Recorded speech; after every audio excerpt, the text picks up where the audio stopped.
Aliens transplant man's brain into monster's body. Paul Chadwick's concrete is pulp with a poet's heart. Ron Lithgow, a man encased in stone, doesn't punch his way through problems. He broods, he walks, he wanders. It's less capes and chaos, more Thoreau in granite. Concrete explores fame, nature, and isolation. It's not about saving the world, it's about surviving in it.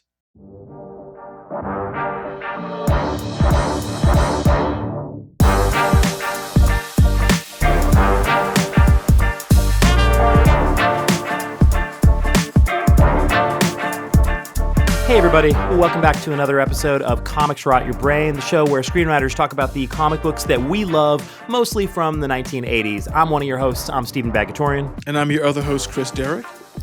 And Chris, I'm so hyped that we get to talk about Paul Chadwick's Concrete this week. When I think about indie comics from the 1980s specifically, Concrete is just one of the top books that always pops into my mind. I have an overwhelming amount of nostalgia for this comic. It's one of the first indie comics I ever read, so I'm just so geeked out that we get to talk about it in detail. This book just makes me feel all warm and fuzzy.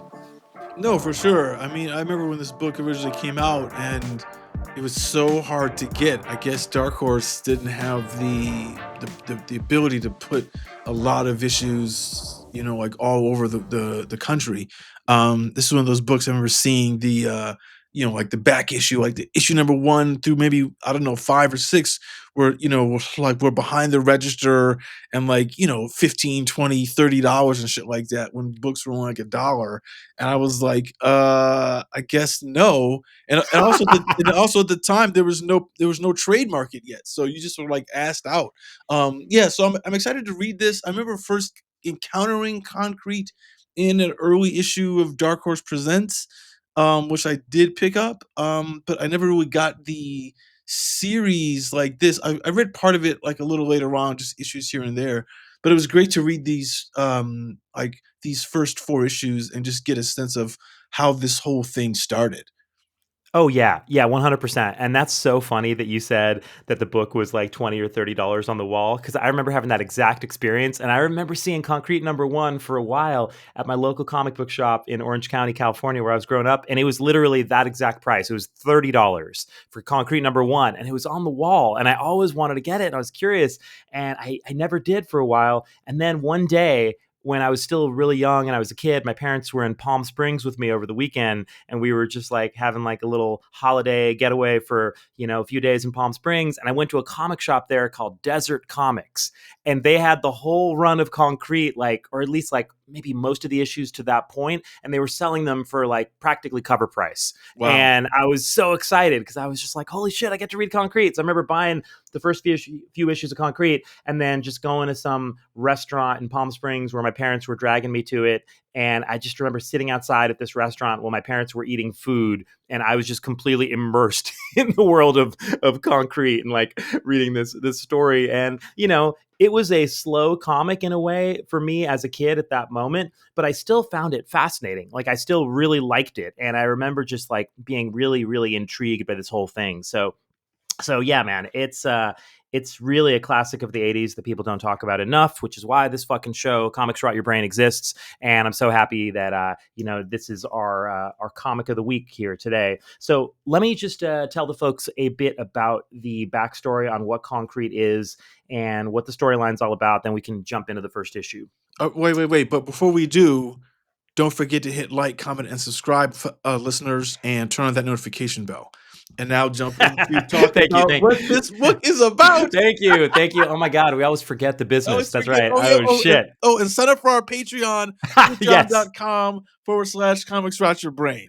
Yes, our Patreon, which we are going to be recommitting energy and resources to this year. So you are not going to want to miss out. You're not going to want to miss the announcement that we're going to be making on our Patreon in the very near future. We've been teasing this for a while, but we have a massive announcement coming that's going to be a Patreon exclusive. So stay tuned for that, and please sign up for the Patreon. It's only a couple of bucks a month. It's less than a coffee, for fuck's sake. Please sign up. Thank you.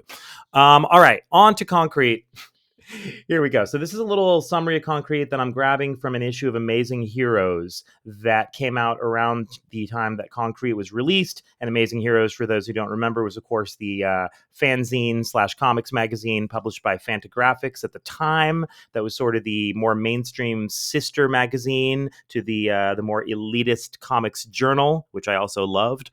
But here in Amazing Heroes, they had an article on Concrete hyping up the book and its release. And the article, interestingly, was written by fellow comic book creator Jan Stranad, who would go on to do the Sword of the Atom with Gil Kane, and also a book that I'd like us to cover here on CRYB at some point called Dalgota, which was about dog astronauts in outer space. But that's another issue.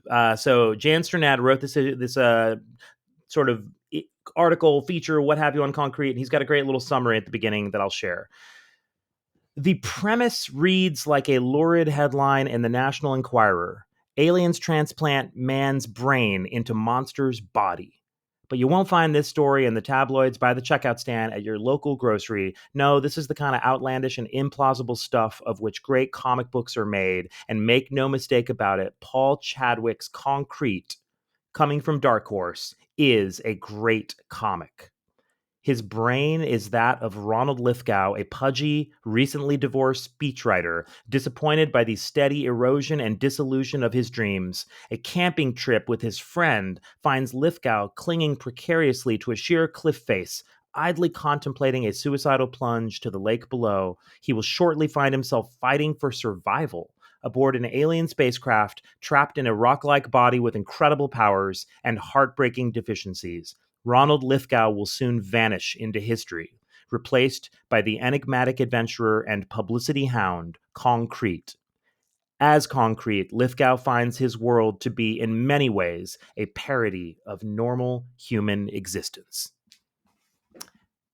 And that is Concrete in a proverbial nutshell. And it's basically about this dude in a giant rock-like body, a la The Thing in Fantastic Four, but less like separate little rock bits and more one giant sort of, more smoothed out bunch of concrete, as his name would imply. But he's a thing-like monster who has some abilities of super strength, etc. But it's sort of like, what if a dude like that existed in the real world? And he wasn't going to be fighting, super villain menaces. He wasn't going to team up with superheroes. What would this guy do if he really lived in Los Angeles, California, and became kind of a celebrity, and also wanted to do something good with his newfound abilities and body? How would that play out? It's a very realistic treatment of how this might play. And it's an incredible concept because it lends itself to so many stories. And we're going to take a look at the first 4 issues today. Yeah, this book was not what I expected for how it to begin. It does. I mean, what you're saying is correct. It does feel like a version of The Thing in the real world. It's I think what's interesting about it when you first read it is the first 2 issues you're wondering if you didn't read the Dark Horse things. And I don't think the Dark Horse things like covered how he became. There was no origin story of him. No, But they did not. but you're just wondering who this guy is. You get this weird cover story where the CIA and the army are claiming he's a cyborg and he's terminally ill, and they put him into this body as like a, so it's kind of, he's so you're the public at large thinks he's still a man inside this body, as opposed to his brain has been, has been carved out, I guess, and then put in here. It's you're right when you were saying, or I think you were saying offline a minute ago, that it feels slow. It's not that it's slow, but it's like it's very deliberate because it's trying to like set up, oh, if this really happened to you, what would you do or how would you behave? I think here's something I'm going to say that is very interesting about this book. There's a line or two when he's talking about in the origin about how, it's not him, but his buddy Michael, he got divorced because his wife was he's it's like she said she wanted something, she didn't know what it was, but she didn't want me in it. And he made some line about, oh, it's this whole thing with women's, like their something about their emergence into the workplace. And what is interesting about this book is, in terms of the discussion that's going on in society now, which is why I think people might find this interesting to read, is he is freed from real kind of like uh desire to have, to he can't have like a woman in his life, so he's set only on what's the purpose that I want. Right. Right. Well, I he's freed from the ability to have a woman in his life, but not necessarily the desire, right? Well, that's true, but that's the one thing that, like, I was thinking about. I was like, how much of that desire is really like part of our biological systems, not Mm, necessarily our brain, like, like the functions of the brain, which I think is sort of interesting.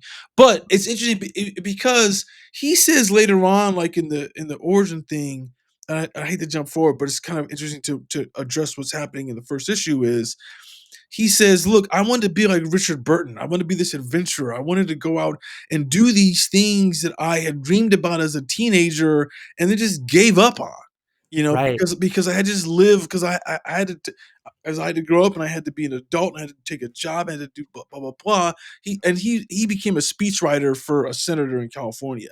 That was his job before he became Concrete. And I think that's what makes this book sort of very poignant to today, because it's pointing at this kind of like weird thing that men have an issue with, like the masculinity, about like, what's your purpose? Do you know how to like do that? Do you know how to like, fulfill the dreams you've had as your inner child?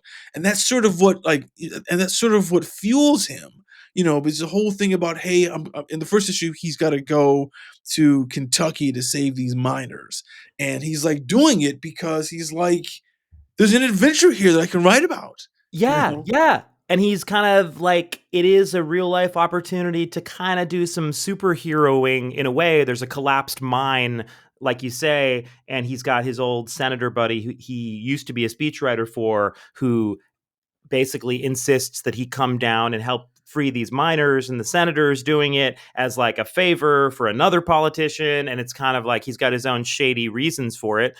But Concrete, he is totally willing to risk his, his safety or his life to go save these miners, because he does have that childlike spirit of adventure and wonder, and he wants to do something good with his powers, but he's not like, hey, I'm gonna be a superhero and put on a costume and go on patrol. It's much more realistically treated, so Yeah, so yeah, you're right. well, It's yeah, yeah, it's I just mean, like this. It's what you're saying about the childhood thing too, though. It's like how would this play out with the guy who still kind of has this belief system that he does believe in? I want to do good in the world, and I've got this weird ability now. And so, but how do you do that? Like, how do you even organize your life to go do that? And then going on these adventures is fascinating, because it's like, with the second issue, we see he attempts to like do this transatlantic swim across the Atlantic Ocean, and that's just a whole different kind of an adventure he embarks on.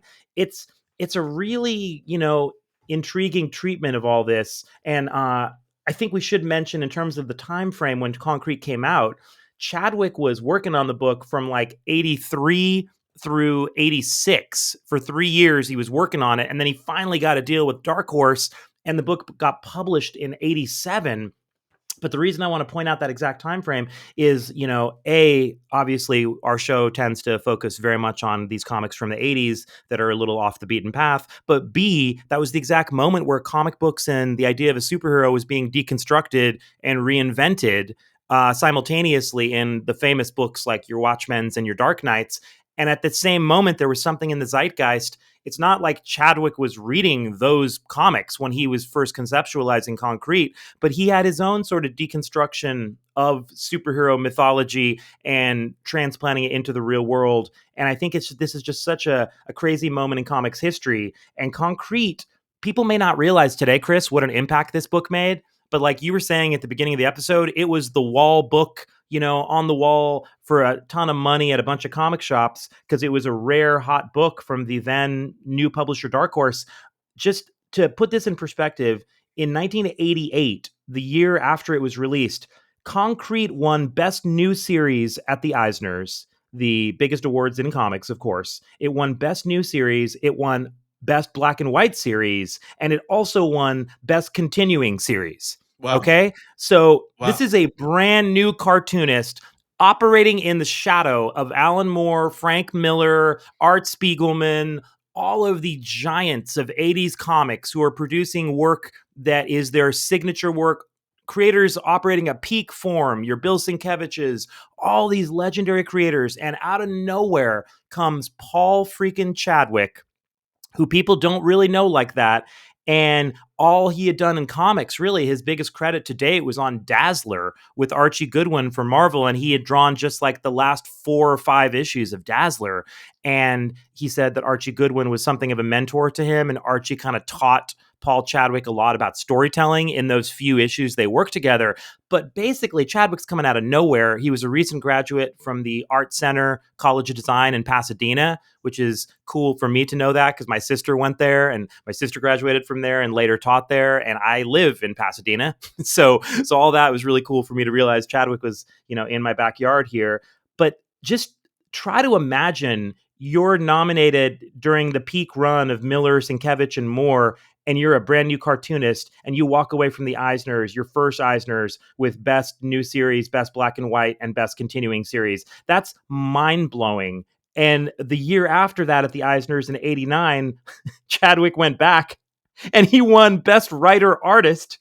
The following year, he won Best Writer Artist, and then he repeated his wins for Best Continuing Series and Best Black and White Series. Wow. So I Well, say all that to say this book was dominant in the critical conversation for a few years there, and this initial run ended up being only 10 issues. But it is kind of shocking because it's been, I guess, almost 40 years now at this point. yeah. But in the intervening nearly 40 years, for whatever reasons, Concrete, I think, has really faded from the public consciousness in the world of comic books. And I suspect that a lot of younger comic readers today are going to be like, what the heck is Concrete? But if you were reading comics in the 80s like you and I were, it was just a massive impact that this book had on the comic book landscape. And for me, that's why it became one of the definitive indie comics. And, it was also just a really weird little book, though, because I think people didn't know quite how to categorize it, which is what a lot of the books we love on this show seem to have in common, like your Nexuses and Thriller, and a lot of these comics that we love that have fallen between the raindrops of history. It's just like you can't really easily explain what they are. They're not just a superhero book. They're not just an adventure book. They're not just a literary fantagraphic style comic. They're a weird hodgepodge of stuff. So I think that's part of the reason these books are tough to categorize. But I just wanted to say all that about the historical impact of Paul Chadwick and Concrete because it was very significant. Well, I remember the book. I think one of the first times I heard about the Eisner Awards, because there's like those things called the Eagle Awards, something like that before. But Oh yeah, those were from the UK. yeah, and I remember just like seeing some of that Eagle stuff like in some of the like house ads of books. But when I first heard about the Eisners as being a thing, it was about Concrete because what had happened was sort of unprecedented, right? Like you had this guy who's coming out of nowhere. I think they said in the book that it was published like bi-monthly, right? It was because he was saying I'll see him in 60 days somewhere. Right. So for it to run 10 issues, that's what's close to 2 years of him doing it. It's weird. I mean, because Chadwick is he's a phenomenal artist. Like Yes. his art is really good. In terms of like the visual storytelling, the his rendering, like the stuff he chooses to focus on to help tell the story. In terms of like the level of detail and what to do. I just remember it's funny because like in looking at some of the house ad whatever some of the ads or stuff in this book, they were talking about another book that was like selling really well at the time called Boris the Bear, and Yeah. and like Boris the Bear and like Ninja Turtles and like Faust were like in Concrete were these four books that were these black and white books that were came out in the mid to late 80s that I know were all these books that were up on the wall behind the register because they were hard. The print run was so small and everybody wanted them, so there was a lot of talk about them. But I just don't know if a lot of people, like myself, who were young fans, actually read them. Because of like they were just hard to get.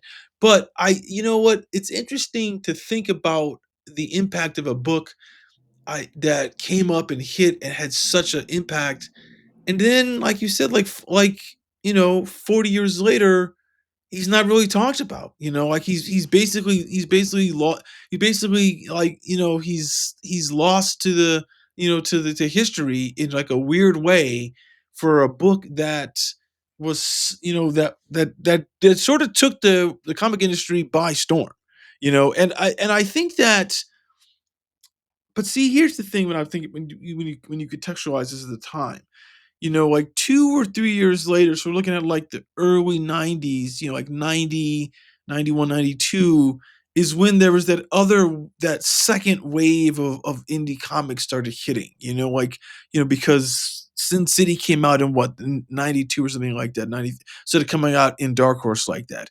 There was Straight Bullets coming out, maybe it was at 94, 92 or something like that. So there's that other wave that hit that was more of these kind of like, and the interesting thing about like Sin City and Stray Bullets and some of the other stuff that's coming out was those are more these traditional kind of like genre books. There was like, I mean, like those two things are crime books. And like you said, like Concrete is sort of hard to categorize because what kind of story is it? It's not a superhero story. It's not a romance story. I mean, in terms of like what you think about like a romance comic, and it's not one of these kind of like bizarre kind of things like Boris the Bear, Fish Police, or Ninja Turtles. It's this very interesting story about a guy who's trying to. He makes a great line somewhere in issue 4 when he's like, "So my life has been shattered. I'm trying to figure out like what it is when it gets reassembled." You know, Yeah. and I'm like, and Yeah. there's a weird pun in that because he's concrete, and you see him get, he can get broken a little bit, but I think that there's something about the storytelling in this. Like, here's something that I noticed that I'm curious what you think about this. In the first issue, he hires that guy to be his sort of like chronicler or like his Yeah. assistant, right? Right. And this guy, he's like he says, "I'm writing a novel," and the way he pitches it is just like the most fucked up thing. And he leads every introduction with like, "Well, I'm a novelist," and like, "Oh, what's your novel about?" And I just wonder, like, how autobiographical was that? Like, did Chadwick tell people he was working on a comic book or something, and people glazed over like, "Motherfucker, what are you talking about?" That's so And funny. and That's so funny, and Chris. and what's And it that's about? yeah, yeah, exactly. I obviously related to that a lot, us being screenwriters and having to pitch our stories and having people pitch stories to us. Like, yeah, a lot of people sort of try to pitch their story and end up just having it sound like a Stupid. giant, yeah, it's like a giant mess of like, what the fuck is that? And I think that is sort of what Larry Monroe, the character, what he has happen every time he pitches his story. He's like, it's about a guy who's like really depressed and like he does a thing, it's like he can't pitch the story. But I was going to say that's highly perceptive of you to assume that might be inspired by Chadwick himself or might be partly autobiographical, because I have this amazing heroes interview slash feature that I can refer to where, quote, Chadwick calls Larry in many ways the college student I wish I'd been.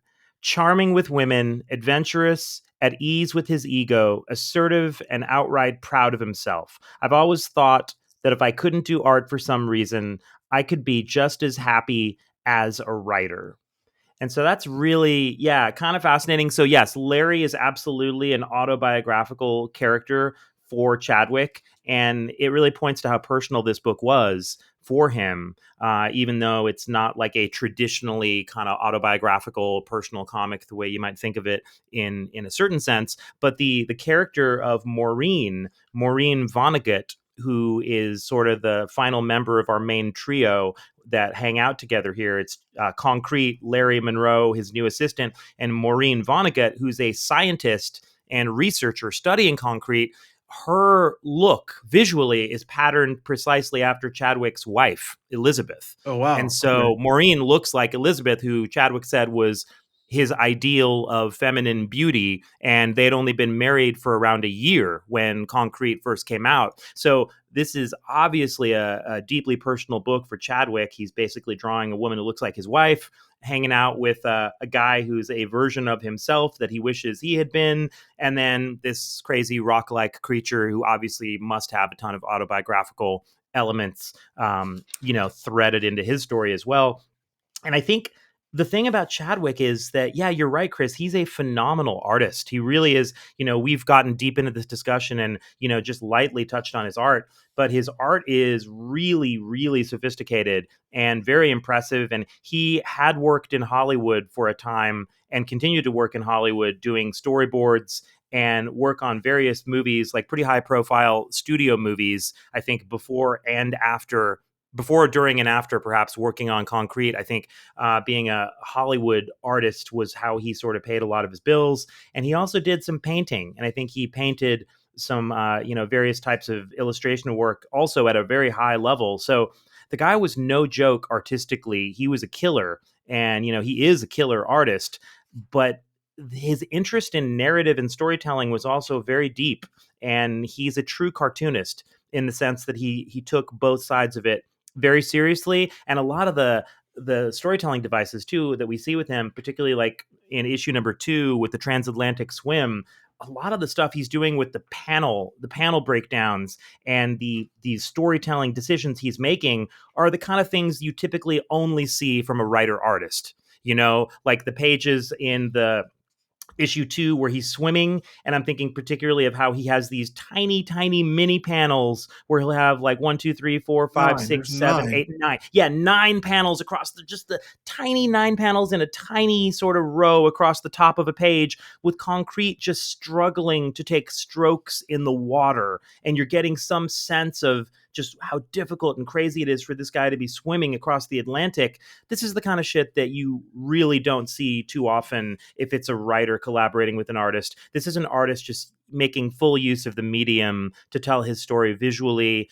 and narratively and verbally. I mean, it's just such great blending of the two roles here that it just feels like, you can't tell where Chadwick the writer ends and Chadwick the artist begins. I'd be curious how he did write the scripts for this, but it feels like it's very much kind of hand in glove. It's all very interrelated for him. And the last thing I want to say too, just to touch on the artwork before we jump into any of the story details here, is he's inking with a brush, which again is something that I think adds to the sophistication of the look of all this, but it also points to the incredible skill and level of inking mastery that Chadwick has, even coming in the game, to be able to ink with a brush and have things look as phenomenal as they look. And he's also using a bit of zipatone and Yeah. gray tones, Yeah. but it's a very classical look of cartooning that yet somehow does also feel quite original. Like I haven't heard Chadwick talk too much about all of his influences, but it feels very classically based, and certainly it would be out of step with a lot of the 90s indie comics that would be around the corner. Like you mentioned, the Sin Cities and the Stray Bullets, but of course right around that same period, early 90s, was going to herald the launch of Image Comics. Mm-hmm. And Chadwick's style could not have been more out of step with what was about to take the comic industry by storm. And I wonder how much of the image revolution was part of why Chadwick might have taken a step back from comics, if it just didn't seem like that moment in history was perfect for the kind of stuff he wanted to do, or if the sales just slipped in the 90s when he came back and did more miniseries at Dark Horse. I'm curious. I don't really know. I don't know the No, full well, history of well, the whole well. thing. See, that's okay. So a couple things. Like one, I do solely believe with your point about saying the writer artist. 'Cause the only person I've seen, but I'm gonna say the person who comes to mind who does that kind of like 9 panels, 16 panels is Matt Wagner. Like there's something that feels the style of this sort of feels like Mage in a degree, like to a degree, like it's that kind of personal work, you know. And again, like you said, like those 9 panels across, and he does that several times throughout that thing. And you're right, you're kind of like he. I bet you he just sort of outlined this in a I'm not I'd be curious to see the script, like how we just broke this down. But I remember that's something that Wagner did in Mage and also in The Devil by the Deed. I remember there's one Devil by the Deed where it must be like 16, like there's a 16 panel sequence. It's in the middle of a page. So there's stuff above it and below it. And I'm just like, yeah, you would never, an artist a collaborator would fucking send that script back to you. Yeah, You know, right. like, "No, Yeah, dude, okay, this is so like." there's 36 panels on this page. And Yeah. they'd be like, "What are you talking about?" No, what I'm s I mean, it's the thing is that, you know, he could kinda rough this out with like a whatever. He could stick figure up the page design of this and go, "Okay, I'm gonna do this here," you know, to help him do that in a way that maybe that most writers wouldn't do or give to an artist. I heard there are some artists who do that, but it's part of his skill. I think you made an interesting observation. I keep is what happened when the image stuff came out, the failure of concrete to kind of like continue to make an impact in the 90s. I kind of feel like the storytelling in this is not is not sensational. It's very personal, which is good for like for storytelling. I mean, it's obviously it works in a novel to a degree, but I don't know if like the bombastic art of like a Jim Lee, a Larson, like a Rob Liefeld, you know, combined with, you know, like that kind of like the energy of the character work that you saw in those image books, despite them, I hate to say this, but I'll say it anyway. Like those books don't have depth to them, you know. I Um, think that's fair, Chris. but I think that's a fair statement it, about the image books. I mean, The yeah, early the image real books. image books, like there's no depth to the characterization, and it's very clear that it's like you have these guys who were artists. You know, that one guy, Brandon Choi, was writing all the stuff that Jim Lee did, and it's kind of like, okay, you can write like the B action film, you know, sure, but you're not writing Die Hard, you know, like type of thing with its the pathos in it. And this book is so filled with a degree of pathos about this guy. It's interesting that he still wants the woman in a way that feels very, it's weird. It's like like I see this a lot. This was something that like I used to go through a lot when I was younger. It's like you want to like being a writer, like you're sort of introspective a lot and you're very much in your head. It's a little harder for you to kind of make those bold leaps to hit on women, you know. And it's like he doesn't know how to do that, and she's obviously gonna reject him because he's a fucking like stone. but but the thing is, his thought process is still that of like the writer who has limited self-worth, you know. And Yeah, yeah. I mean, and it's still, you know, I mean it's interesting. I mean, he even kind of like plays that up when he's thinking about being the speechwriter. And you said this earlier, you had said he wanted to do good in the world, he just didn't know how or have the belief in himself. And it's sort of like being a speechwriter for a politician. It gives you a chance to do good in the world, but not really to expose yourself because you're not the politician on the campaign trail. You Oh know, no, 100%. And it's a fascinating occupation to choose. It's such a highly specific occupation that I can't remember any comic book character ever having had before that that I can recall. But you're right. And it does sort of lend itself to the idea that this guy, when he was young and he got that job, he was idealistic. And they even have a flashback in these early issues of when he was first hired by the senator and how he was so in awe of the senator. And so you imagine that this was a kid who got into politics and speech writing because he wanted to make a difference. And then I'm sure, those illusions or that idealism would be shattered, or is going to continue to be shattered through his relationship with the senator, and politics probably not jibing with the kind of values that Ronald Lithgow, aka Concrete, still holds on to. But talking about the approaching women thing, because that is a big part of this book, is Concrete sort of being trapped, again, a la Ben Grimm, The Thing, Yeah. in a world where he can forever see women who are the objects of his affection, but he can never consummate or, feel the physical touch of a relationship with them. I think it's a brilliant externalization of the feeling that so many people feel, particularly like in high school, or just, like you say, Chris, anyone who's more like introverted and is, maybe not feeling confident about themselves. It's a brilliant externalization of the idea of like, fuck, dude, I feel like I'm a monster. Yeah. I can't approach that girl. I'm a fucking monster. And it's like, no, dude, like you literally kind of are.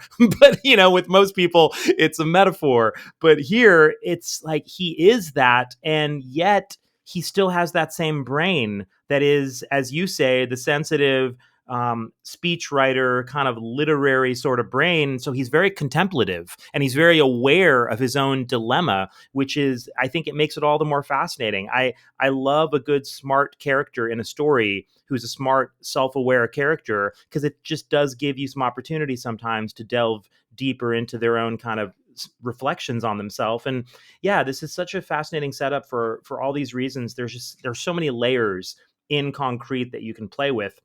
And also, let me just say that although we're making the book sound kind of like deep and cerebral in some ways, it's a very enjoyable book, even though it has the pacing that you pointed out, which is indeed very deliberate and absolutely the opposite of all those image books and the other books that would become phenomenons a few years later.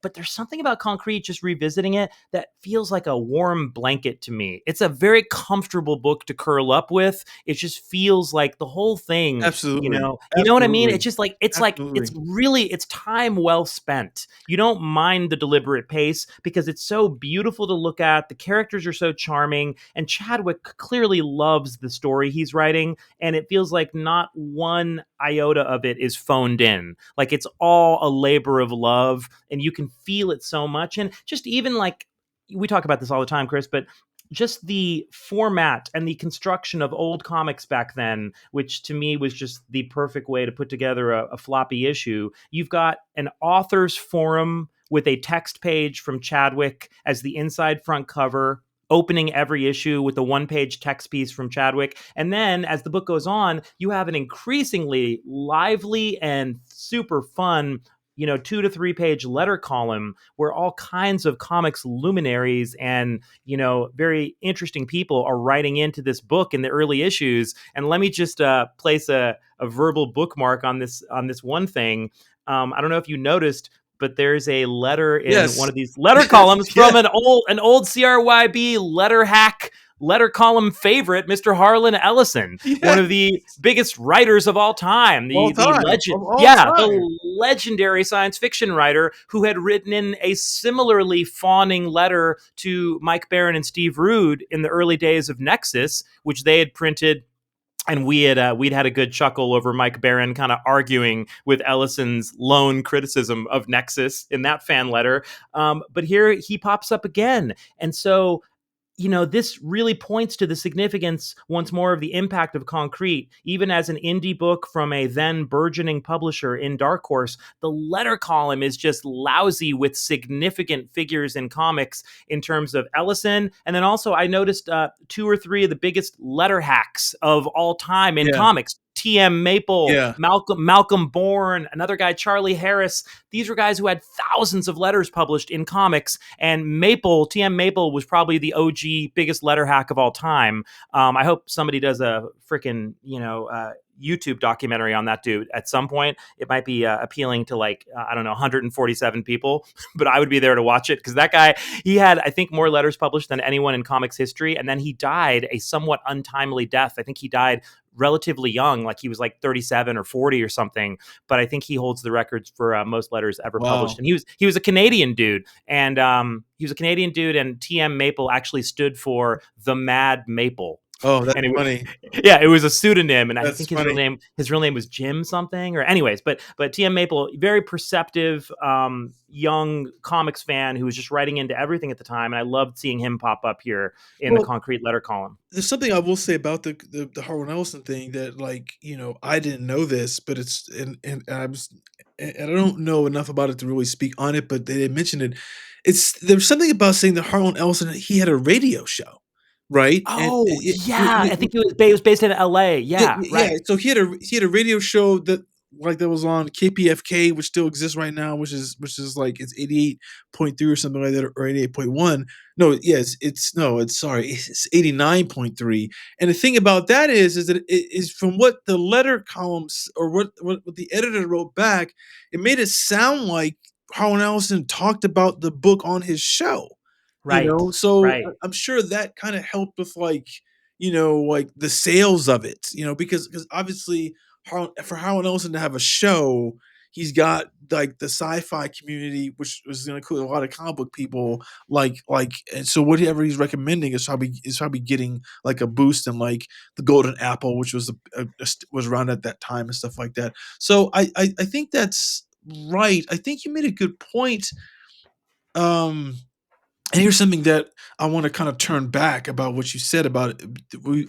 And for me, said at first being deliberate, it's the pacing of this book and the way that it's set up. The only thing that it reminds me of is Astro City, in terms of it's sort of set like Astro City is like how regular people are kind of responding to a like these gods that have come to Earth or something like that. And that's sort of how this book kind of like functions. So it's not slow or anything like that, or really even deliberate, but it's got that same kind of like storytelling pacing of an Astro City. It's just that they're not talking about superheroes, that are existing, like the honor guard and shit like that. There's just like this guy, and it's. I mean, that's how. So if you're gonna go out and pick up this book and get the trades or something like that, which you definitely should, then think about it that way, because that's, I think, right. the best analog. Just not one of these books that's like it's not overly written or anything like that. The thing I love about it, what he does too, is that he uses thought balloons very, like, like very judiciously throughout, to help you kind of understand what's going on, because there's a lot of lying and subterfuge that's going on, like, with his kind of like his cover story, Yeah. yeah, so We could do a drinking game with our show, Chris. For every time we mention thought balloons on our show, every time we mentioned, hand lettering, and yes. Oh, yeah. specifically, Oh, yeah, every this guy time, Bill Spicer. This guy Bill yeah, Spicer's really yeah, good, Bill man. Bill Spicer, man, he's doing an amazing job on the lettering. Absolutely, we can talk more about that. But yeah, I mean, every time that we bring up the thought balloons, the hand lettering, or possibly just the inherent superiority of floppy comics, and floppy single issues back in the '80s, you would get pretty fucked up listening to this show. Yeah, I would completely. say, and I will once again recommend, just for this discussion, that anybody listening to this, if you are curious about Concrete, certainly you could go get the trades, but the official recommendation from CRYB, as always, would be go get these floppies, because all the fun stuff we're talking about in the letter columns and the text pieces from Chadwick himself, and just the amazing advertisements for the Dark Horse books that were coming out at the time, you're not going to get any of that in the trades. No, And these floppies, they're not $30 on the wall of the comic shop anymore. You they're can get the probably in the whole dollar bin. yeah, you can get the whole series, the whole run on eBay for not very much money, certainly for less than you'd pay for a new comic these days. And yeah, and they are obviously worth it. So yeah, go get these floppies, folks, if you're curious. Just it's amazing. And the newsprint paper is perfect. I love it. It's like great old fashioned cheap newsprint, but the images and the art look so sharp. I mean, it's really quality production values for Dark Horse at the time. And this was early days for Dark Horse. And I think Concrete really is obviously one of the books that put Dark Horse on the map as a publisher, because, as you mentioned, they were publishing Boris the Bear, which was more of a fun parody book, Punisher, parodying yeah, yeah. the Punisher and the Teenage Mutant Ninja Turtles, and kind of parodying all that stuff. But Concrete was like the first time Dark Horse really had a home run in terms of a significant critical darling that I think really made people sit up and take notice of Dark Horse as, oh my God, this is a major publisher here. And, I think it's interesting too to see Mike Richardson's strategy of the the books that they were getting the rights to, like the licensed material that I think would go on to become much of the bread and butter of the cash flow with Dark Horse, as they would go on to do Aliens and Predator adaptations or continuations. But you see it from right here in the early days, the back inside cover of Concrete #1, they got the rights to freaking Godzilla, Yeah, which is hey, kind of Godzilla. amazing for a very new publisher to be publishing a Dark Horse Godzilla book, the Godzilla King of the Monsters. And I mean, they got Steve Bissette doing it with Tony Salmons. And yeah, I mean, they right from the beginning, Mike Richardson had quite a strategy, but Concrete, I think, represented the apex of the early artistic output at Dark Horse. And yeah, and I think if Concrete doesn't hit as big as it did at that time, I don't know if Dark Horse Comics keeps going. I mean, I think Concrete was a major part of what made Dark Horse run. And God bless Mike Richardson for recognizing Paul Chadwick's talent and picking up the book. But by the way, we should mention part of the Concrete origin story is that when Chadwick sent out his final proposal for Concrete, he got 8 offers to publish from 8 separate publishers, and Wow. the only publisher who rejected him was apparently DC Comics. For this final round of submissions, he did say he had sent out a previous submission 3 years earlier, I guess in '83, that everyone had rejected. And then he kind of went back to the woodshed, got better, worked on Dazzler, worked with Archie Goodwin, and then came back and had a new submission package and literally had 8 companies wanting to publish it. And then he chose to go with Dark Horse because Mike Richardson, I guess, offered him the best deal and full ownership. Yeah, I mean, like you make a good point. Does Dark Horse become what it is without this book? Because those Eisner wins in '87 and '80, whatever, in '88 and '89, Yeah, that lets everybody know.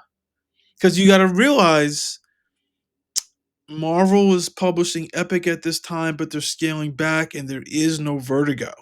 right. So, and sure, I guess what 2 years, a year later in '88 is when Screamer came out. So they were sort of doing a little things that were not solely superhero at DC, but Marvel was almost all superhero. And I feel like you get this sense of like, oh, we can tell certain kind of stories that we didn't think we could tell, in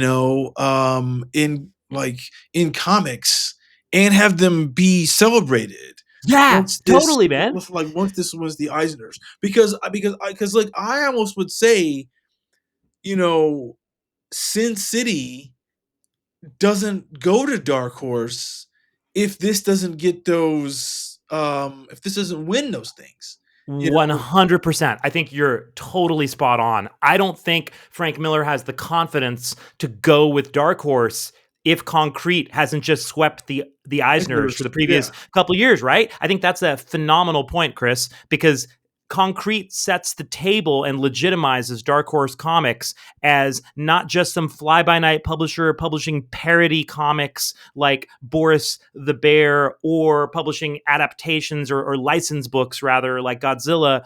No, Concrete is like, hey, this is an artistic statement from an indie cartoonist who's holding on to his rights and his ownership, and you want to come, have that kind of an experience here, come to Dark Horse. Yeah, man, I think you're completely correct. I don't think Miller brings Sin City to Dark Horse without Paul Chadwick, and that would just totally change the course of comics history. Well, because yeah, see, because think about it this way, right?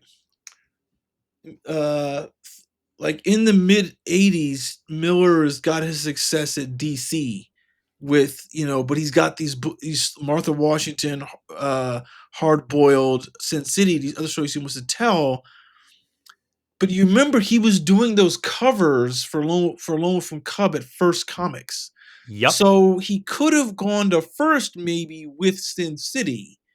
Now sure, First was getting ready to go out of business, but maybe First doesn't go out of business if he puts Sin City out through that. But at the same time, the thing that first didn't have that Dark Horse had, which gave, which is that experimental thing, because who's a big artist, like a well-known motherfucker, to put a little story in Dark Horse Presents?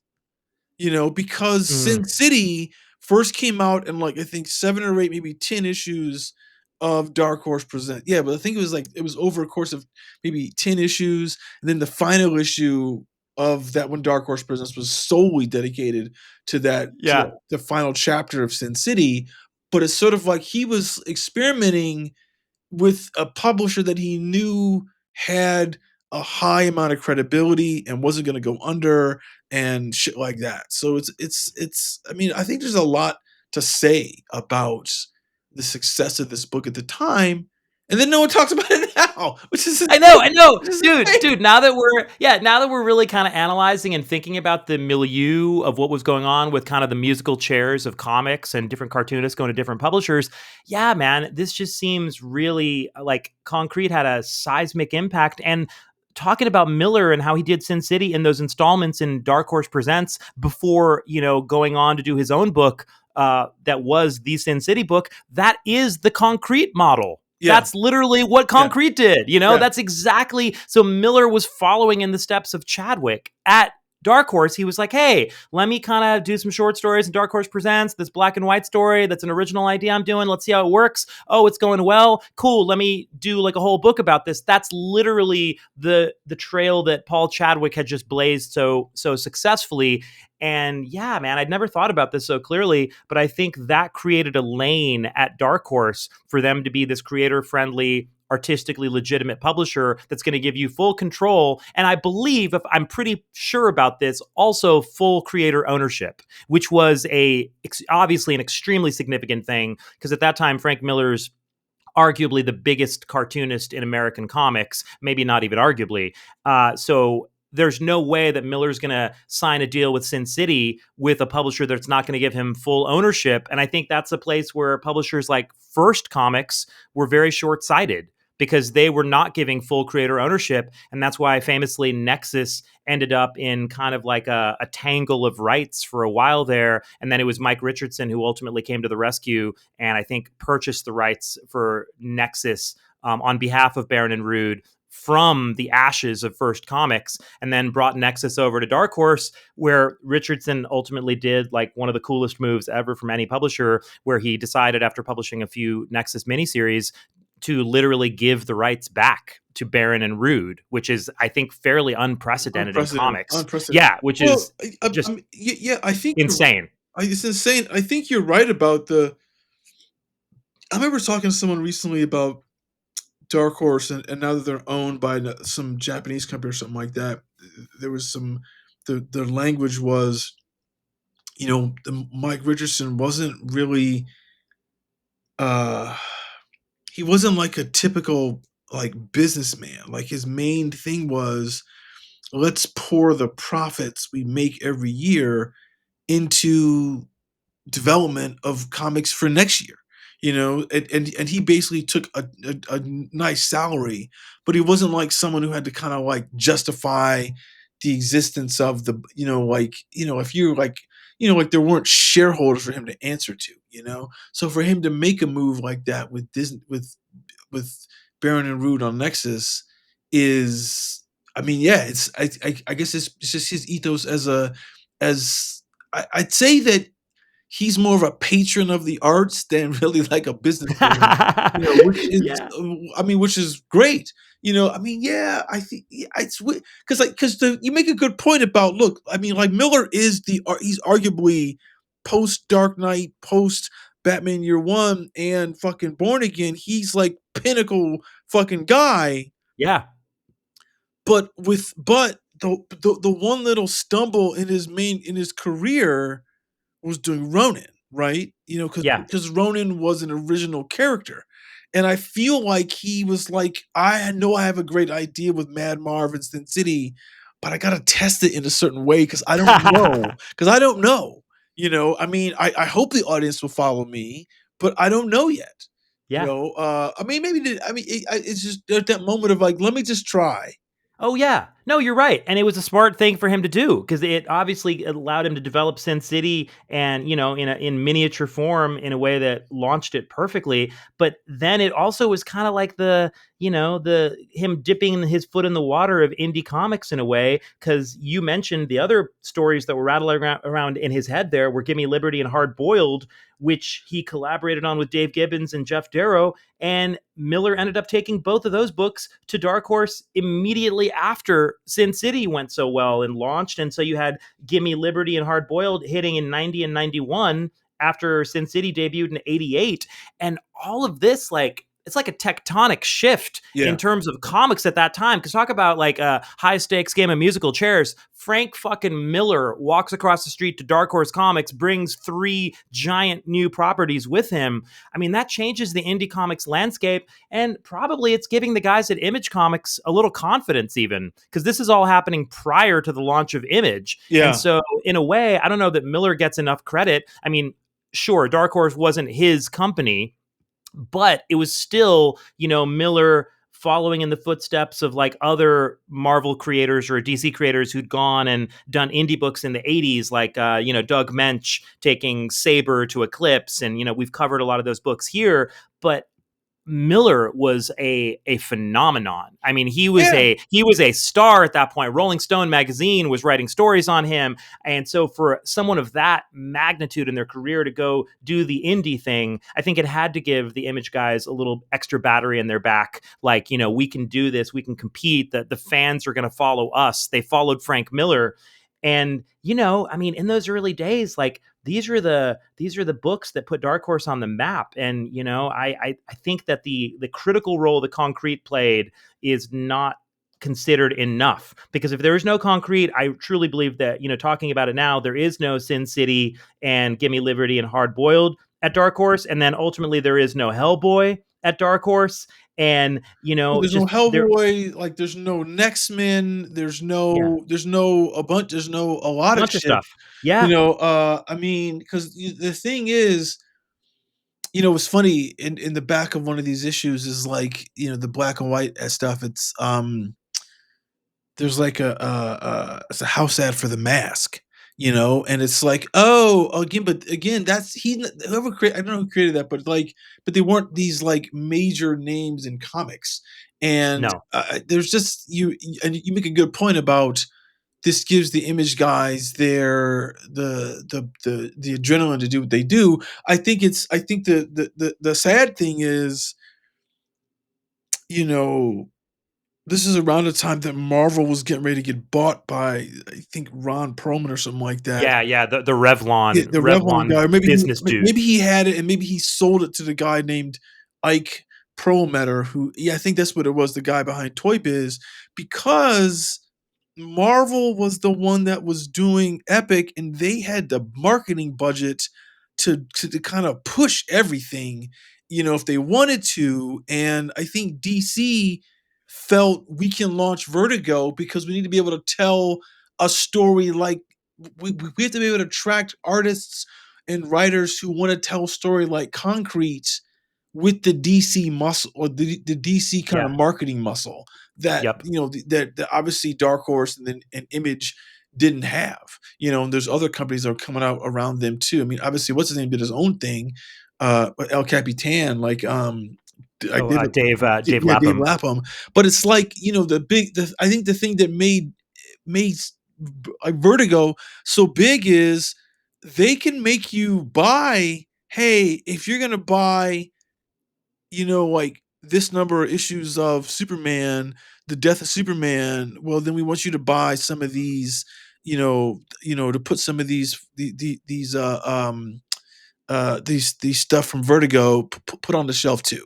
Right. Like there's no, because there's no way those companies don't do that. They go, oh, we'll give you a, they probably say, hey, we'll give you a discount on your Death of Superman order of like 500 copies, where the fuck it is, if you get 10 copies of this or whatever it is, or 50 copies, because and they have the ability to absorb that kind of bargaining. I mean, look, that's what movie companies do, for like when they're selling like titles and stuff like that. So I'm assuming that these other places like could do that too. and that's something that Dark Horse um would not have the ability to do, which means that these books had to really shine on their merits, and that's what this book does. I mean, I'm just looking at it now, like this book, even through issue 1, and I didn't notice this when I was reading it, but just because I'm looking back at it, like the minute we meet Concrete and he's like, and he's in his warehouse, the backgrounds are like fucking amazing. Like these are big ass paintings, of like, Yeah. there's I mean, and I noticed when he's sitting in his chair, I think this is maybe 5 or something like that, he's sitting on cinder blocks. It's like this Yes. Right, it's right. It's the only thing he can sit on that won't sit on without collapse. breaking. Yeah, it's like Yeah. it's a very smart kind of, yeah, like I just, because I was just reading this and not going through it, and there's like a, like what's this page, like what this page, okay, what page is, I don't know. The page he's first talking with the senator, right? The page he's first talking with the Oh, yeah. senator, and Yeah. we're over the senator's shoulder, and he's giving the okay sign to his buddy, and his hand is in, like, Mm. his silhouette in his hand there, like that's like a cool, Mm. like this goes to his ability as a Oh, cartoonist. oh, yeah, oh, I see what you're saying. Yeah, yeah, yeah. It's like the senator's on the phone with Yes. Ron Lithgow, Yes. aka Concrete, and we're in the senator's office, and we see this other kind of like, corrupt politician dude who's clearly asking, the senator who knows Concrete for a favor, and he's given the corrupt politician the A-OK sign with his other hand while he's Right. on the phone with Right. Concrete. You're Right. right, Chris. I didn't really notice that just reading through it quickly, but you're totally right. That's phenomenal cartooning. It's just such a great, subtle human gesture. And like, Yeah. yeah, Chadwick is so good with the body language. It's the body language and just the cartooning of it all is just wonderful. And I'm reminded a little bit also of looking at these 2 pages here in issue number 1 of the Pander brothers and the conversation we had with them about the Grendel Yes. storyline they did. And we were kind of joking at the time about how the Panders were so good at drawing hands, and they would include hands in all kinds of panels. And I remember hearing that once about the mark of a great comic book artist, and it always stuck with me, is a great comic artist is someone who draws hands really well. And most comic artists will, especially earlier in their career, they might try to avoid drawing hands and feet because they're difficult. But Yeah. you see Chadwick here has no such problem. I'm looking at these 2 pages here, and all kinds of panels that don't even need to have hands in them, like the bottom of the previous page from where he was talking to the senator. You've got Maureen kind of just like touching her lip and like, having an interesting expression on her face. The very next panel, Concrete has like his face kind of supported by his hand. It's like Chadwick is able to draw body language and all kinds of things with such a level of mastery that he can do these subtle cartooning touches that are so wonderful. And you see it everywhere. And, you point out the cinder block chair, which would become, I think, quite an iconic thing in the series. And looking through issue 1, you're right. All the little background details are so well wrought and so carefully considered that like this is not a fly by night or kind of like a slap. I should say this is not a slapdash story. When you look in the background, just issue number 1 on page 4, Concrete is pacing in his warehouse, and it's totally unremarked upon. But you mentioned the paintings he has on the wall Yeah. in Yeah. his warehouse. It's all erotic artwork. Yeah. He has erotic art of like, beautiful sort of like what look like paintings of like, maybe Renaissance paintings of like naked women on the walls around him. And it's again just subtly talking about this dilemma the Concrete has, that he has all these desires that cannot be acted upon, and so he wants to have this erotic artwork all around him, which is a very classy way in a sense to point out Concrete's level of ever-present desire. And I say classy because this is more of like a he's sort of a sophisticated dude, both Chadwick and Concrete. It's not like he's got a stack of like porno videos or porno magazines on the coffee table. It's more like he's this guy who's got this beautiful Renaissance artwork on the wall, but it's all naked women. Yeah, So well, just yeah, yeah, great, yeah, very good thinking, yeah, good subtle thinking in yeah, the cartooning. yeah, because he could easily have like centerfolds taped up and shit like that, and he Right, doesn't, right, yeah. I mean, obviously he's got the woman working there, so she maybe would like bristle about that. Yeah, you would But think. Yeah. but see, now here's something interesting too. Like you just mentioned, so it was at page 5. There's that this is what he does so well, is that when he draws Maureen here, that shot where she's looking up at him, like, it's Mhm. like there's almost no lines on her to give contour on her face, right? It's just Yeah. her lips, her nose, and her eye. I mean, that's very that's a great way to render her. You know, her hair is done really, really well to shape her face, but see, that's his skill. You know, I Yeah. mean, and I you know, like I didn't know that he did Dazzler before this, and I wonder if he ever did any other kind of like mainstream works after this. You know, like because I think he did a little bit, like a little piecemeal here and there, just assignment work. I'll try to look it up here just while you're talking, but I think he did a little bit here and there. because I feel like, you know, like if concrete is not selling that well in the 90s, does he want to go and do, you know, because the 90s and the early 2000s, it does spell that time of when we're doing those little like those one shot little books, you know, like that, like remember the World's Finest that Steve Rue did, and Oh, yeah, yeah, there yeah, was which, that Dave Gibbons wrote. Yeah, Dave yeah, that was a Gibbons, beautiful and then book. there was the little, what's it called, New Frontier that Oh, Darwin yeah, book Darwin. did, Yep, you know, yep, yep, amazing. so, I mean, and those things were outside, and they weren't like Elseworlds books, but they were outside of like the continuity of DC Comics. And I'm like, oh, like, you know what? He could have done something like that, He you know? did, yeah, he could have and he did, but just very little, you know? I know he'd done a little, it's even less than I thought. I'm looking at the bibliography right now. Other than Concrete, which we should say that Chadwick did continue to return to throughout the 90s in a series of miniseries, which, by the way, not for nothing, I think kind of set the table for Hellboy. Yeah, Like the Hellboy model of like continuing miniseries, that's, I believe, patterned after Paul Chadwick doing it first. Because when Concrete returned after the initial 10 issue run from 87 to 88, there was a Concrete color special in 89 that was just a one shot. And then Concrete returned next 2 years later with a 4 issue miniseries called Fragile Creature, Concrete Fragile Creature in 91. that's what I And then read. That's what I read. yeah, right. And that was really good too. All the Concrete stuff is all really good. There's no bad Concrete comics. And then it was a 3 year break before the next 4 issue miniseries, Concrete Killer Smile in 94. And then 2 years later, there was a 6 issue miniseries in 96,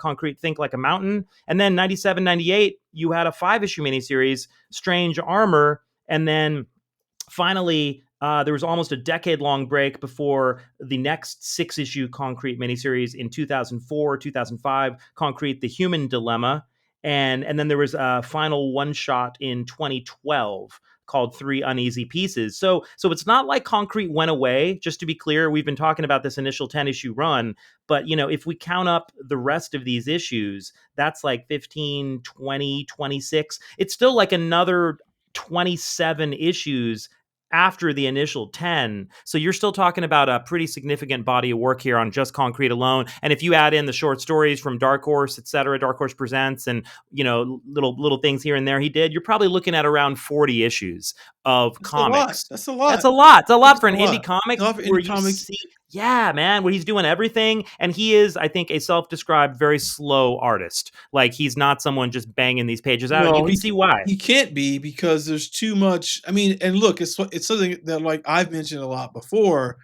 because he's not doing superhero stuff, he's drawing people in regular clothing, which is always harder to do because you got to, like, I mean, you have to get this drapery right, you know, of from like shirts and pants and sweaters and collars and shit that you don't have to do when you're doing like superhero stuff, because you're in spandex. It's just like you're just drawing a human form, you know. So it makes it easier for, you know, to do stuff, because you don't, I mean, like look at this panel, the like when he first meets Larry, right? And you got Larry, this is probably the bottom of page 5, and it's like if you look at Larry's clothing, he's got that oversized sweater on, the sleeves are pulled up to the forearms, so there's all this bunching up of, you know, and it all looks natural as fuck, you know, and the way he's leaning back scared, it's kind of like Yeah. bunching up on his neck too. So it's like, I mean, to do that kind of work, that's not easy to do. I mean, you know, it's not as easy just like drawing someone who's like in a Spider-Man costume, you know? Yeah. Oh, So totally. No, you're right. You're totally right. This is obviously work that it takes time and thought, and Chadwick was really putting in the necessary time here. And I should say, just to answer your previous question, the only mainstream works that Chadwick did in between all this were he drew two issues of Y the Last Man. Interestingly, issues 16 and 17 of Y the Last Man were a fill-in two-issue story arc drawn by Chadwick. And he did a miniseries for DC in 98, 99 that I'm not familiar with called Gifts of the Night. I don't know what that I don't know is. what that is He either. also he adapted a Harlan Ellison story, his old friend Harlan Ellison, called Seven Against Chaos, that looks like it was published as maybe a standalone graphic novel, perhaps from DC Comics in 2013. And then before that, in terms of regular floppy work, there's the previously mentioned run on Dazzler, which was the very end of the Dazzler series at Marvel Comics. And those issues were all written by Archie Goodwin, issues 38 to 42. And that directly preceded Concrete. And then after Concrete, all he's done otherwise in terms of the superhero pool, all I see here on his bibliography is, weirdly, he drew three issues of Deadpool 46, 47, and 48 Wow. in 2000. And then he did a very odd job where he took over and replaced the original artist Tony Harris of Starman fame on a Doctor Strange miniseries called The Flight of Bones, which I've never heard of, from Never heard of it either. 99. Yeah. Yeah, and Chadwick apparently drew issues 3 and 4 of this Doctor Strange miniseries, taken over for Tony Harris. That sounds like it was probably a paycheck kind of a gig. I can't imagine that's an odd job to take on there. But Well, I mean, it's possible that maybe he's friends with Tony Harris. Tony Harris. I oh, mean, that's true. That's true. Yeah, yeah, you're right. Maybe and he's friends with Tony Harris, or maybe he was friends with the writer and he wanted to, and if it's to not, pitch in. if it's 90, if it's 1990, is that when Tony Harris? No. It was actually 99. Yeah, so it's 99. So is that around the time that Tony Harris is doing Starman or doing I don't know. We'd have to check or that. the It other could. or doing Ex Machina? Is that what it's called? Ex Yeah, Machina? I think Ex Machina, I'm thinking, might have come a little later, but yeah, we could double check that. Yeah. But I know we want to get into the actual issues of the comic, but this is, I think, a good prologue to everything about Concrete, and I think we've now set the table well in talking for an hour or so. I think we've now set the table well for what the landscape was in comics then. So now, folks, let's talk about these issues because they are amazing. Okay, all right. So in the first issue of Concrete, now Chadwick made the interesting decision to kind of just jump forward so we're in the story en media res, as they say. And so we're not starting issue 1 with the origin. We're starting with Concrete already having his like new highly bizarre status quo as this kind of bizarre pop culture celebrity happening, where he lives in LA, in Eagle Rock to be precise.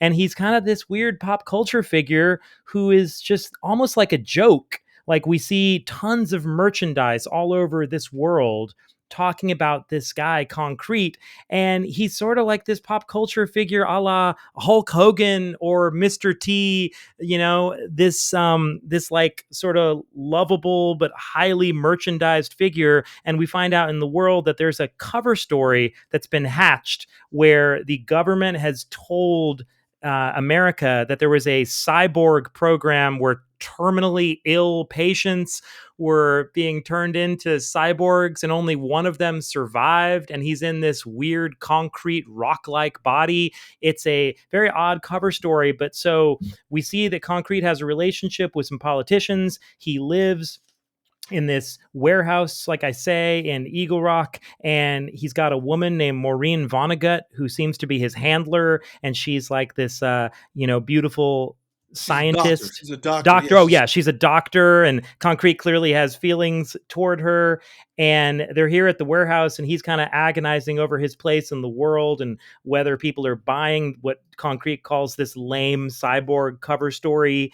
And then suddenly a guy shows up at the warehouse to interview to be Concrete's new assistant. And that's where we meet our everyman character of Larry Monroe, who's this, we mentioned him, the charming, goofy, impoverished grad student who fancies himself a novelist. And so he's joining the team with Dr. Maureen Vonnegut, what? The biologist probing Concrete's physical secrets and oblivious to his emotional ones.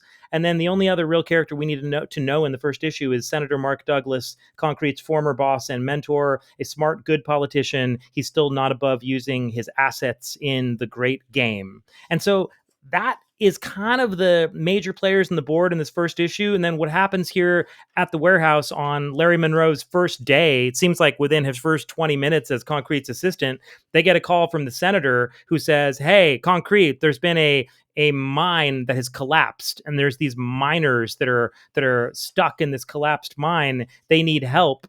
Can you go dig them out? It'll be a great PR opportunity for this senator in Kentucky who I owe a favor to. And so this is Concrete's old boss, Senator Douglas, who he used to be the speechwriter for, doing a favor for this other senator in Kentucky. Concrete and Maureen and Larry jump on a plane and they fly out to Kentucky to save the miners. And then that's the second half of the first issue, is Concrete just trying to save these people. And then it's not really your typical superhero story and ending here by the end of it, is it? It's not really the ending you expect from most No, comic no. books Well, whatsoever. but the thing is, though, is that I think what we were saying, I know we weren't saying this, but it's sort of thing. It's like, this is not a superhero book, and he's not a superhero. He is like something that he kind of like lays out. What is it? This issue or next issue where he kind of says like, "Well, my plan is, I now want to be doing adventures." Like, he's basically like, "Look, I'm a celebrity." It's interesting because it kind of fits around with what his cover story is, and the cover story is around because the government figures, if we just, if we kind of flood the zone with concrete, at a certain point people will be like, "Oh yeah, like him, whatever," and the novelty will wear off. But it's sort of interesting because he's trying to do things that are counterproductive to that. Because if he wanted to kind of lay low, disappear, and just kind of like be like a not a has been, but like, you know, to have the Q rating drop down, he wouldn't go to try to like do a PR stunt. But he does it anyway. Because he kind of points out that he owes the senator. Like, he feels like, he feels like this guy's like a surrogate father, so he's trying to like do well for him. And obviously the senator, like, I think we find out later on, maybe I can't remember, the senator, like, he's the first person who he comes to, this guy Ron Lithgow, when he becomes concrete. So he sort of owes this guy for helping him, so he's not like some complete outcast, to kind of help him get integrated like into society. So I guess he does feel a sense of obligation to help this guy. And then they go to Kentucky, and it's kind of like a weird, but he also kind of explains his powers. Like he can hold his breath for an hour. He can see like really far, like really, really far. I'm not really sure what the point of that is. But Yeah, that's right. That's right. Because he points that out when he's like on the plane on the way to Kentucky, and Larry, the new assistant, thinks that Concrete's lying, but they have like some word balloons coming out of the plane when Concrete's first talking as they take flight. And he says, "And one more thing, most wonderful of all, I have fabulous vision. Come look. See that car down there? The license is IKVD 211." And they're like in the plane way up in the sky. And Larry says, "Oh, sure." And Concrete says, "No, really." And then Larry's like, "Well, if you say so," but the thought balloon says, "He's putting me on." yeah, So yeah, yeah, it's kind of cute, kind of charming. Concrete's got these abilities, and we're finding out sort of in the midst of this whole adventure what they are. And I think it's also a smart decision from Chadwick that Concrete is not invulnerable, and he's not just limitless with his power. And we find out later that he can have body parts, shot and broken off, and he can feel pain. And so it's not like he's freaking Superman. He's right. just much stronger and, surprisingly agile for someone in a giant rock body. But he's incredibly strong, but there are limits. And Yeah. we find out some of those limits here in the mine in Kentucky, where he ultimately makes a lot of progress and digs himself in pretty deep to try and rescue these miners, but then ultimately gets trapped himself. Yeah. And Yeah. there's a cave in, and he's trapped, and so it's like they got to go try to rescue him as well. And it's a very quiet first issue, which in a way does set the tone pretty well for what a contemplative and really thoughtful series Concrete is ultimately going to be. Yeah, well, I think the one thing that I felt sort of, and hopefully in other issues, which we didn't read past the fourth issue, um, he meets this woman named Tawny Hill, who works with NPR. She's covering Right. this thing, and like the guy Larry, he's not really adept at like being in front of people, because he says too much but he doesn't know what he's saying. He doesn't know but and Concrete hasn't read him in on what's real about him, like the government secret and all this kind of who he really is. So Larry sort of like says stuff to Tawny that that her being a good reporter, she kind of like senses there's more of a story here than what this guy's laying on. In her own mind, it's like I bet she's thinking this guy's like he's dropping information like he's a no to keep anything quiet, And I Yeah. think it's kind of a smart way to kind of like add a certain level of mystery. Like somehow he's gonna get found out. Like Concrete's gonna get found out by this cover story is gonna get blown. Like as sooner or later, that's probably what's gonna happen. And Oh yeah. because and Yeah, you're because right. and because like Larry's a younger man, when we first meet him, he's trying to date this girl. Like he's back on USC and he messes that up, and he's with Tawny. I have a feeling that she's gonna try to like like seduce him in a way to get him to talk later on. I don't know if that's true, but I feel like that's that she might do I think because that's a pretty reasonable guess based on how we leave Tawny in the first issue. Her final thought balloons to herself, this very industrious young reporter. She says, "Damn, there they go. While I was sleeping. Well, there's more to this story, and I'll bet I can get to it through that Larry Monroe, or yeah. however I have to." So yeah, I got a feeling Larry's going to be potentially his desire for Tawny might be a problem for Concrete's cover story. Oh, for Yeah, sure.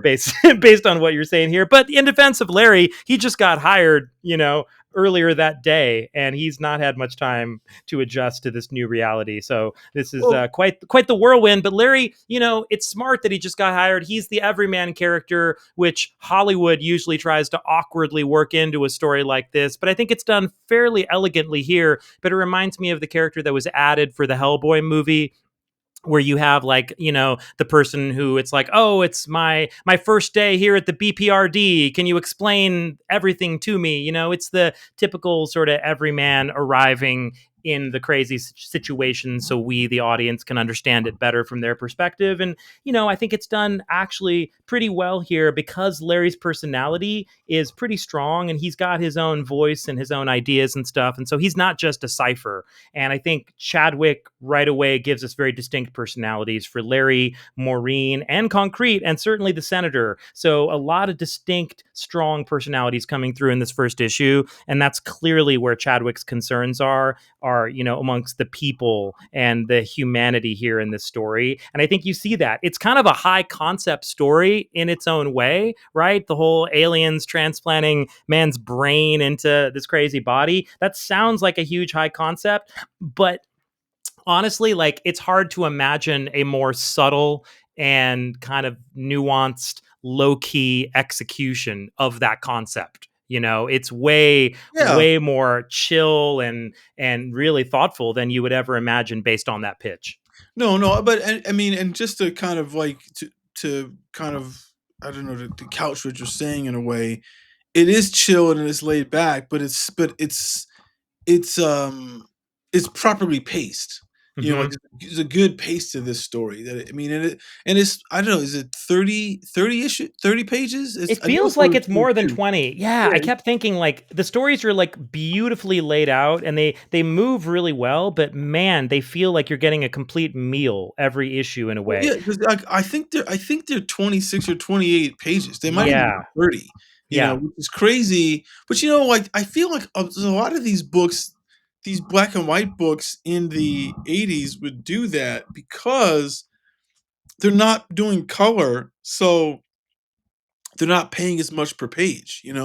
So Yeah, they're well, there's only house ads, and this yeah, is really early days for Dark Horse, early Dark Horse. So there's only just a handful of books to even advertise in the house ad. So yeah, I'm looking issue number 4. They start numbering the pages here at some point. Issue number 4 is 28 story pages, yeah, see, and yeah, so yeah, that's a pretty yeah. sizable chunk of story there. And it looks like yeah, everyone that I'm looking at seems like it's around 28 pages. Yeah, Yeah, which which which is is amazing. which is basically 6 to 8 pages, like, more than your average, like, superhero book, you know? Yeah.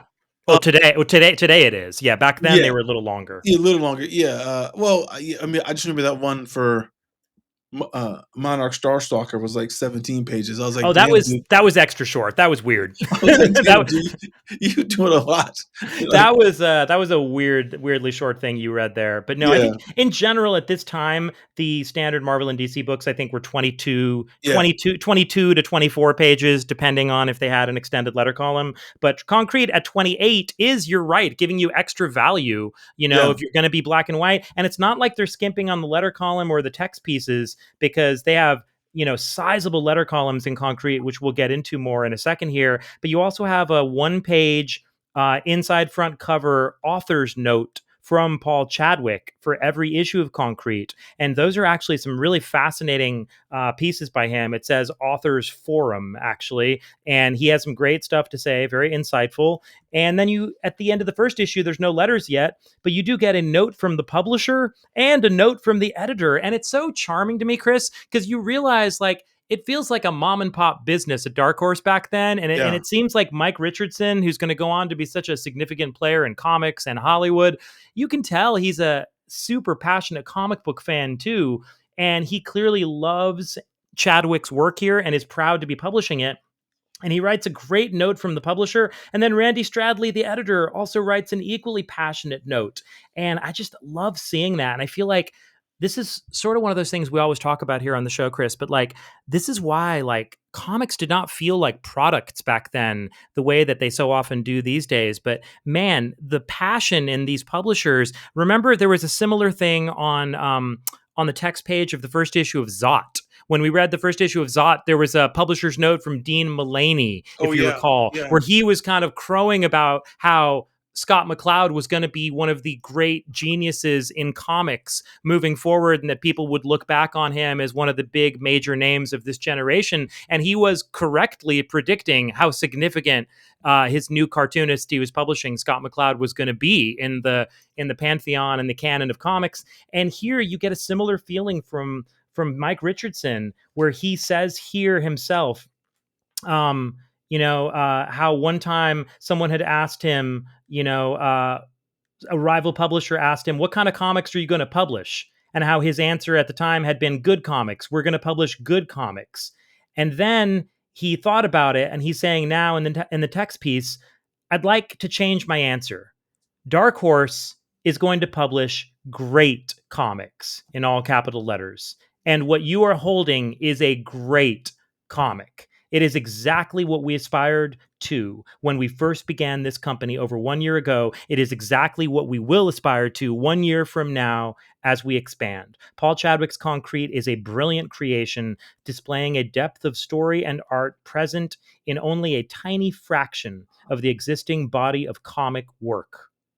Of course, we were not the only ones to recognize the quality of this strip. Soon after Concrete began appearing in our flagship title, Dark Horse Presents, Paul decided to test the waters for a full-length Concrete book. This had been Paul's dream for a number of years. Suddenly, we were bidding against 7 other publishers, including Oh, he says, including somebody he mentioned earlier in the essay here, but he didn't mention them by name. But he said, suddenly we were bidding against 7 other publishers. I was determined to keep Concrete with Dark Horse.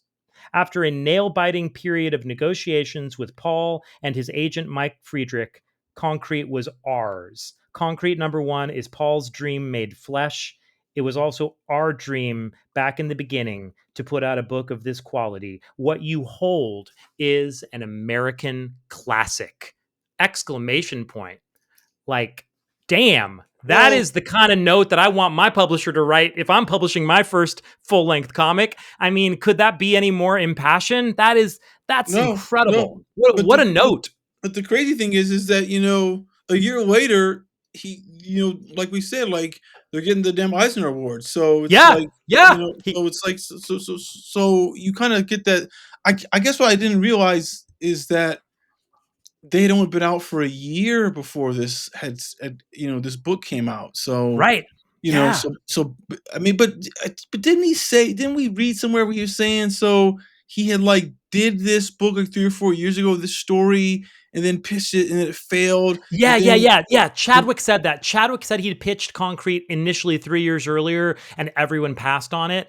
And then I guess what I didn't realize as part of the story here was then he apparently published these Dark Horse Presents short stories afterwards.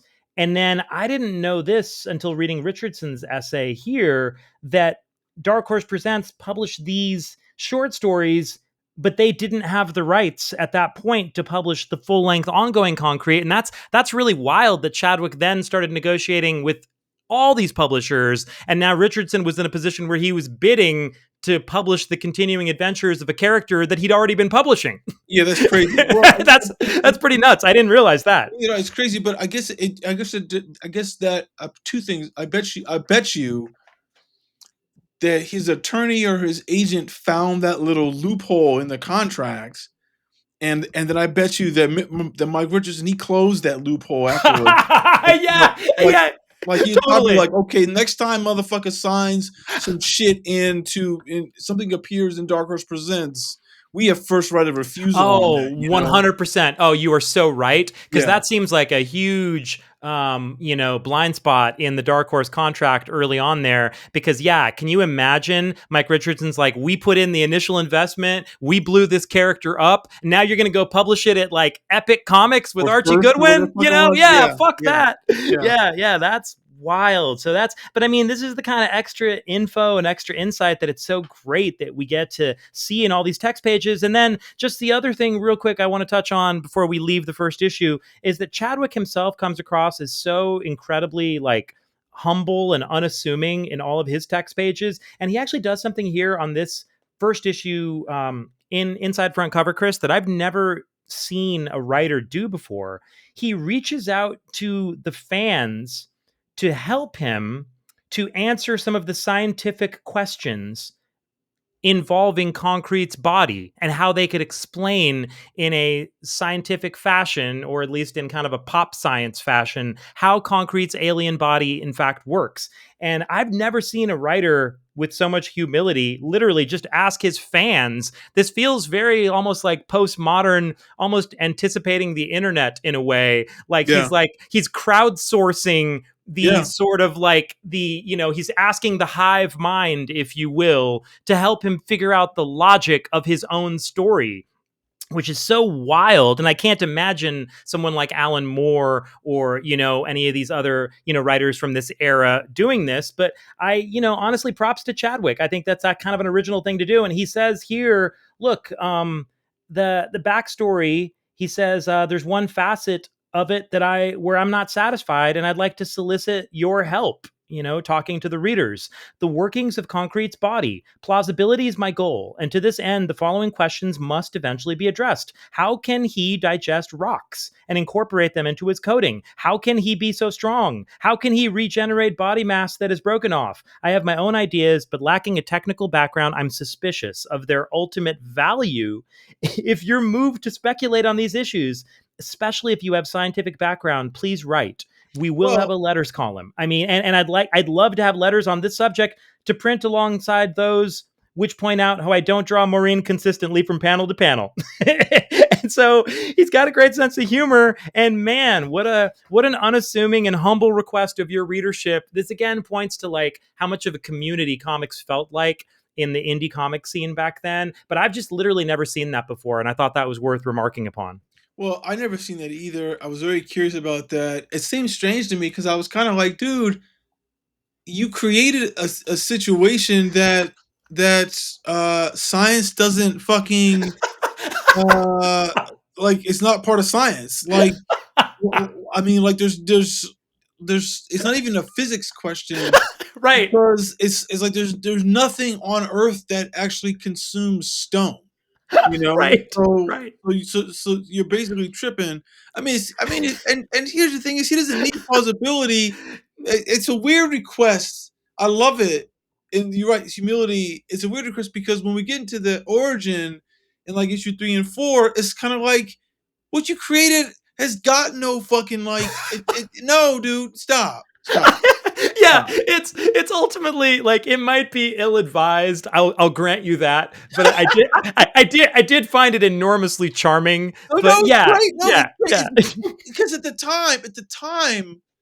time when I'm reading that, and I'm like, oh, like I'm thinking, is he like Ben Grimm? And like how does this work? Like, is there other kind of creatures that are going on? Because there's some Marvel heroes that are like I think the Rhino is that way. Like, the Rhino, I believe, is like fused to that costume, and there's a few of the people where the costume is fused to them. And isn't like Rom the Space Knight has some situation like that too? There's that. Maybe Rom is a gap in my comic knowledge. Hopefully, we can remedy that on the show one day. Yeah, I can't remember how all that ROM stuff works, but it's sort of just like a thing but he doesn't have any of that type of cosmic rays or shit like that happening to affect, which we'll get into. But I just want to point out just one really, really cool uh I don't even know what page this is. It's after the cave in, right? It's the aftermath of the cave in, and they think concrete is dead, and they think all the people are dead. This might be, I don't know, page 15 or something like that. And like the two senators are sitting in their hotel rooms, and senators, and there's the bottom three shots are he's watching TV, and he's not, sorry, the bottom three panels, he's pouring a shot of whiskey, and it's three panels back to back of where he's letting that whiskey like overflow Yeah. which and I think that's kind of a cool it's a cool visual way to communicate the mental state of the character who's pouring that. Like he can't focus, and he realizes this is such a blunder. And Oh then yeah, totally. And also notice he's got a crumpled McDonald's, yeah, fast food bag there in the hotel room as well. So he's having whiskey and McDonald's. This is what yeah, our senator and the senator. Come is on now, having. he's Yeah. which, but I think it's a cool way because it's like there's not enough liquor here. It's Right. like I'm just gonna Right. keep pouring it. I mean, I think that's a great, it's a great little. But also, what I noticed now as I'm looking back through this, the technique he does. We mentioned earlier the technique he does in the second issue when he's the multiple panels like in a row to kind of Yeah. like show Yeah. time. He does it there like with the shot glass. The next page he does it with this editorial at the top, Yeah. Yeah. on TV. Like he's sort of playing out this thing where he does that repetition of an image or the panel layout to kind of like work with time in a smart way. I mean, it's Mm-hmm. not like anything new, but it's interesting that he's doing it like in this. And then there's a Yeah. great part in like later on I think the next page, the last panel is the Kentucky senator. You see his TV in the background, like he threw a shoe at it. Oh, right, Yeah, right. Yeah, it's broken. You yeah, can it's see that. broken. Yeah, yeah. Actually, you know what? And I think that is fascinating storytelling. And I'm also noticing with the whiskey scene too. And when he overpours the whiskey, I think the overpour is also connected to like what he's hearing on the TV in that panel, right? Yes, Because yes, yeah, yes. because he hears that's the panel where the one of the reporters asks, "Do you hold concrete responsible for your husband's death or the senator?" And No, like yeah, no, yeah, that's like that's so great. I think I was reading that quickly the first time I read it, but I'm realizing that now he overpours the whiskey because someone's blaming him on TV for the death of one of the miners here. yeah. Well, that's what I was saying. It's like the mental state. He's like, Yeah. fuck, I need more Yeah. liquor than this. Yeah, God yeah, damn it. right. Yeah. I need more. It's not enough. Yeah, it's a great juxtaposition of all this stuff happening simultaneously, and it's so many levels of storytelling. And then at the same time, in the midst of all this, we see there's a commercial on the TV for Coca-Cola, and in the commercial, it's concrete drinking Coca-Cola, Yeah, which is yeah. and like and that actually looks like yeah, that's right around the time where we're back and forth between the senators freaking out and the one throwing his shoe at the screen.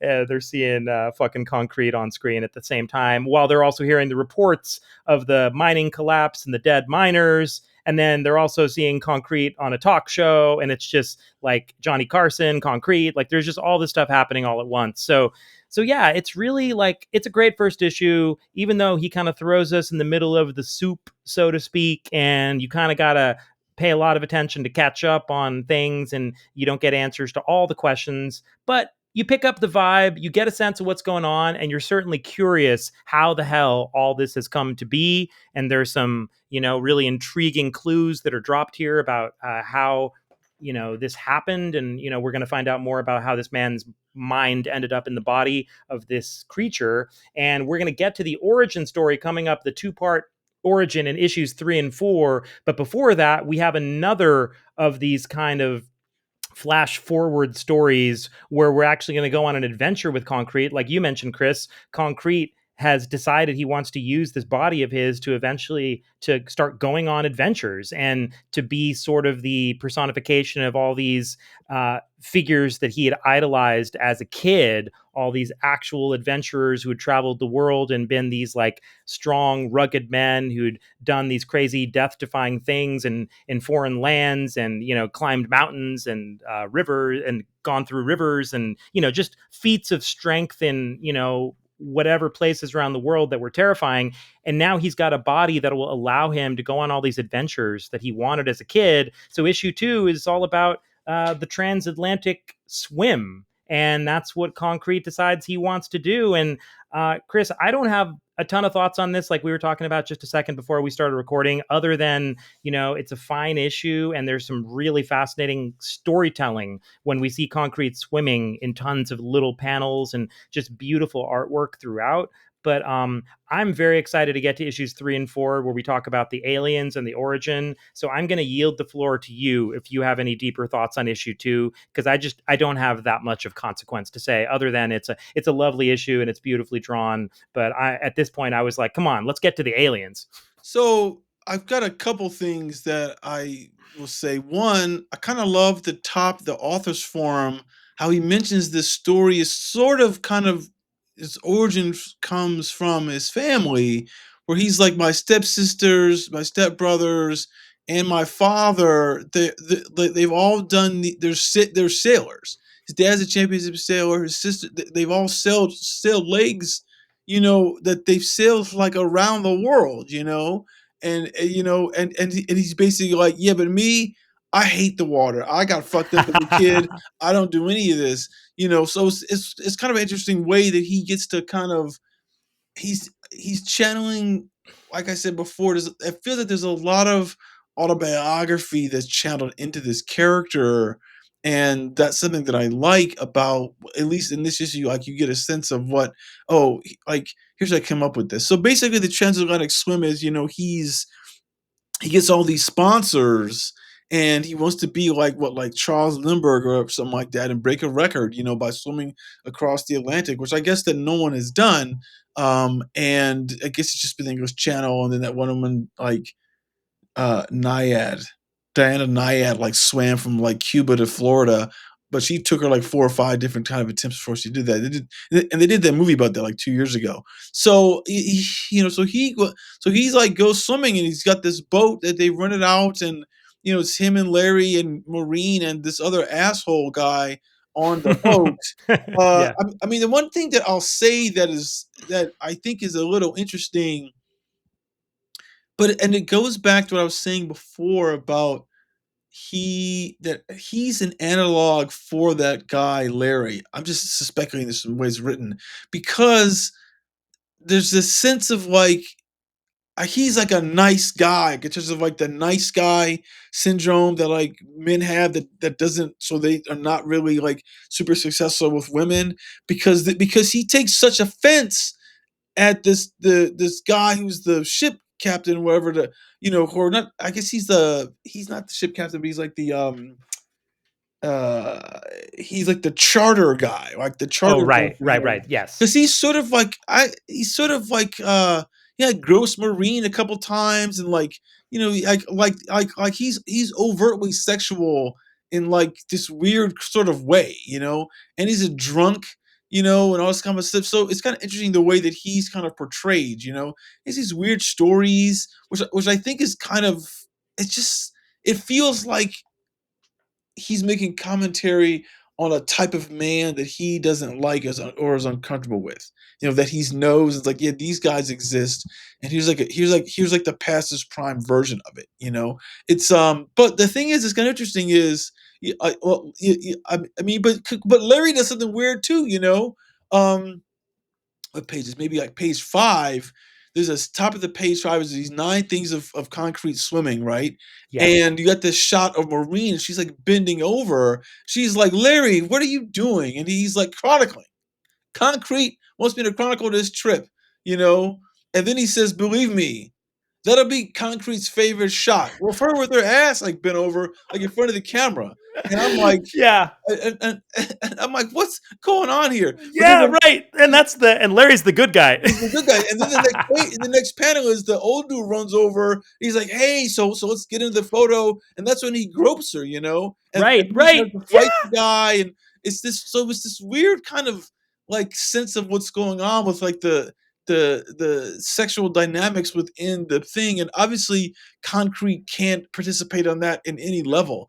I think there's a cool page here, like the art on this one page. I guess the whole splash panel when he's like, it's an overhead shot of the boat, and he's like swimming behind it. It's like a kind of a, you see he's talking on the earphone thing that, because they have a way to talk to him with it's like a wired radio, because again, Right. this is like in '87 before there was cell phones or that much kind of like good like wireless technology, so they kind of go through that. And then like Concrete, it's interesting that Maureen is like, I don't think you should do this because we don't know how like like what's your body going to do for swimming this way? Like, are you gonna get tired? And then he's sort of like, oh no, I'm fine, I'm fine, I'm fine. And until there's like a little storm and the boat like capsizes and they get stranded, and then he tells and then he tells Larry Marine, I'm in pain. Like I'm swimming and my joints hurt and all this kind of stuff. And he's like, oh, it's like he didn't want to tell them what was going on, which is it's just kind of a very like bizarre trait that he would lie to the people who were about, but maybe it's weird to know. No, because we know from later on in the origin, he's got an idea of what his capabilities are, but they're just trying to find out, like more of them. But I think what's interesting is they have the shipwreck. They get lost at sea. They're in that boat, or or like the life raft, and everything they had to record this journey has been destroyed. Their notes, their video camera, like everything. And Concrete is just like swimming with them. But the one thing I don't understand that's kind of weird, like logically, is because I think they're out at sea for like a week, right? Why isn't he Right. just like pushing them toward, like pushing them forward or back the direction he came? Because you can navigate from the direction of the sun, So, but Yeah, that's a fair question. I am not really sure what the answer is to that, but I mean, yeah, you'd have to ask Paul Chadwick there because that does seem like something you would think Concrete would be capable of.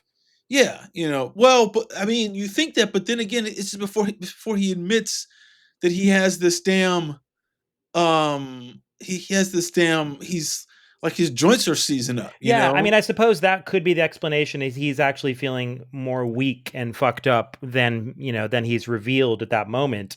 I think one of the cooler things that we find out here during this period of time is that they catch a fish, or some kind of, I think it's some sort of a fish, or no, like a bird. Actually, it's a bird of some kind on the water, and Concrete grabs it and then retrieves it, and he cooks the bird in his mouth because his body temperature is near boiling. And this is like a crazy looking panel where Maureen is leaning off this lifeboat, and she's like picking, like she's like just like adjusting the bird inside of Concrete's open mouth, where we see it's been cooked nearly to perfection, Oh and yeah, yeah, they're gonna yeah. eat it. That was a It's some sort particularly wild use of it's some Concrete's body. rotisserie. But here's what's crazy, where there's another panel here, I just noticed this now, the next panel over, he's, like, attacking a dolphin or a shark like this, is he about to eat that for them to eat too, you know? I don't know if he Um is he, no, I think he's just, Oh, I yeah, think no, no, he's yeah, no, no, no, it says Concrete carefully he elbows the sharks away to voice, like, starting a frenzy, right, right, right, yeah, but he does get a turtle, says for turtle steaks and soup and oil for the yeah, dry skin and turtle yeah, jerky. It's sort of a yeah. crazy, it's This sort is of a wild. yeah, yeah, it says here, it says, "In this way, 2 weeks pass," Yep. and I'm kinda like, "You guys," it's this is the moment when it's like, "Hey, you solicited help for, people to tell you how concretes work, his body works, you need to solicit help for how like, what would you do to escape a damn fucking being stranded?" You know? Yeah. But it's interesting, there's a moment where he's like, he finds that they find that boat that's been abandoned, and concretes, and that they go on board, and they're about to like, oh my god, what are we gonna do? What's happening? And concrete's like, I'm done. Mhm. Like he's like, I can't even swim anymore, and he basically gonna let himself drown. And there's that one moment, where he's like, oh, he feels that they're like, where's it? He goes, oh, wait a minute, uh, it says like concrete feels gratitude as he sees Larry slice the water, because he's diving in to save him, but yeah, he's like his limbs are not moving.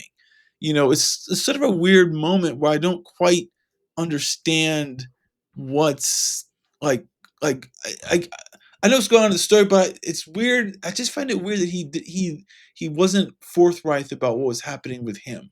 But maybe Yeah. maybe he feels so guilty because these people came out with and they're gonna die because of his stunt.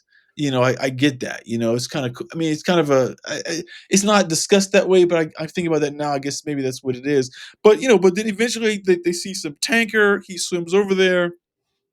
He's got all this seaweed on him, and he climbs up.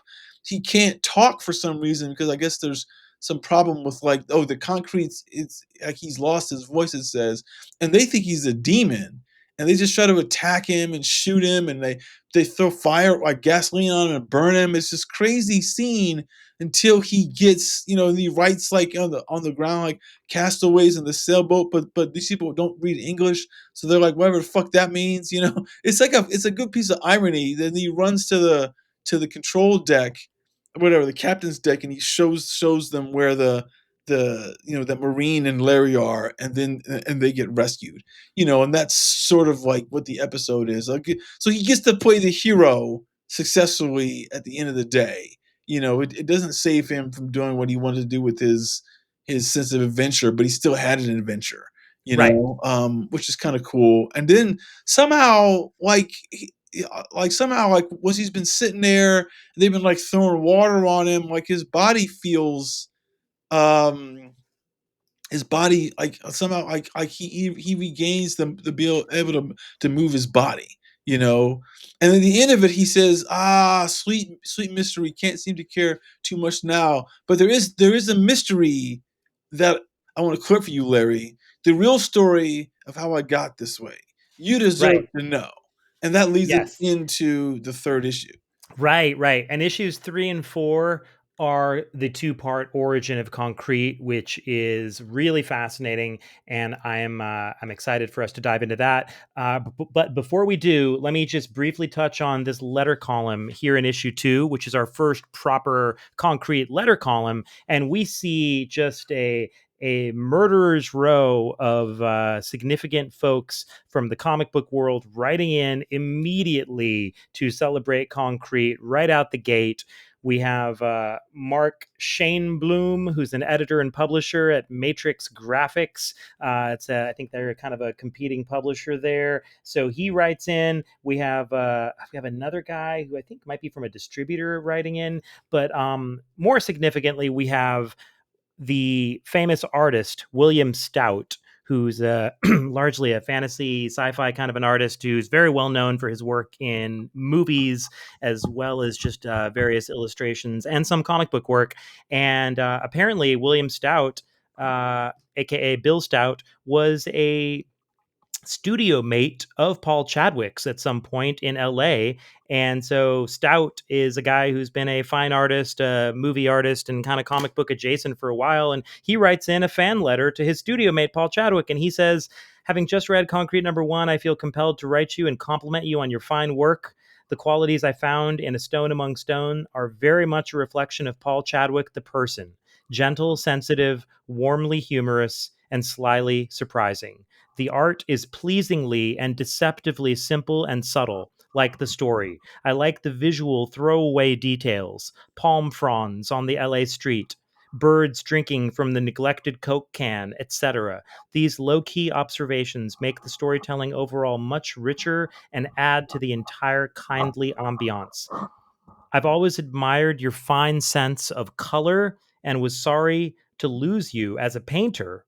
With so few good colorists in comics these days, your proficiency and taste in the execution of your front and back covers really stands out. I've just noticed something, however.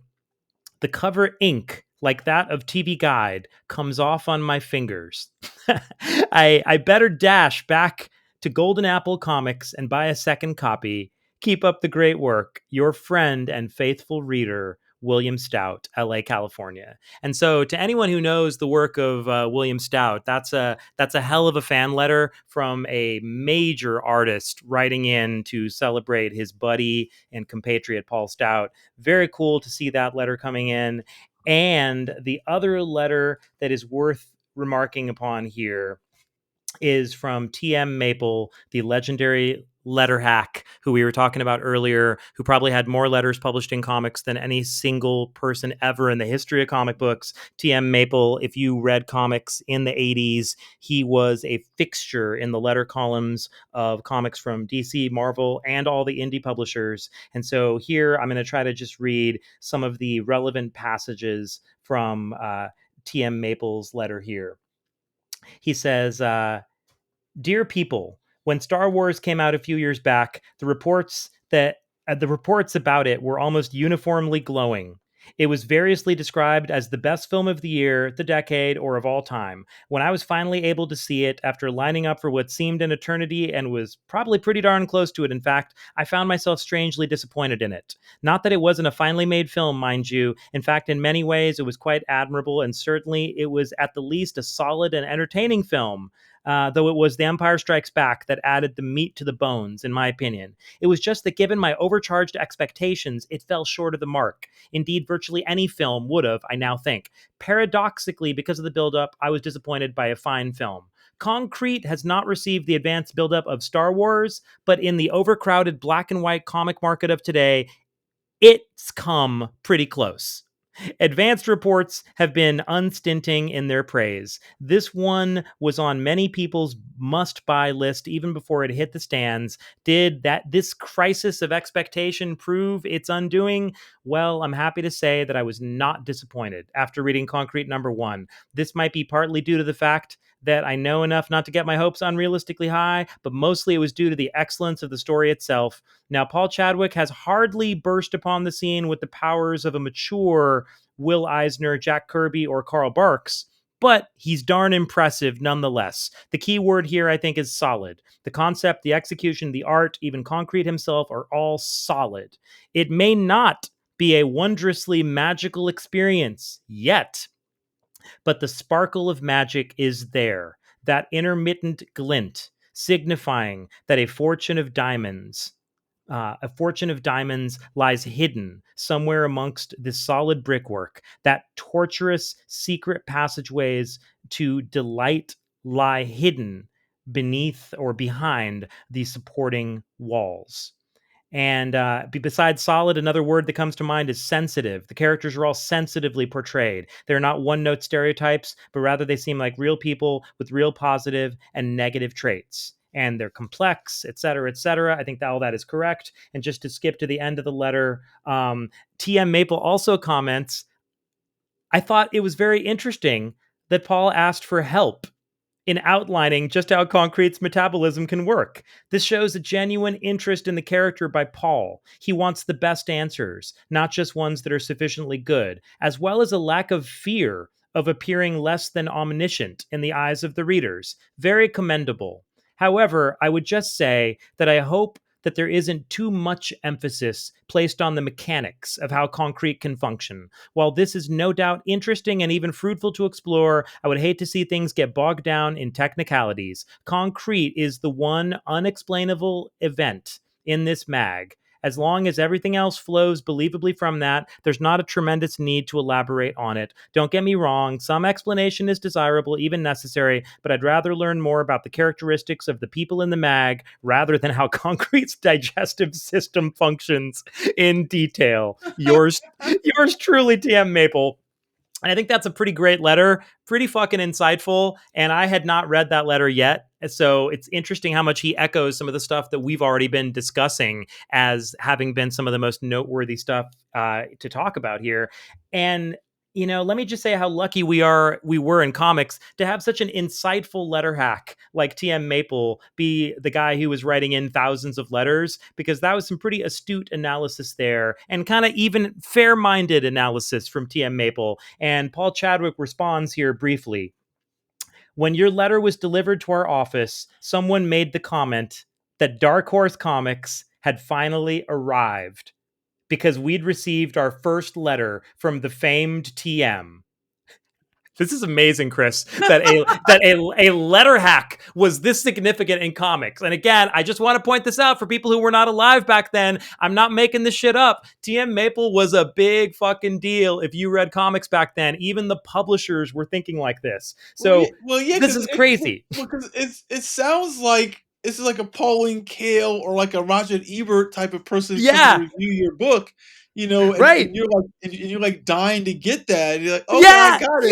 Yeah. I got my TM Maple letter. Yeah. I mean, it sort of anticipates the era of like the blog and the internet and all that. But because let me point out here that TM Maple, unlike Pauline Kael, he wasn't writing for some major organization. He was sending in letters from Weston, Ontario. And like he's this Canadian dude just writing in letters to all these comics, and the creators and the publishers even really cared about his opinions, which is just mind-blowing. And so it points to the culture of letter hacks in comicdom in the 60s, 70s, and 80s that really sadly doesn't exist anymore with the horrific and lamentable disappearance of letter columns for the most part in modern comics. But this just shows you how charming and what a great feature the letter column was in these comics.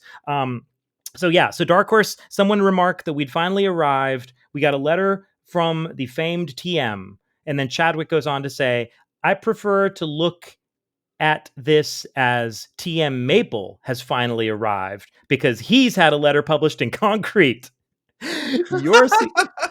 So Chadwick joshing with TM a little here. Your suggestions about keeping the focus of the story on the characters' personalities rather than their physiologies.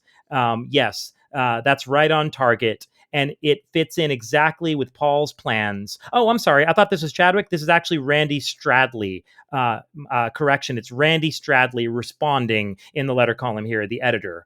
So your suggestions are right in line with Paul's plans. While a little explanation goes a long way, I think that Paul would like to know, just for his own information, how concrete works. So there you go. There's some fun letters from the first concrete letter column, and that gives you some sense of the kind of reaction concrete was receiving to these first issues.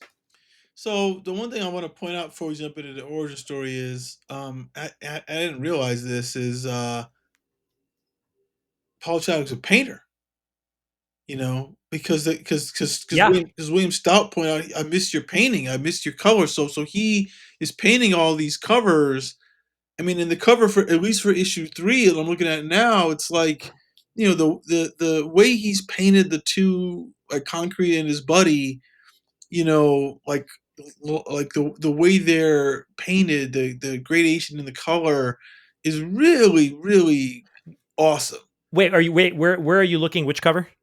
The cover to issue 3. You know, if you Issue look, three. if Oh, yeah, yeah, right. you know, well, like if you just look at, like, I mean, like those guys, they're not just gray. Like there's that tinge of red at the top, and then it kind of goes down to the gray, and then it sort of like gets a little, and then it gets like a little bleachier, like as you go down.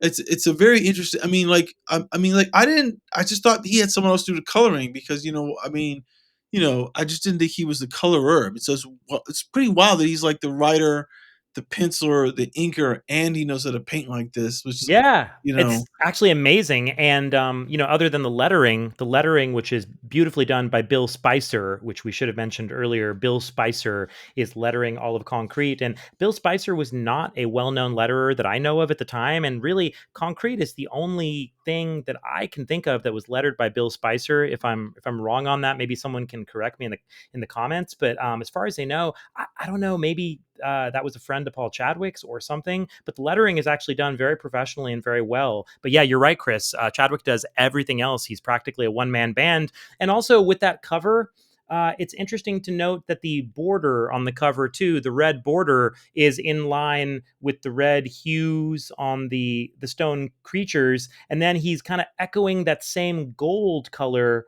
uh, in the background of the Dark Horse logo, along with the little banner across the right side, and Yeah, then the little golden concrete holding up the title in the corner of the cover. So it's really interesting how he's using these very kind of, for comics at the time, very sophisticated, sort of unified color patterns that are yeah, clearly thoughtful to the point where he's changing the background color of his publisher's logo on practically every issue so that it kind of matches the color scheme of his cover, which is yeah. something that people didn't typically do in comics at that time, of course. No, no, it's, I mean, it's sort of like the thing that I love, like, I love it um,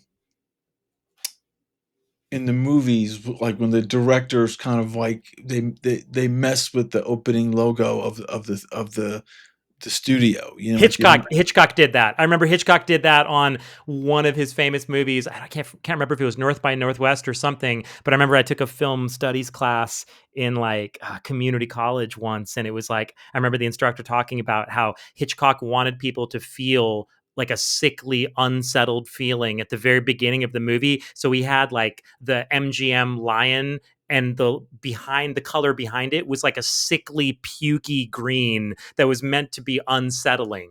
And at least according to this film studies professor who I was, in the class with, he said it was intentional that Hitchcock wanted you unsettled right from the very beginning. Like, what the hell? Well, yes, I mean, like those guys did it. I'm pretty sure the Matrix movie, like, has like that green cast in that movie, like that green kind of comes into the Warner Brothers logo. Like people do it every once in a while. It's you know it's just rare to, because you got to convince the studio to, hey, Right. let us fuck up your branding for this Yeah. movie. You know, I mean, I remember Soderbergh for one of his films, one of his recent films, he used the logo that Warner Brothers used in like the 70s because he was, I Oh, think, wow. because Oh, that's I think fucking cool. I think he did a period story, or it might have been on one of the ocean films. I can't remember, but it's like, but I always find that kind of fascinating that the artist is thinking like on this very gestalt level of like, I want everything to be unified with the vision that I'm doing. You know, like Yeah. I don't want there to be any kind of like, I don't want the branding to, you know, to stick out. Like it's all got to work with what I'm trying to do. Yeah, totally, man. Well, I mean, that's something you and I talk about a lot, Chris, right? I mean, just, when we're not on the show, the design that we love with our favorite comics or, Yeah. anything in general, but just you can signal to a reader or to a viewer just a certain level of sophistication and sort of holistic integration and coherence with beautiful artful design. And I think right from the beginning, that beautiful, artful, sophisticated design unity, like the gestalt you're talking about, I think it signals to the Eisner committee immediately, hey, this is a book to consider as one of the best books in comics right now. And I think between the glowing rave review from the publisher himself and the carefully curated design and color schemes of the book, Concrete is signaling to comics readers of the 1980s and 1987 that, hey, this is a comic to be taken seriously, and it's a thoughtful, new comic that has been carefully curated by a major new talent, and every aspect of the book, you can tell, has been lovingly, intelligently put together. So yeah, all that's very noticeable and really really makes an impact. So having said that, moving on to the substance of issues 3 and 4, we might want to just discuss them both kind of as a unit, since they're Yeah. sort of Yeah. a Yeah. two-part story. So issues 3 and 4, really, it's pretty amazing. It's Concrete continuing what he begins to say at the end of issue 2, where he tells Larry that there's a story to all this that he ought to make him aware of. And this really ends up being Concrete telling his origin story to Larry about how Concrete had gone camping with a buddy of his, and they saw something weird while they were camping, and they were just two regular guys gone camping, and they went and they climbed up Wait, some wait, wait, wait, wait. yeah, Before you get it, there's a great little piece at the first panel. Before you get into the story, sure. it says what follows isn't exactly what Concrete tells Larry, but it is what happened. So you gotta feel like he's sort of like, Oh, that's true. He does say that. So Concrete is like not telling Larry maybe certain things he was embarrassed about, or certain aspects he just doesn't want to share for whatever reason. yeah, yeah, yeah. So it's yeah, That's so true. it's Very good nuance. You're it's an right. interesting moment because then we're left wondering is I mean, it's like so what has he told Larry? What has he not told Larry? Like, is he not telling us the reader something too? Right. Yeah, that is Because fascinating. There's so many nuances to this. You're right. Well, and now that you point that out, that also brings to mind the authors forum, the text piece from Chadwick that introduces this two-part origin story was actually kind of mind-blowing to me. Again, Chadwick is so candid in these authors pages, and it's very refreshing to me. Again, it feels to me like it harkens back to a simpler time when creators could or would be just so seemingly transparent with the readers about their process in a way that feels different to me than it is a lot of times these days. But Chadwick basically reveals here on this text page, Chris, that he didn't want to have aliens involved in the backstory of Concrete, but he felt like he'd kind of painted himself into a corner. And he says here, this story that you're about to read, this origin story, represents the necessary solution to an implicit problem, i.e., how can a stone like man exist, that I still feel a touch of unease about. From the start, I felt the strength of this series was its firm footing in the real world, our familiar world, without a Byzantine history and set of terms the reader would need to learn. But how to explain Concrete's physical existence in our world? As he himself says in the story, we don't have the technology to create super strong cyborgs. Purely fantastic origins, such as being bonked on the head with a magic rock, seemed out of harmony with the tone of the strip. So the only thing that felt right was a superior technology, and that meant the personally distressing intrusion of, yes, aliens. For when you have aliens, you have a factor that could radically change human history, unify superpowers, revolutionize technology, change the perspective of every aware human soul. Exactly what I didn't want to deal with. The fun for me in Concrete is playing with this one minor fantastic element, our protagonist, in the familiar world I know.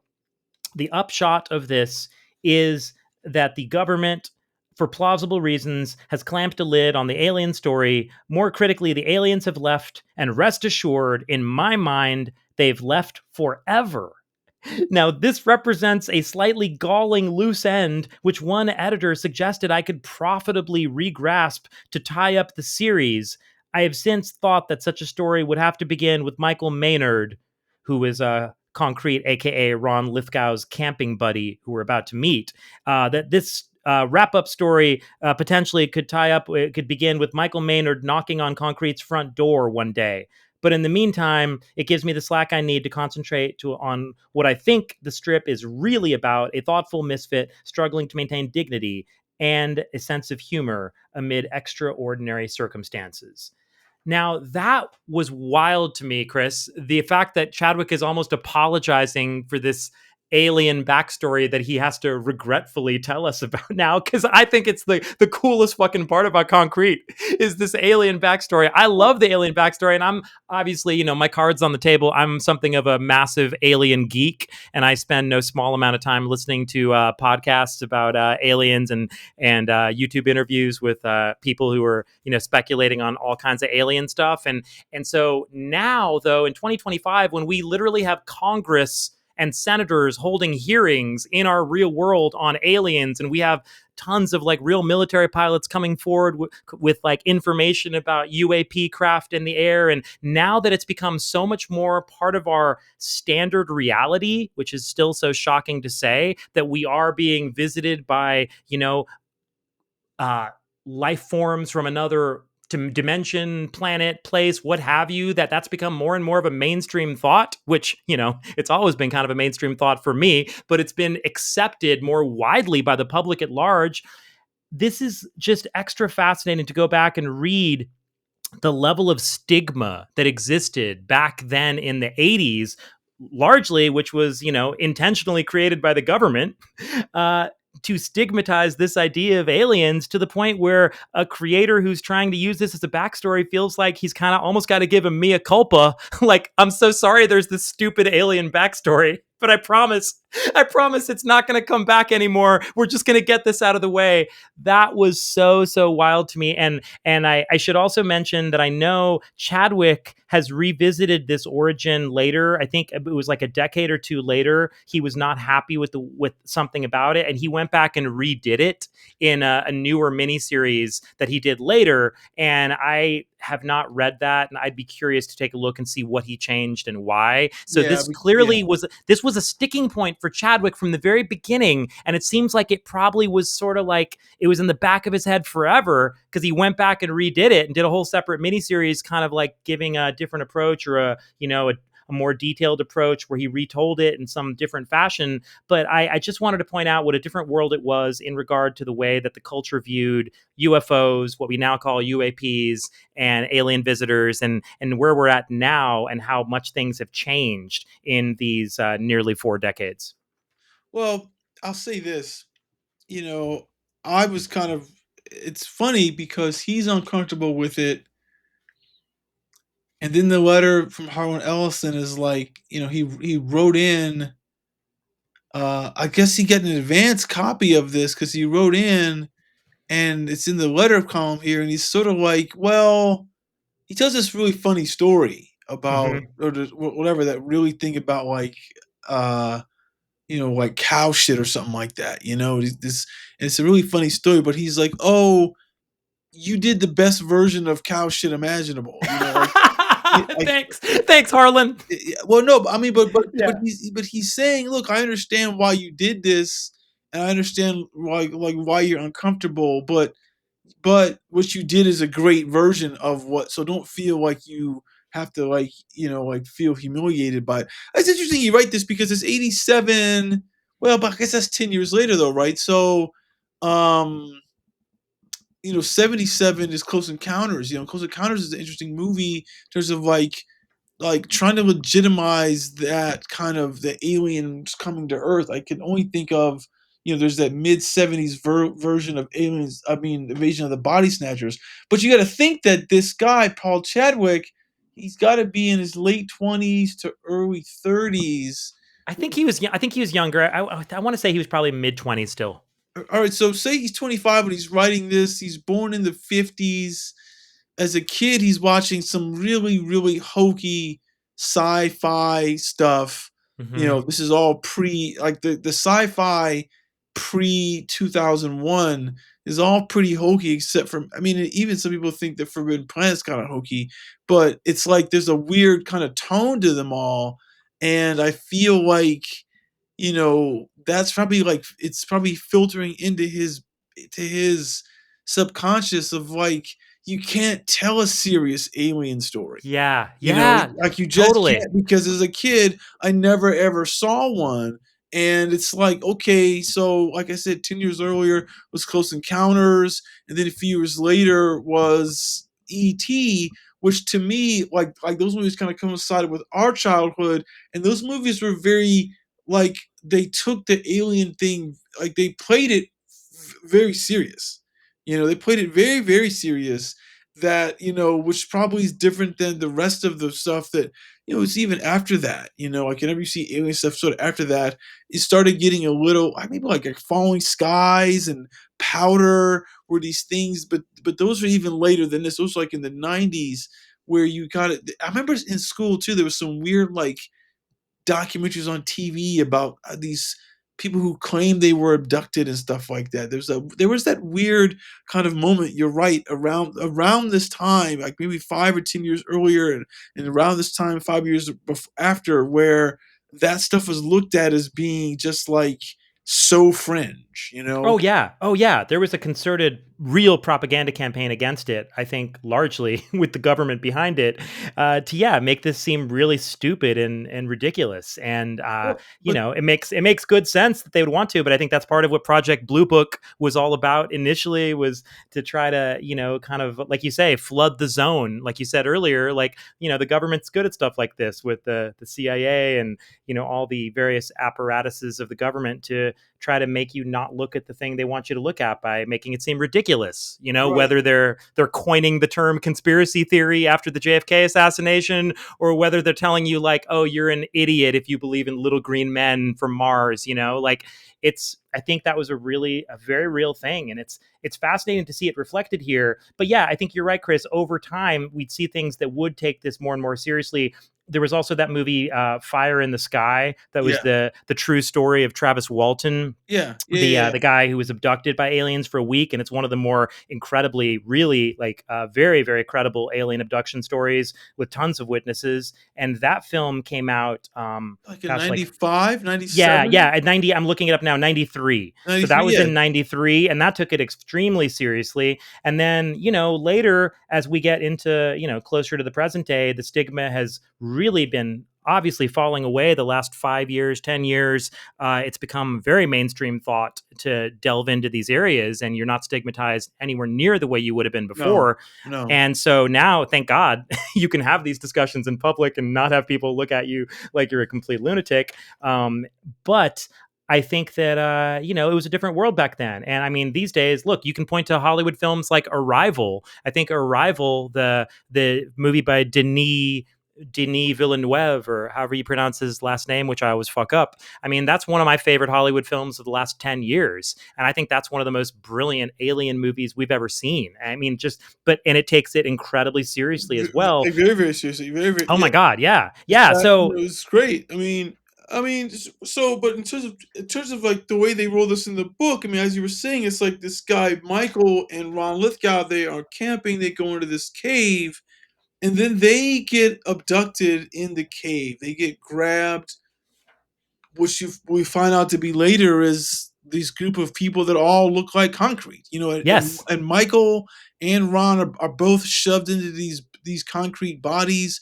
They're in a room where there's been a coyote, well, not a coyote, but like a deer maybe, and like a And there's a bear. bear. Yeah. Yeah, Yeah. like Bear have also. also been shoved into these concrete bodies, and so it's like you basically, the story begins to unfold. You realize that these aliens have come to our planet, and they have these suits, whatever it is. These I don't know, call them suits, whatever. I mean, like they're They're these giant rock bodies that yeah, look like concrete. They yeah, all look like concrete to us. They all look more or less the same. And they're these giant rock monster bodies, and they're apparently doing brain transplants, like literally just taking the brains. That's the last thing Ronald Lithgow remembers as a human is some kind of miniature alien buzzsaw coming at his head, and Yeah. he felt pain. And then it cuts to black, and he wakes up, and he's in the concrete body with like a really primitive looking like dotted line around his head, like they just kind of like opened up the scalp and popped his brain in there, which is kind of funny.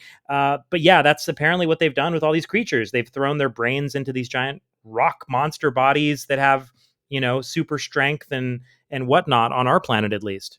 Yeah, I mean, it's interesting because like like you said about the line, because like as this story begins to unfold in this issue, like he makes a point where he says that like, oh, the line's disappearing. Like they figure out what was happening, and then they realize that, oh, they're healing and they're going to be stuck in these forms on to some level, and they're trying to figure out like how they got to get out, if they can. I think what's really interesting is they have that there's the moral question about, do we escape and like and be stuck in these bodies, or do we try to like fight to the death like in these bodies and try to get our original bodies back, or what do we do? And Michael's like, I don't even know if I want to live if we escape without my body, and it's Yeah. really it's a great kind of like story, kind of like I said, dilemma that these guys have to that they have to they wrestle with, like as they're trying to figure out how do we escape. It's a certain kind of it's a prison that's more than what they than what anyone could like imagine.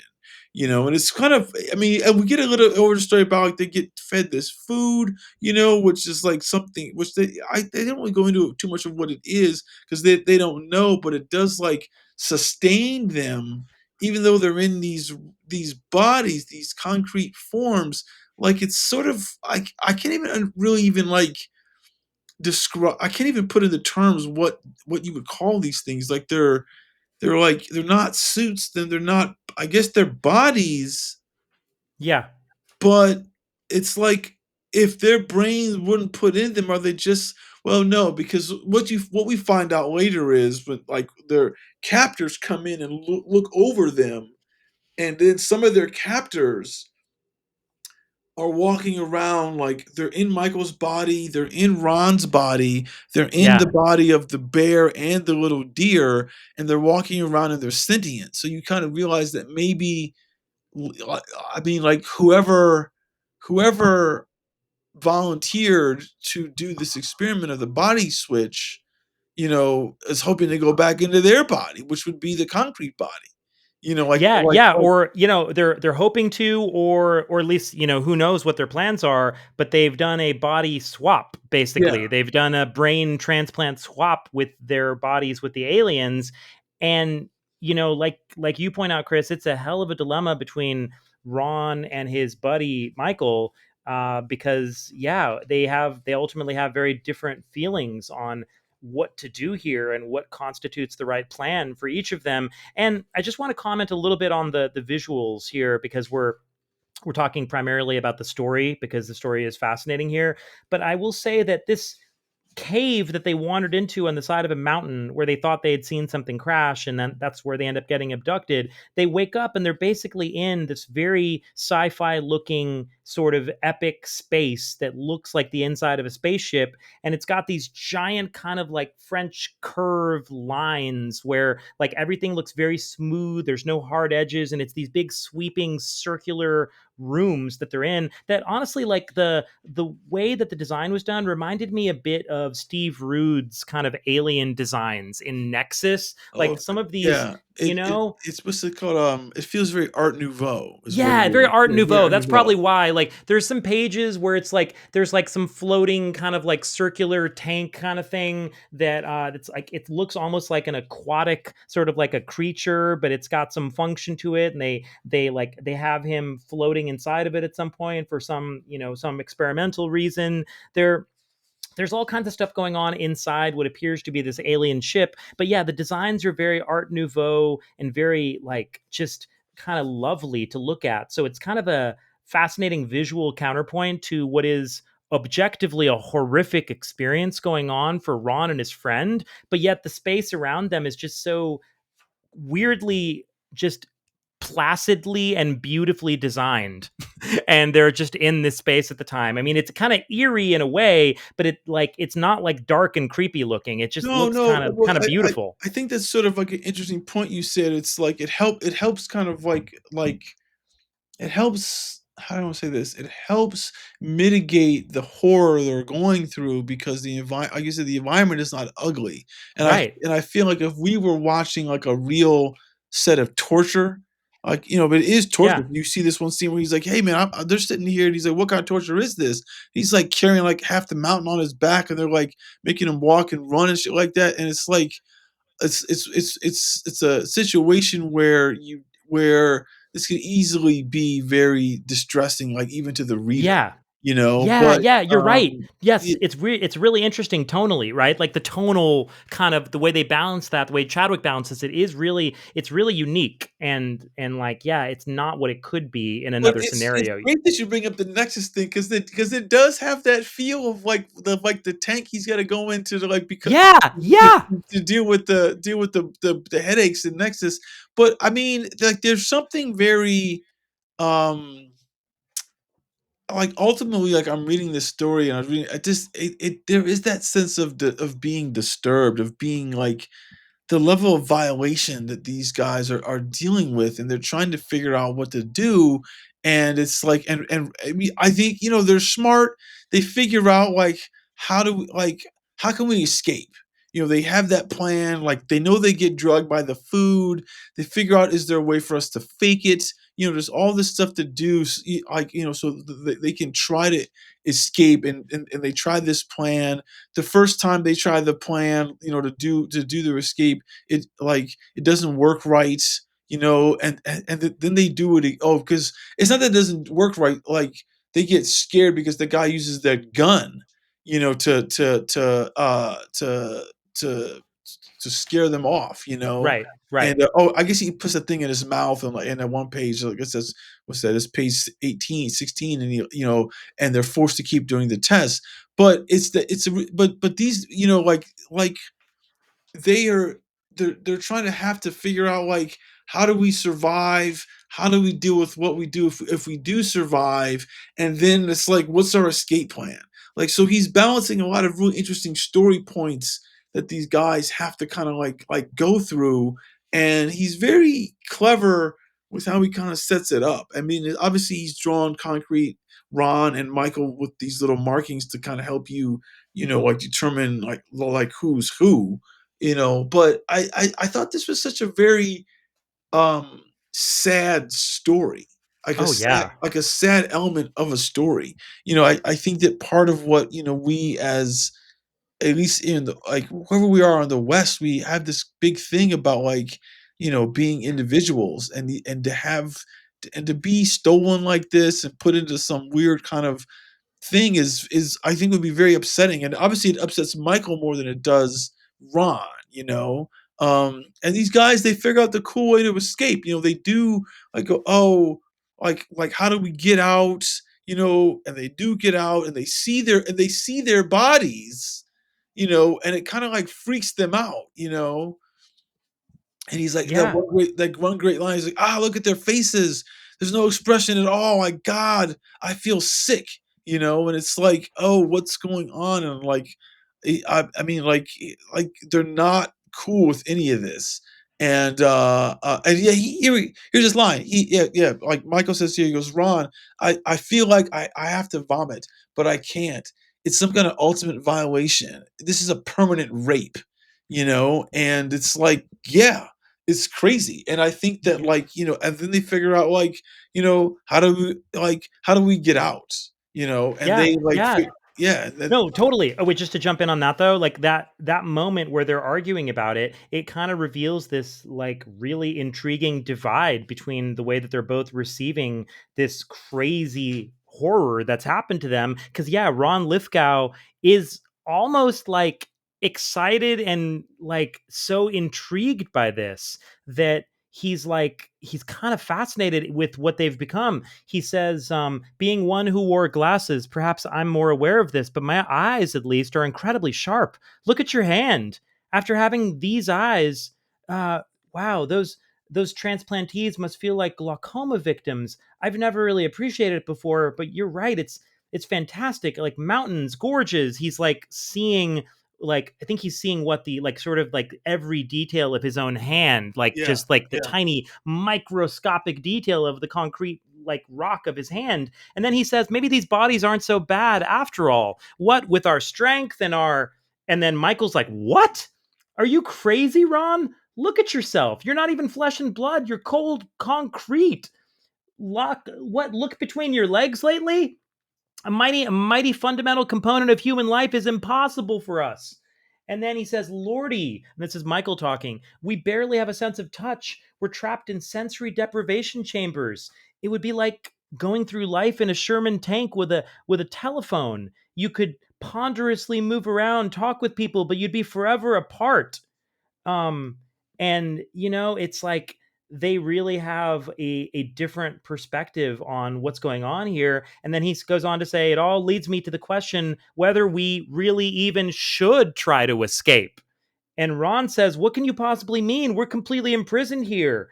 And then Michael argues, yes, but you saw how they avoided harming Fang. That was one of the animals in a concrete body. And though grueling, I don't think that the tests have been life threatening. And so then Ron says, so maybe they want these bodies back intact.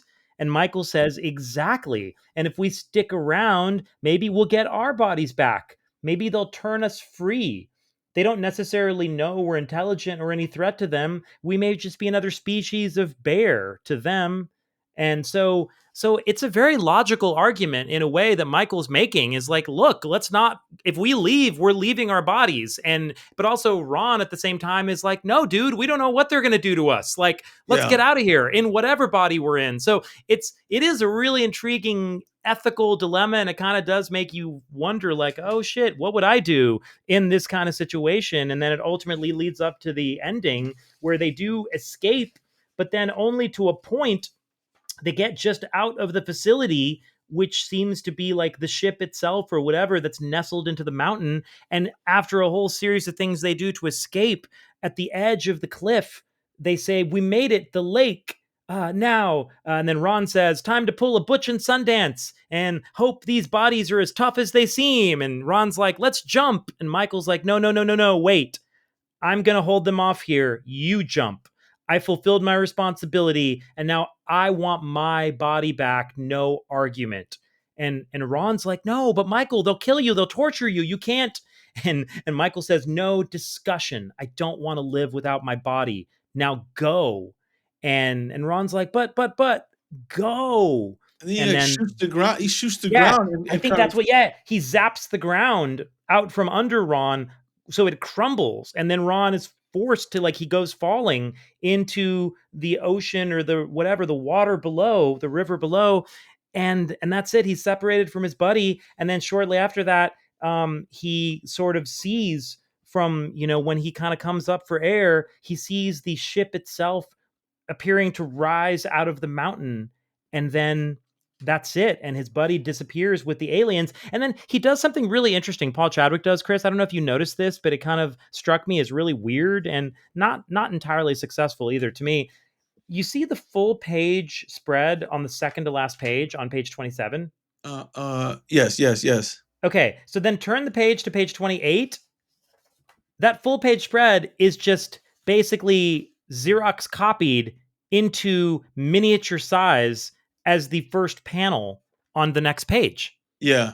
which Yeah, is I saw really that. bizarre. Like, that's a very weird thing to do. I don't think it's entirely successful. It actually kind of stopped me in the story because it confused me. I was like, is that a mistake? Like, why? Yeah, Like, well, why? I mean, Why are yeah, we seeing that again? yeah, because it seems like what he needed there is the reaction shot of Ron. Yeah. Because we just saw the ship take off and we don't see Right. his face Right.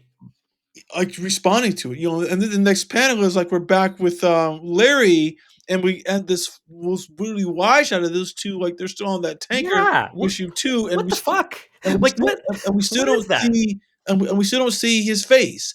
Like Ron's face, how's he emotionally reacting to this? And then the next few panels are these wide shots or shot on Larry or shot on concrete where he's kind of in shadow. So we still don't know how he emotionally feels Yeah. about what happened. Very Um, weird. Very weird, right? What do you think happened there? Like what do you think the intended effect was even supposed to be from Chadwick? Because frankly, I just don't really think it works. And it's a bizarre decision storytelling wise. I just like I can't even think of like what because you would think in that next panel some time should have passed. Like we just had a whole fucking full page spread where we really took that image in detail. Like if we're gonna see it again, I was thinking like, wait, is the ship lifting up into the sky higher or anything? No, yeah, it's not. yeah, yeah, It's yeah. the same image. Yeah. I mean, if we get the same sort of composition, but then change it. Well, I think maybe he's just trying to like do like a match cut from there to the ship, But you're right. But it's sort of like a weird.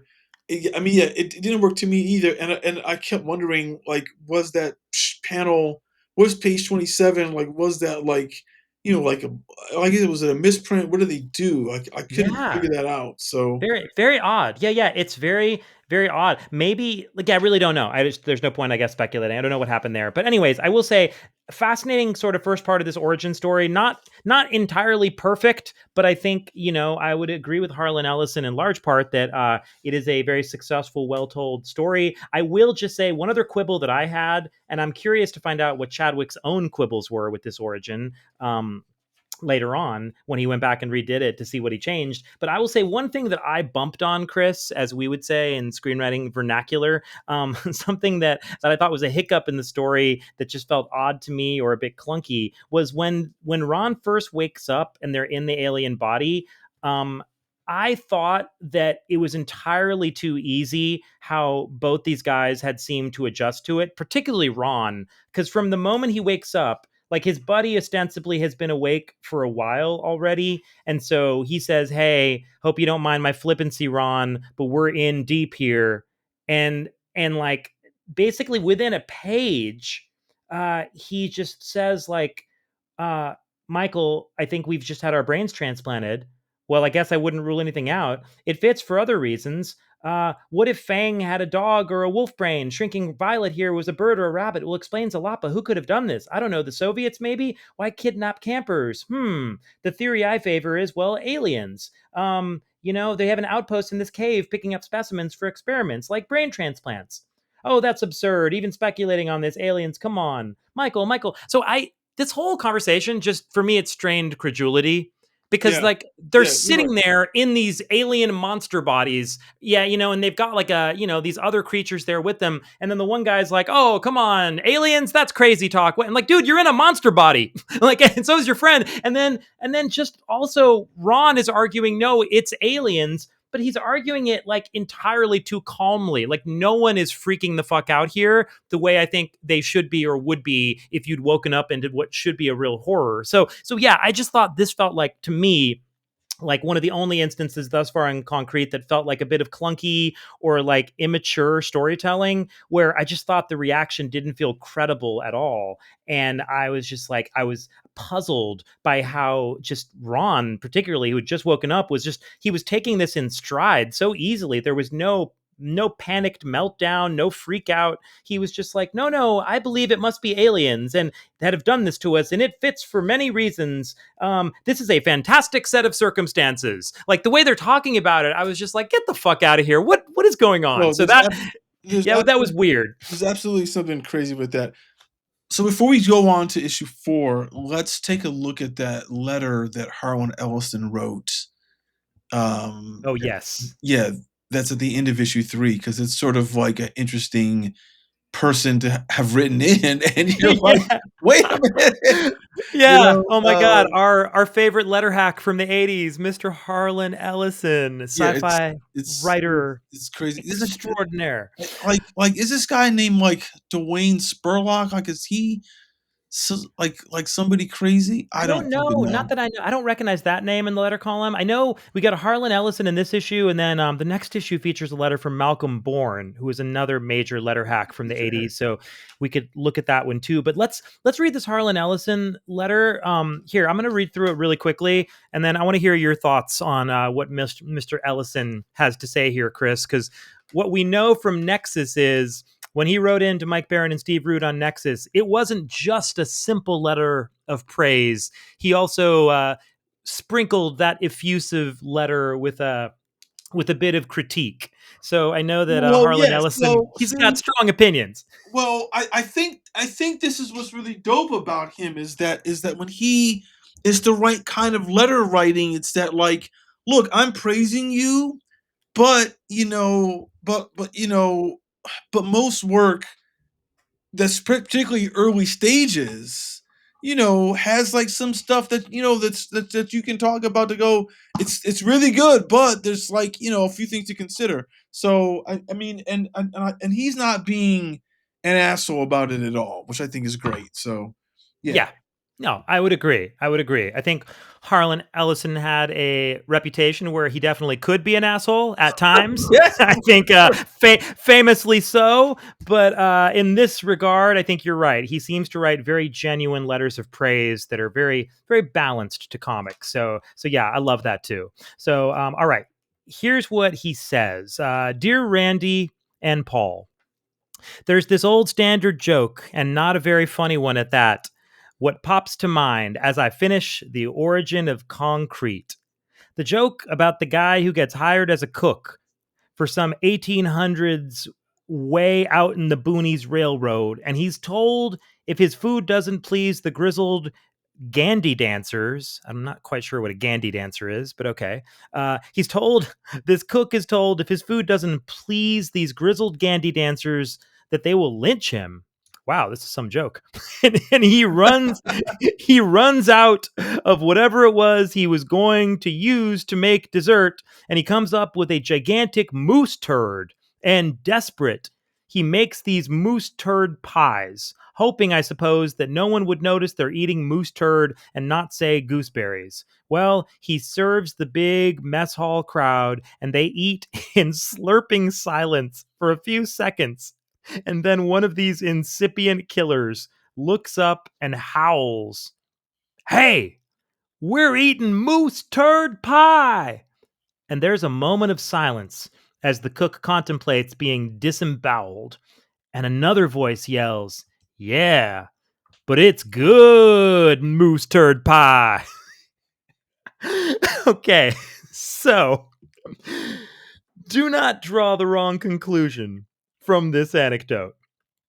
I am not even vaguely suggesting the concrete origin story was a moose turd pie or even a squirrel snot pie. It was just that the story held a resonance with that joke. The resonance being that if you're given something you didn't want, something you expected to hate, even if you're not delighted it exists, at least it was a sensational thing you wish didn't exist. Which is to say that if you, Paul, had to do an origin story rather than denying all your own artistic instincts just to please some galoot who has a hell of a lot of nerve telling you his desires are more urgent than your own, be assured that it is a wonderful origin story.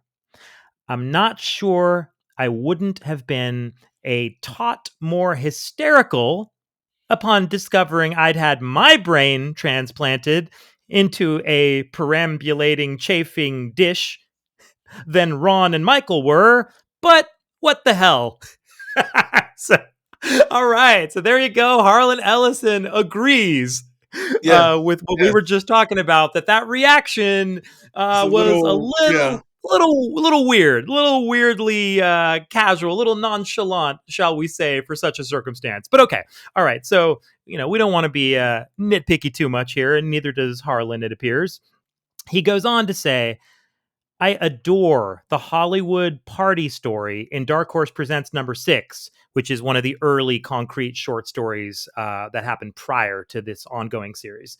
Harlan says, I adore that story, but you can go back to Sleeping securely nights, knowing that I was knocked out by your origin yarn. Paul, you not only never disappoint, but the depth of your intelligence, wit, and cunning as a writer continues to startle.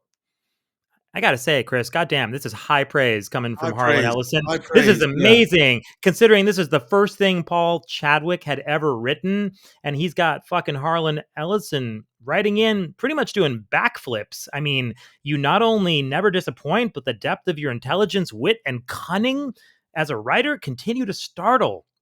Little touches on page 20, third panel of little pushes. On the fieldstone wall, the close observer sees a tiny lizard, the same sort of eft. I'm not sure what that means Probably even. deft. That It probably should have been deft. deft or some same sort of deft or maybe heft. I don't Oh know yeah, that. maybe heft. Yeah, Yeah, maybe heft. Yeah. heft. Yeah, the same sort of. It's a typo. The same sort of heft that Edward Gorey drops into so many of his drawings. Possibly a gentle homage. Page 22, first panel. The correct spelling of Aaron Copland's name and exactly the correct music for that glancing satire on He-Man and the bores of the universe. Nothing ostentatious in either the references to other cultural icons or in the lampoon, eschewing the heavy handed, of which heavy handedness there is a dump truck full these days. Concrete continues to be, without even a close second, the most beguiling strip in comics today. Man, I hope the Dark Horse used that quote somewhere on some Yeah. promotional material because Yeah. that's a fucking great quote. Not without even a close second, the most beguiling strip in comics today. It only gets richer, cleverer, fresher, more unexpected with each installment. I hear the shops cannot keep it in stock, that people are haggling at knife point for the last copies on dealers' shelves, proves there is justice in this poor, dim world. All best, keep the plow mowing.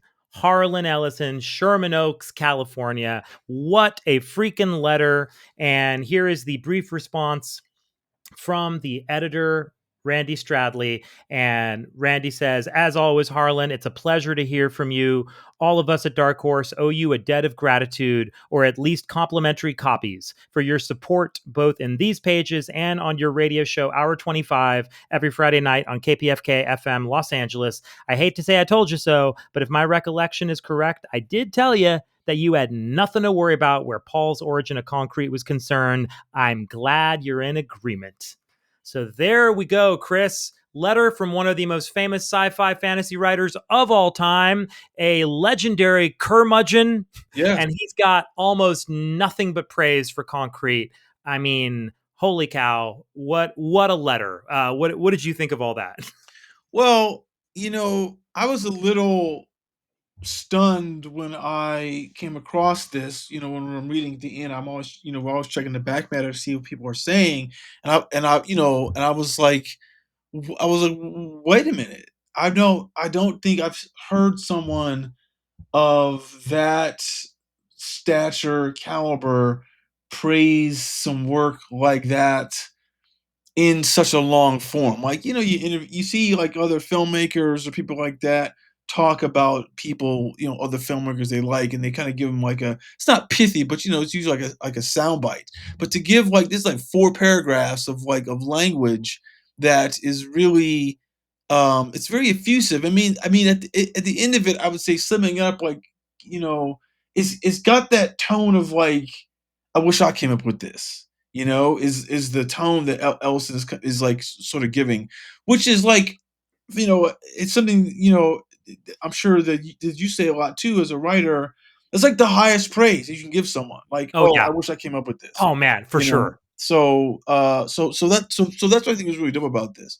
I mean, he's up here like he's name checking like, panels and pages and panels and shit like that. I mean, like, that's someone who's really into what's, like, happening. I'm super impressed by all of this. So yeah, I mean, I don't know. I can't think. I mean, I think the story about the moose turd pie thing is like a weird story. It's a weird story to tell. 'Cause It's, Yeah. it's it's almost like a backhanded compliment, but it's so like, it's so nasty that I'm like, dude, I don't know if you need to tell that story. Yeah. But Yeah. I but agree. yeah. Yeah. I kind of agree. That was a really weird way to start that letter. I was kind of like, "Uh-oh, where are we going here?" When I started reading that, I was like, "Holy shit, do we want to be reading this letter? Where are we going to go?" But Exactly. it Exactly. ended much better than I thought it was going to. Yeah, man. And, you know, it reminds me also of what we were talking about in our episode where we talked about thriller and the way that David Mazzucchelli, in speaking about the work of Trevor Von Eden, had been so incredibly effusive and just said amazing things about Trevor's work, and how back in our thriller episode we talked about just what you're saying about Ellison here, how that takes so much security as an artist to praise somebody who's one of your peers, you Right. know, is not someone who's been dead for 100 years, but one of your peers. And I think at the time Mazzucchelli had that great quote where he said, like, oh, what an inspiration Trevor Von Eden was to him, and that when Mazzucchelli looks back at his own work during that period in the 80s, that his work looks mighty tame by comparison to Mr. Von Eden, and how adventurous and bold Trevor's work was. You know, that's the kind of thing. It's just, I mean, it always makes me feel like, man, that's a secure artist. And that shows you that Ellison is a secure storyteller, because it's like, it's not that stupid like scarcity mentality where you can't praise someone else because, oh, then people will think you're less of a genius. No, it's like this much more healthy kind of abundance mentality that, It's a you know, great point. It's a you great know what I point. mean? Like, yeah, like Great you and I point. talk, we talk about this in Hollywood and just like screenwriting shit all the time. But it's like, you know, I hate it when like a writer just doesn't want to give it up to another writer because like they think it somehow makes them feel like they're less of a writer, or they're jealous, or they're just being kind of like, you know, a small person about it. And that's Yeah. just that's fucking stupid. Like if you love something, like, yeah, tell someone you love it. Well, because the thing about it is, particularly as like a writer, like like at Hart Ellison, I think he's written some comics at this time, but it's like you have to if you give it up to someone who is working in the medium, you're not. Here's the thing: is if you don't do that, then you're like you said, you're being little. But if you do that, you're also saying to yourself, because at this point, what's this, 87? So it's been almost 20 years, over 20 years since he wrote that one episode of Star Trek that sort of made him really famous, that City at the Edge of Tomorrow, Yeah. and also all the Outer Limits shit. But you're saying to yourself, here's a guy who's like not just like delighted by the read, he's probably inspired by the read as a writer, because a lot of times as like an artist on this level, you're a filmmaker, you're a writer, you're a painter, you almost want to see other people's work, the young people's work, or the fresh artists in the field, because that gives you like an additional, like, it turns up your heat on your own lamp. I mean, at least it does to me when I see people who do cool stuff now. I'm like, oh, like, you know what? I want to do like, it sort of gives me some extra, it opens up some thinking for me, for stuff I'm doing. And I feel that's why this is like, is really a great letter, you Oh know? yeah. Yeah, no, 100%, man. And I think that's like the right way to take in work like that, is to be inspired by it, you know? And if you feel competitive, it's more like, you know, it's like a friendly competition, like, fuck, I wish I thought of that. Like, let me think of some cool shit that's going to push the envelope in a different way, or let me think of something that's like inspired, you know, in some other way. So yeah, exactly. I think that's just the coolest thing about when artists and, you know, writers can actually get together and just be like genuine fans of each other. It's a really great thing to see. So yeah, that's a terrific letter from the back of issue 3 there. And as we get to issue 4 and we talk about what happens in the aftermath of part 1 of the origin story, we'll have another letter or two in the back of issue 4 with people still responding to the origin, because this was a very big 1-2 punch that Chadwick was dropping here with this concrete origin. So yeah, let's talk about issue 4, Chris. This is Concrete finishing telling his buddy Larry the story of what happened to him now after the aliens are gone, and Ronald Lithgow, former speechwriter to the senator, is now stuck in this alien monster body with his brain. And he basically talks about what happens in the time immediately afterwards, to kind of bring us up to speed with where we, you know, introduce Concrete in issues 1 and 2, where he was already a pop culture phenomenon and already existing in the American cultural landscape. So this second part of the origin shows us how he got there. And apparently, immediately after he escaped from the aliens, Ron Lithgow, first thing he thought to do was to go to his old boss, the senator, Yeah. And he went to Senator Douglas and said he needed some advice, needed some wisdom. And he shows up literally at the senator's door, wakes him up out of bed, and is like, "Hey, it's me, your speechwriter. My brain's been transplanted into an alien monster. What do I do?" Yeah, it's kind of wild. It's kind of wild. I mean, I feel like I guess it's not here, but was it in here where it's like where he called? Oh, I guess it's maybe at the end of issue 3, but it's like I mean, he has to call the senator ahead of time.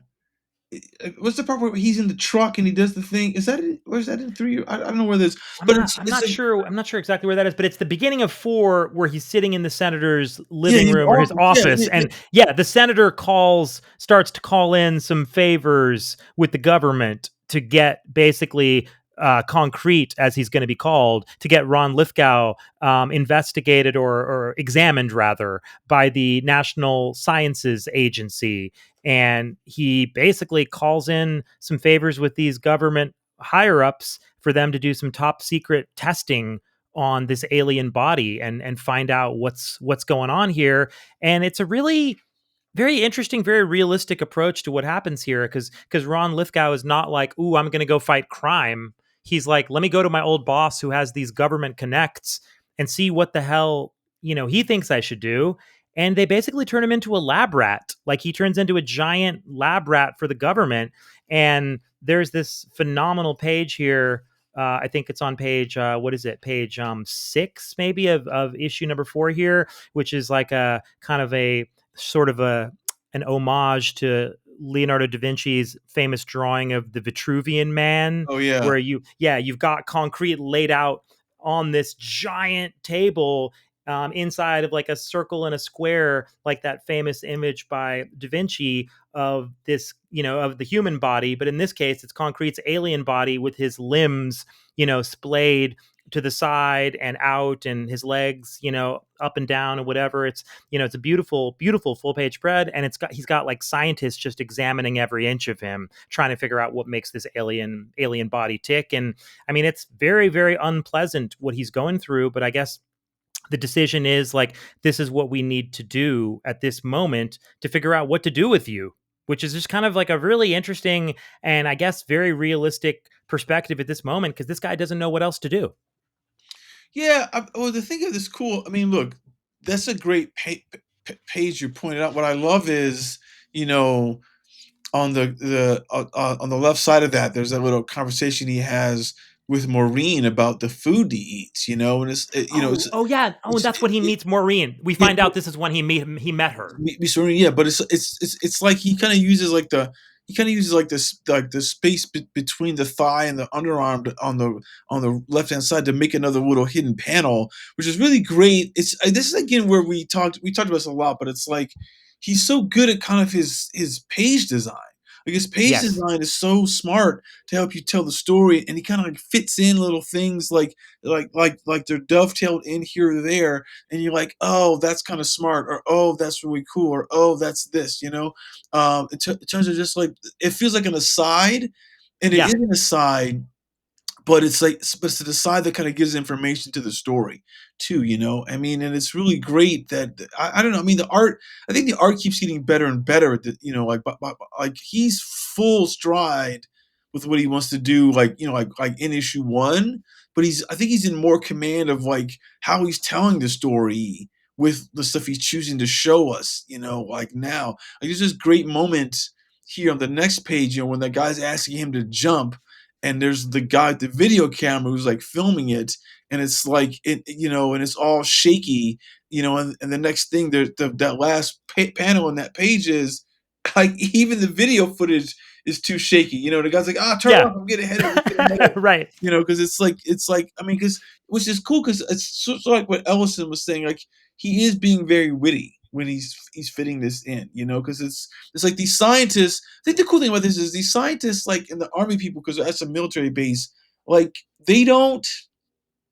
It's kind of interesting. I think a point of view is like they don't behave as this is like the first time they've seen something crazy, you Yeah, that's know? a good point. You're right. I didn't really think about that, but you're right. They're not like they're not as blown away or floored as you'd think that they could be. They are kind of acting like almost like this is a thing that happens occasionally. Well, but it's but I guess it's weird, But we were talking about in that first earlier. It was issue one. He was saying he had a little feeling about UFOs and feeling bad about that and stuff like that. But the whole thing with Area 51 and everything like that had been had been part of the military zeitgeist at least for like 30 some years prior to this. Yes. And so there is always the hint of, well, what is the military scene? And obviously the military has been to they've been to like places where there's been nuclear explosions and shit. So I guess it's like, wow, maybe this is weird, but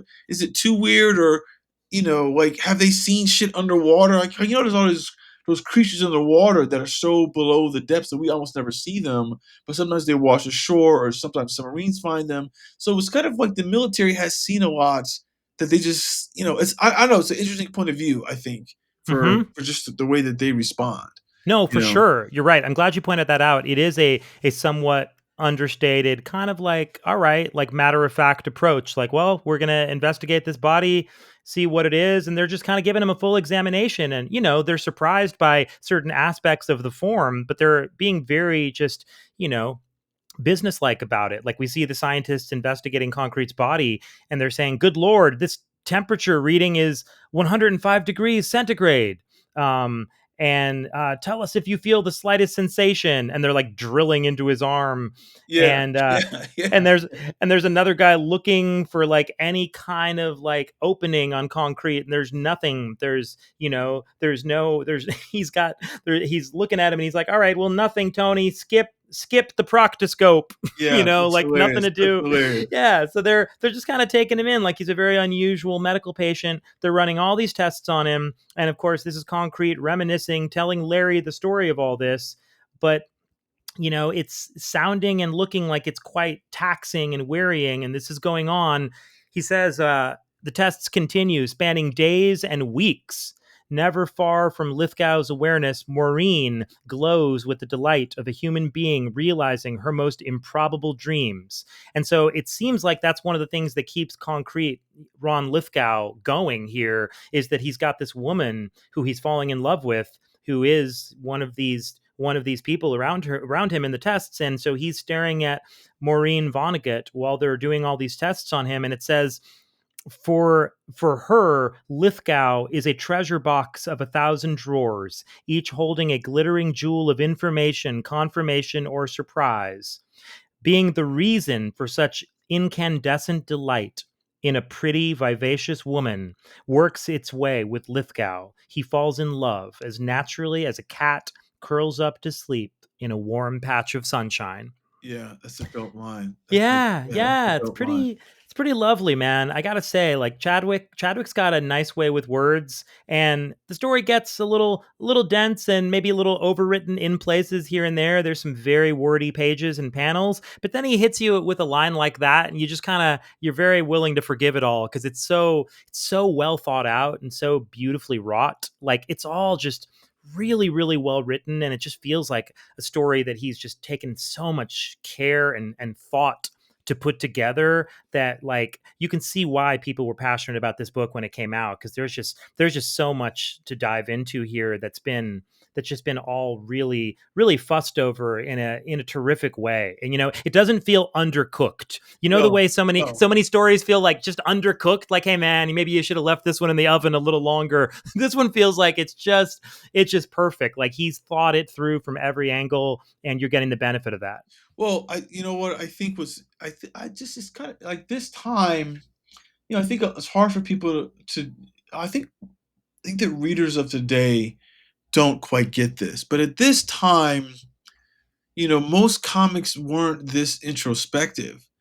And I feel like this sort of like opened up a lane for what sort again, like we were talking when we did Screamer, like there's certain kind of books that kind of set the stage for Vertigo and set the stage for the type of storytelling we saw in the 90s with that second like black and white, like phenomenon craze. And again, like obviously like all the Vertigo books, like that kind of stuff like doesn't get written if this doesn't come out, I don't think, because I think people need to.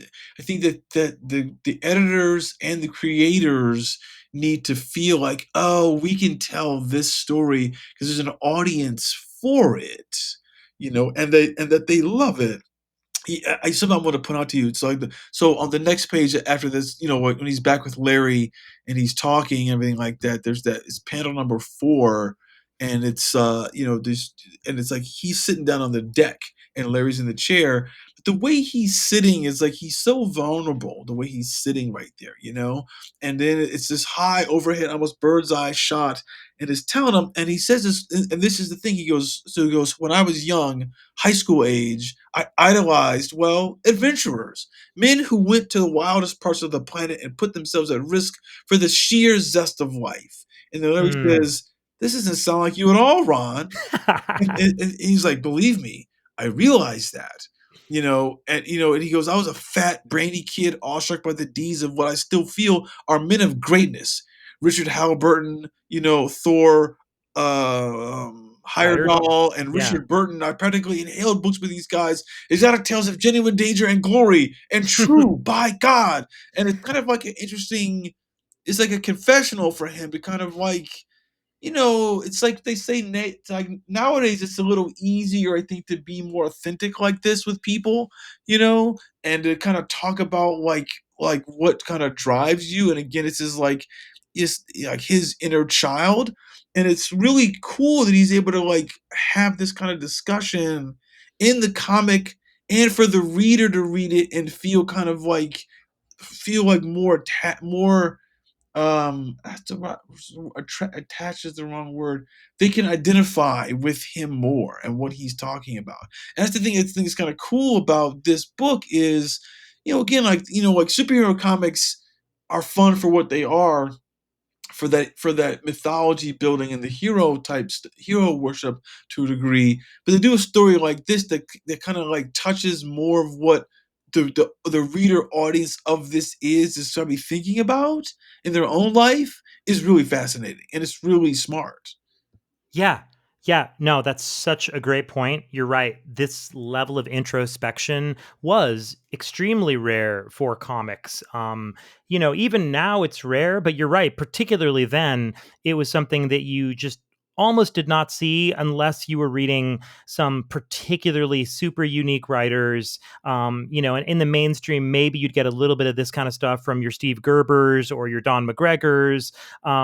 But it was in a very different context. And concrete really was just such a weird thing, the way that it bridged the gap between a kind of nominally a superhero story and a science fiction story, but then also more of an indie comic where you have these long character passages that are not about genre convention so much. Like you say, Chris, they're about highly relatable, just sort of like existential dilemmas. Like, what am I going to do with my life? And you have these 2-3 page monologues of a guy just feeling like this angst, and you get into the pathos of life. And I think that Chadwick concrete was kind of like, I feel like it was looked down upon in some circles, like the more sort of uber elitist circles of indie comics. Like I remember Concrete getting sort of a snooty bad review from the Comics Journal probably more than once, where they were just like, ugh, it's too mainstream. It's too much like dealing with superhero-y tropes,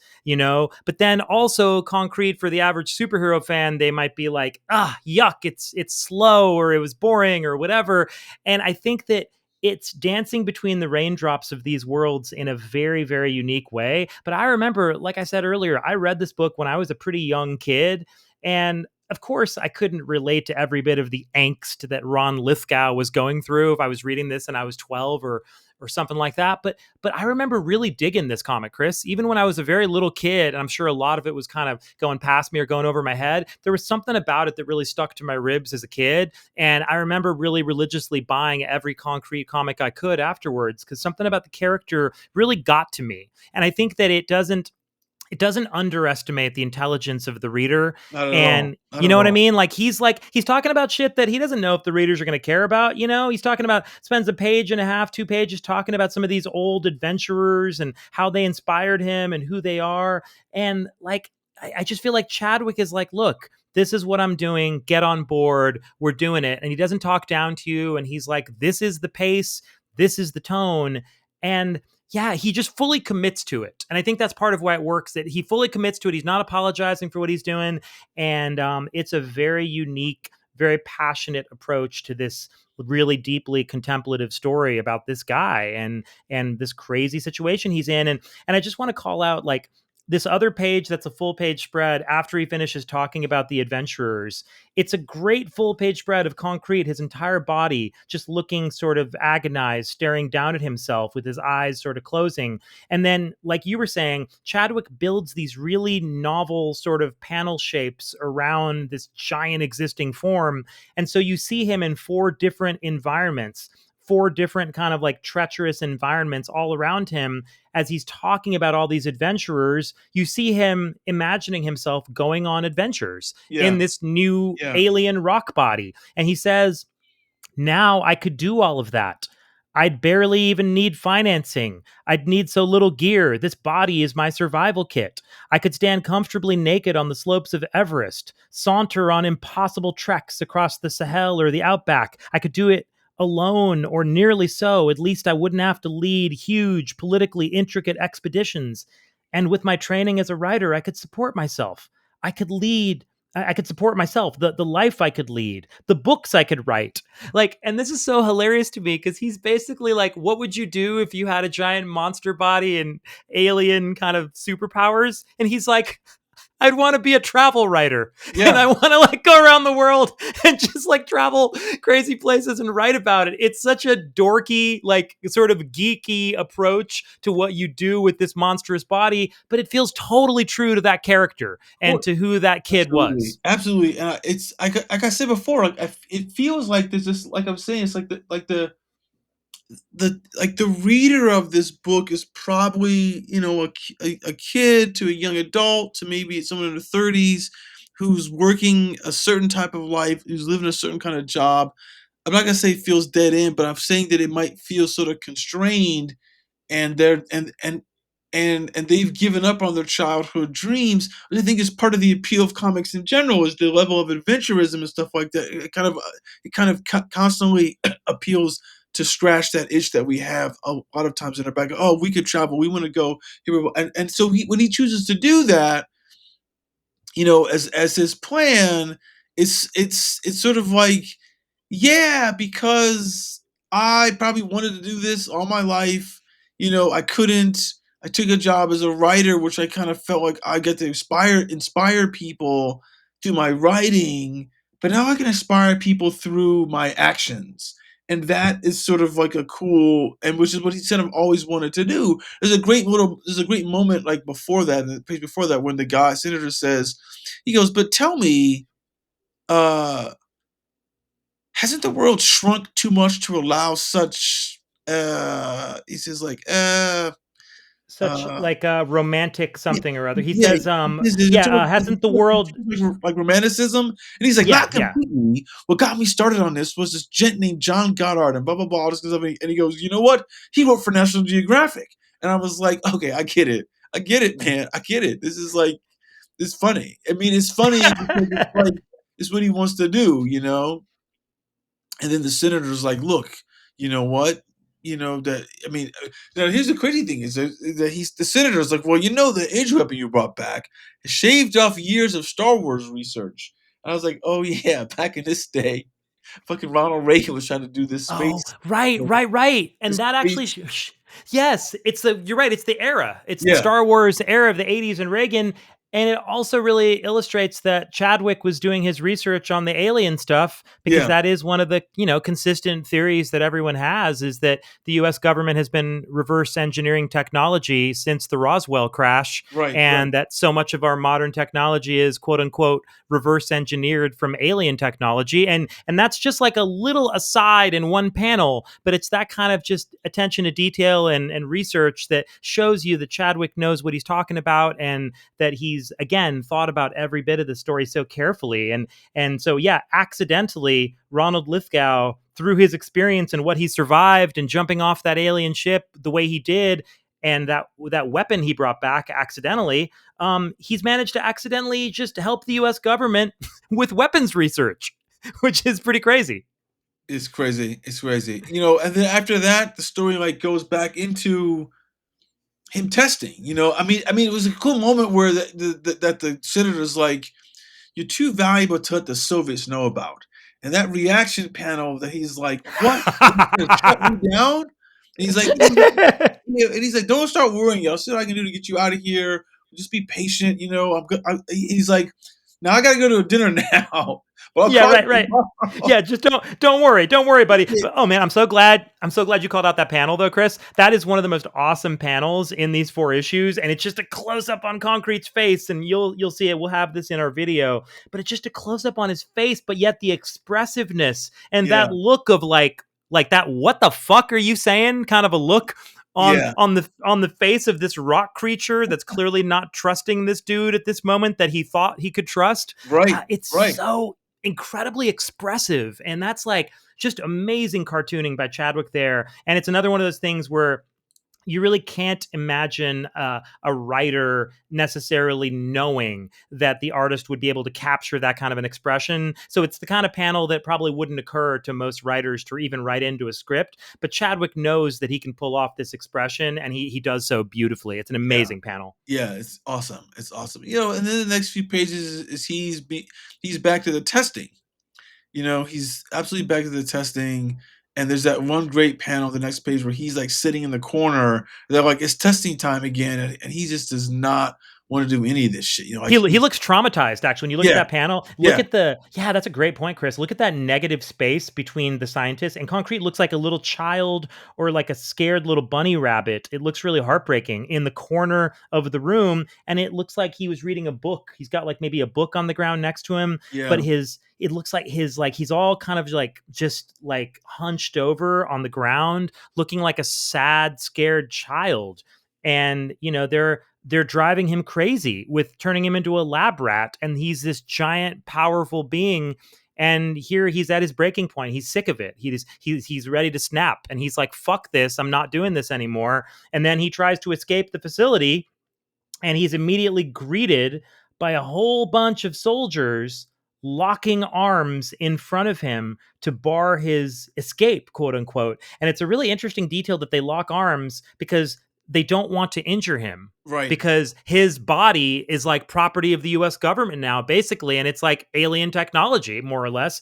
And so the soldiers lock arms in front of him in this really terrific big panel, and he's got this giant, like 2 rows back of soldiers barring his way. And the description says, Lithgow sees furious activity, a formation falling into place to become a double line of interlocked troops barring the way. It is almost hilarious. Soldiers acting totally against type, using a tactic worthy of Gandhi. and so he's like, look, is this for real?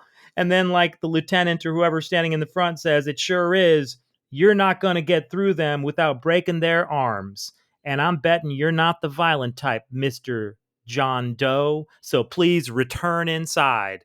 And then you have this amazing silent page where Concrete thinks about it, pretends like he's walking back inside, and then instead gets a running start, runs right at the soldiers. And then, as we've already set up, earlier in the testing scenes, he has this incredible ability to jump. Even in this huge, monstrous alien body, he's shockingly agile yeah, and limber. And so he leaps over the soldiers, much to their astonishment, and jumps past them and goes on to exit the facility. And then he doesn't think that they're going to hurt him because they don't want to hurt him. But they do actually start firing near him, first to warn him. And then they fire at one of his legs, and they basically obliterate one of his legs, which is shocking. And you got almost a full page spread of Concrete going down with his left leg blown to bits, which is also the cover image of this issue, is another version of that shot, Concrete's leg being blown apart. And he's screaming, "You idiots, you killed me." And then he appears to faint. which is really kind of funny now that I think of it. It's such a weirdly human reaction that he actually loses consciousness, at this moment, Well, even as an it's alien. the visual shock, but I think what the thing I love about this panel is, which is not so apparent on the cover, but it's way more apparent here, is it's like all the innards of what's beneath the concrete outer shell. Like it looks to be Mm. like some blood. There's some sort of fluid in there, and it's like so now we get a sense that he's not some solid mass of concrete. The Mm. concrete kind of like surrounds some other type of like tissue, for lack of a better word, and these fluid and all this kind of stuff that that allows him to move around. It's sort of interesting because now it gives us, like, at least me, an understanding of it, like it expands what he is like beneath the concrete, and I think that's also part of why he collapses, faints, because it's a shock to him too, like, oh, what am I? Right. Yeah. It's like an information overload, um and what's wild is when he comes back, it's like, hey, you've been out for 2 weeks, Mm. and his body's healed in 2 weeks, but then it says something interesting. It says Lithgow recovers to find his limbs move stiffly, except for a miraculously regenerated leg. It's frozen, and Hmm. he's like, this is remedied in a straightforward manner. They start hammering at it, Yeah, that's so to weird. Yeah, that's funny. That's funny. Yeah, and then literally with the sledgehammer, they start hammering at his frozen leg, and apparently this helps it come back to, being usable again.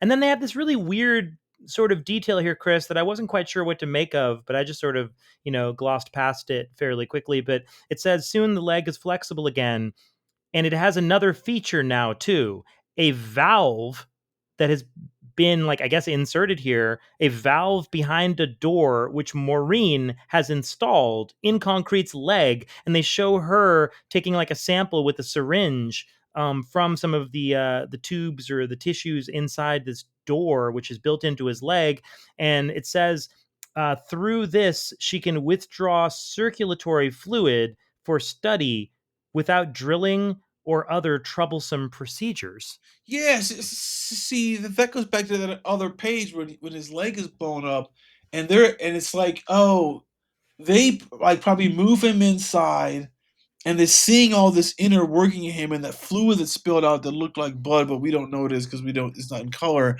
But it's like, and it's like, oh, so she kind of like installed some stuff like that, hinges, stuff like that, so they can access this back of his leg, you know, uh, as he began to heal.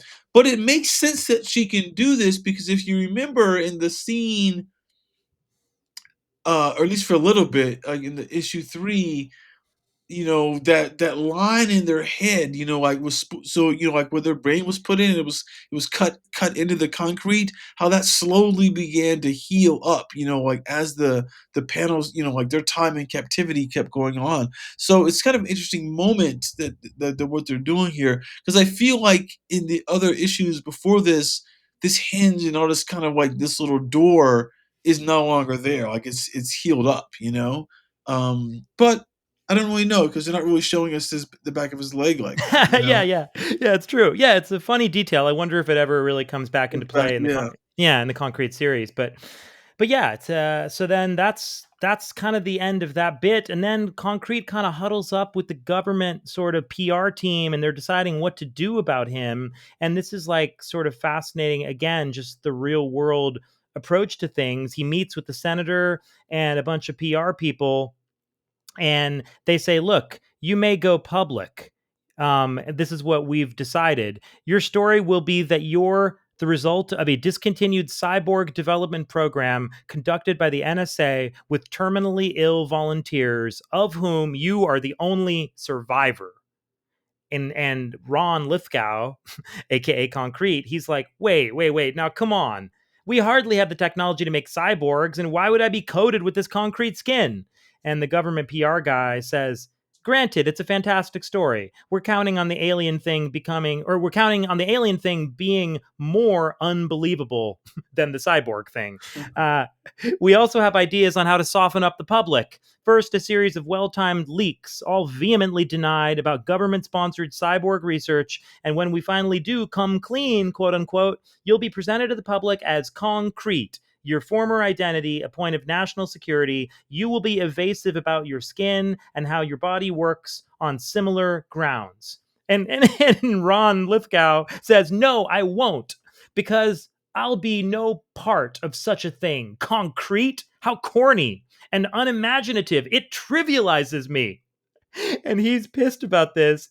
And the PR guy's smiling. He says, you're quick, I must say, because this is exactly our aim, is to trivialize you. You'll do the talk shows, you're going to be an inarticulate clown. You'll endorse the silliest products. You're going to appear in inane comedy specials. You'll inspire the cheapest of toys.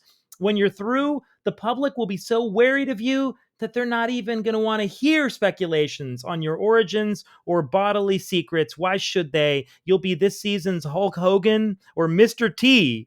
Here's some more perfect 80s references here. Yeah. You're going to be a fast fading footnote to the decade. That's so wild. It's so wild. And then so Concrete gets up, and Concrete's looking all tortured by this, and he says, a true Faustian bargain. I trade away my self-respect for freedom. And then this is kind of an interesting retort, I thought, from the PR guy here. Great. The PR guy, he says, in response to trading away your self-respect for freedom, he says, only if you gauge self-respect from external acclaim. It could be you have more strength at your core than you think. And I thought that was like a jaw-dropping response from the PR guy. I thought that was kind of a mic drop. And I guess so does Concrete, because you get another of these silent panels where he's kind of taking that in, oh shit. Like the PR guy just dropped some philosophical knowledge on me and just shut my ass up. And that was kind of amazing. And then the PR guy goes on and says, besides, you'll have the rest of your life to redeem yourself. We'll have quieted inquiring minds by that time. And then they go on to say, all right, so then ultimately a deal is struck with one major point added. Concrete's got to submit to constant monitoring by the NSA. He's too great a scientific treasure to let go. He agrees, but only on one condition. His monitor has to be Maureen. And so there we have the basic setup for what's going to be, the ongoing series here with Concrete and Maureen, and then ultimately Larry, who he's telling this whole story to, joining the crew. But then the rest of the issue, man, is pretty fun. It's just we see this PR assault in one great full page spread that the government, that the PR guy described was going to happen. And we see it all, all the concrete products. There's a couple of dozen concrete products on this page, it looks like. And we're seeing him on magazine covers, and we're seeing all the cheap toys and just the crazy merchandising of Concrete as he's basically made to seem like an idiot, like this big goofy pop culture, just sort of cheeseball thing that they're trying to cheapen the idea of how spectacular he actually is, which is kind of a wild idea if you had this happening in real life. But I think Chadwick does a pretty good job of selling it, that this crazy, he does a great what I mean?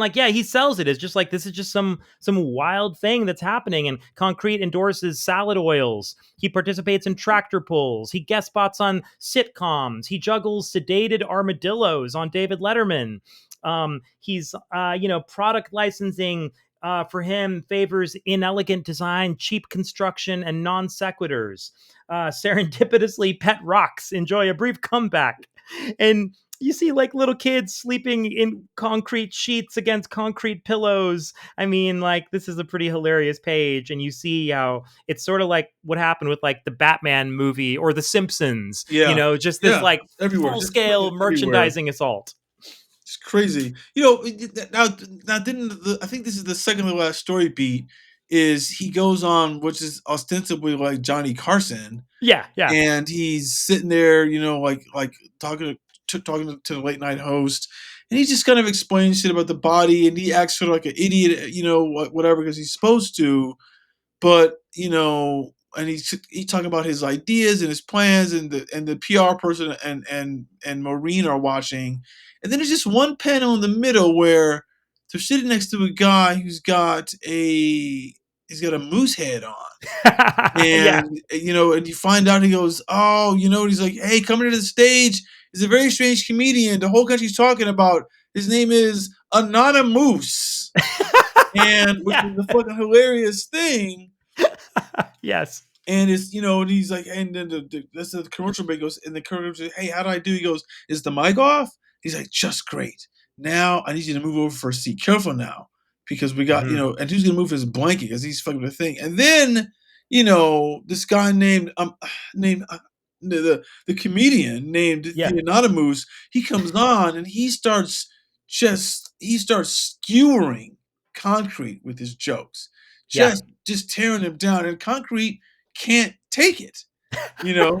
Yes. Like he says to Johnny, "Who is this creep?" He's like nobody knows. He's never been seen without his mask, And then the Anonymous is just shit talking him. This great panel with all the audience laughing and shit like that, Mhm. And then Concrete, and he comes over, he says, "No hard feelings," and he's like, "Drop dead," you know. And they, and then he's still getting some more cracks in, and he's like, and having America's ugliest public works project in history right here is just too irresistible. And that's when Concrete breaks, and he grabs him, and he's about to rip off he, his mask he grabs him. He grabs by him. the You have to antler. say by the moose antlers. Yeah. Yeah, and it's like, oh, he has a. It says the great part. He goes, I love this stuff. They do it in movies all the time. He goes, and he has a lucid fantasy, and in his fantasy, Anonymous revealed to be hideously burned. It explains his savagery of his humor. He's a tormented man. The sight of him turns people's stomach. His career is over because no one can laugh knowing the horror beneath the mask. And days later, Concrete reads of his suicide, and it's like this crazy kind of like fantasy he has, and because the guy's like going, don't do this, don't do this, don't do this, and then he says he strangely feels closer to Anonymous than any other human being since he last made love with his wife months ago. And he lets him go, and then Johnny's like, go to commercial, and then it's like he fucking realizes that I have to understand like who I am, Mm. and it's a great poignant moment of him trying to understand, like, here's my position in society. I can't react poorly ever. I'm on TV, but rip this guy's head off, Yeah.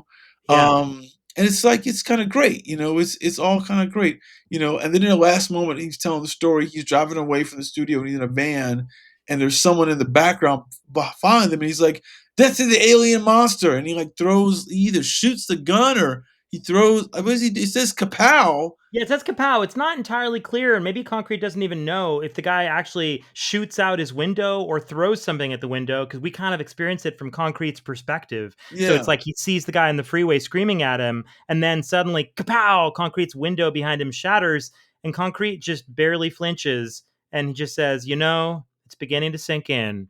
My life has changed.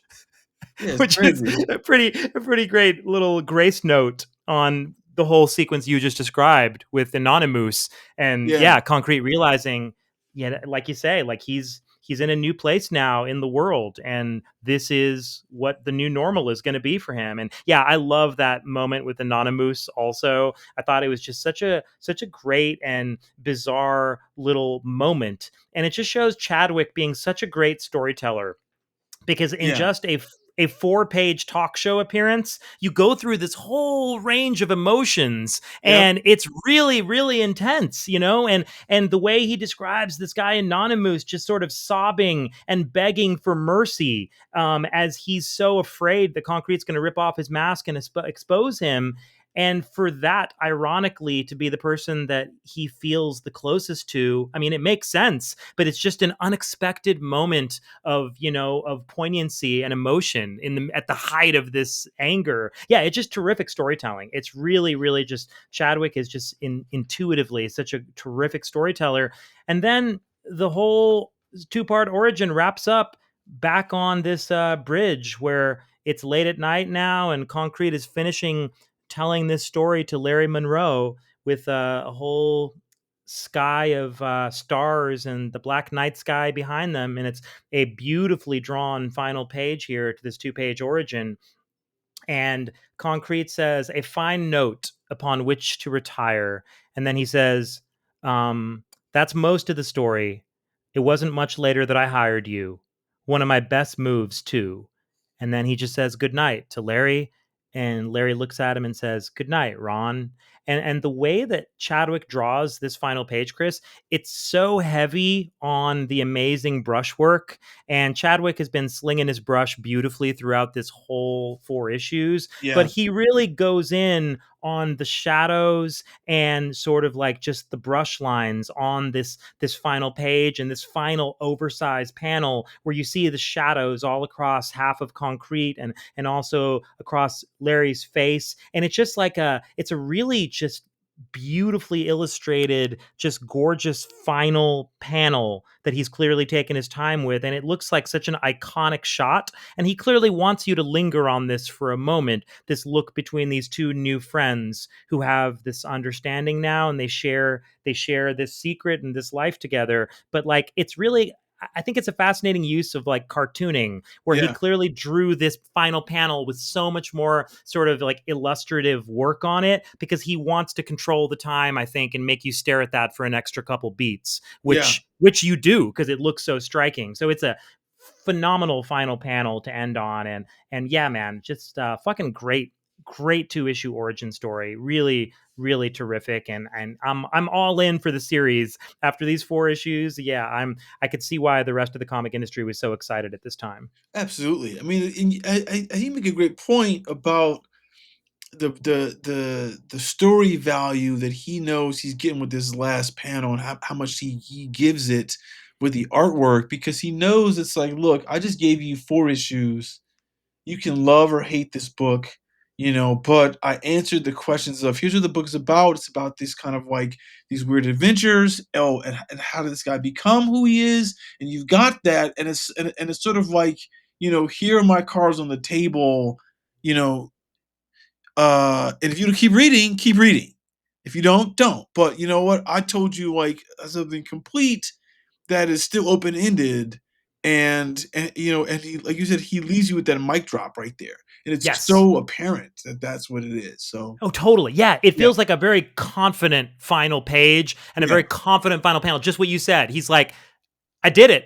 This is it. Okay, guys, love it or hate it. Yeah, this is it. I did it, and I'm standing on it. yeah, Like, this is my story, and I'm not ashamed of it. Here we are, and let's linger on this last page together. Let's think about what we just took in. Yeah, it feels real confident, and I feel like Chadwick is just really, he's in his bag as a storyteller, and I feel like he's in a great pocket with the story, and I think he probably feels that. So yeah, man, that was amazing. And I think just to wrap up here, there's a couple more letters that I think we should just look at briefly here. okay, And okay, then, yeah, I mean, there's in the letter column here, like I mentioned before, we have Malcolm Bourne writing in from London, England. He was another one of the premier letter hacks in comics in the 80s. I'd like to read his letter. And then there's one letter right after that that I think is just kind of a lovely note to end on. So, all right, briefly, let's see what Malcolm Bourne says. I haven't read this whole letter yet, but I'm curious. He says, in response to the first part of the origin story, he says, "Dear Paul," and I'm not going to attempt an English accent mercifully, but you can imagine that in your mind. right, right, Okay. "Dear Paul, after reading Concrete's origin story, I get the same feeling I did after seeing Close Encounters, one of awe and amazement. The only difference is that we know, at least, what happened to Ronald. As Ronald himself points out, Michael's story may be even more interesting. And if it fits in with your plans for the strip, it'd be great to see what does become of Michael. Maybe that's a story for Dark Horse Presents. which is, of course, the anthology title that Right. Dark Horse has at the time that Concrete debuted with short stories earlier. Now that you've already printed Harlan Ellison's response to Mountain with a Steel Heart, you have, of course, made it more difficult for the rest of us to come up with anything original to say. I would have been happy, if permanently frustrated, if you'd left Concrete's beginnings a mystery, but I'm equally happy to have read the story you presented, which really raises as many questions as it answers. The biggie is, of course, just what did the aliens, assuming they were aliens, they could even be humans who were kidnapped many years ago, given the opportunity to set out on their own again, what could they want? If I were Ronald, I'd be constantly plagued by that question. It speaks volumes for Ronald that he isn't more unhappy, if not downright depressed and psychotic, after his experiences. Did he really have so little to live for before? We've already seen evidence that he feels sexual frustration. I'd imagine that taking advantage of his new body instead of treating it as a prison would psychologically be the best strategy. The other thing the story shows is that his genuine initial inclinations were that he'd got a good deal. The crunch would come if he were ever given the opportunity to get his old body back. Any plans for such a story, Paul? I know you say the aliens have left forever, and I agree that Concrete's uniqueness is the focal point for the whole strip, but I suppose if you ever wanted to end this series, that would be the way to do it. Whoops, just read your similar statement in the author's forum, didn't mean to repeat your words. Well, the strip goes from strength to strength. I look forward to the t-shirt, and a collected hardcover sounds good. Until next time, all the best. Malcolm Bourne, London, England.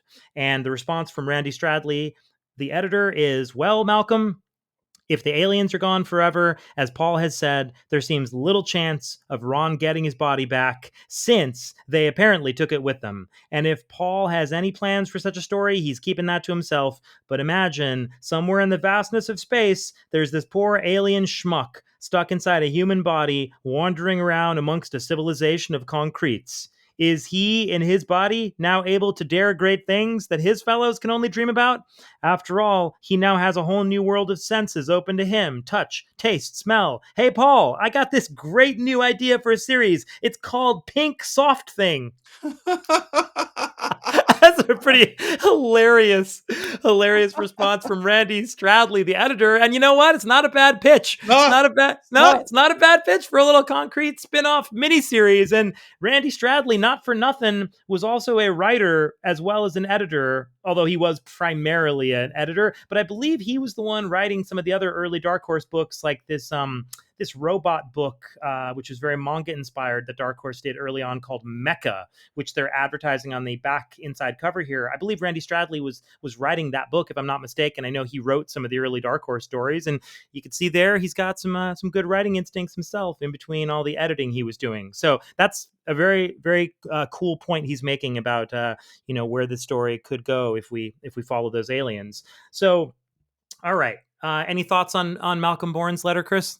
well, I mean, he makes an interesting point, something that we were talking about too, just briefly, about like what's Ron's, well, okay, it's something I brought up. I'll bring it up again. He makes the point about, did he have so little to live for, and he does, and Lithgow does say in that line, he does say somewhere in the story, like he's like, since I'm divorced from my wife, I'll probably never have sex again, and it's like, I mean, it's like he sort of feels like resigned to that, like before he escapes, before he meets Maureen. I think that, like, I'm gonna wager that as this series continues, his feelings for Maureen probably give him a high degree of frustration. But the one thing that he could be exploring in the book, don't know, is how much of that is, like, how much is our desire to have sex with the opposite sex, it's a mental thing, but also like it's a physical physiology thing too. So since he doesn't have those hormones racing through him, he doesn't have those things that would, like, quote unquote, turn him on physically. He just has the brain thinking as if he's remembering.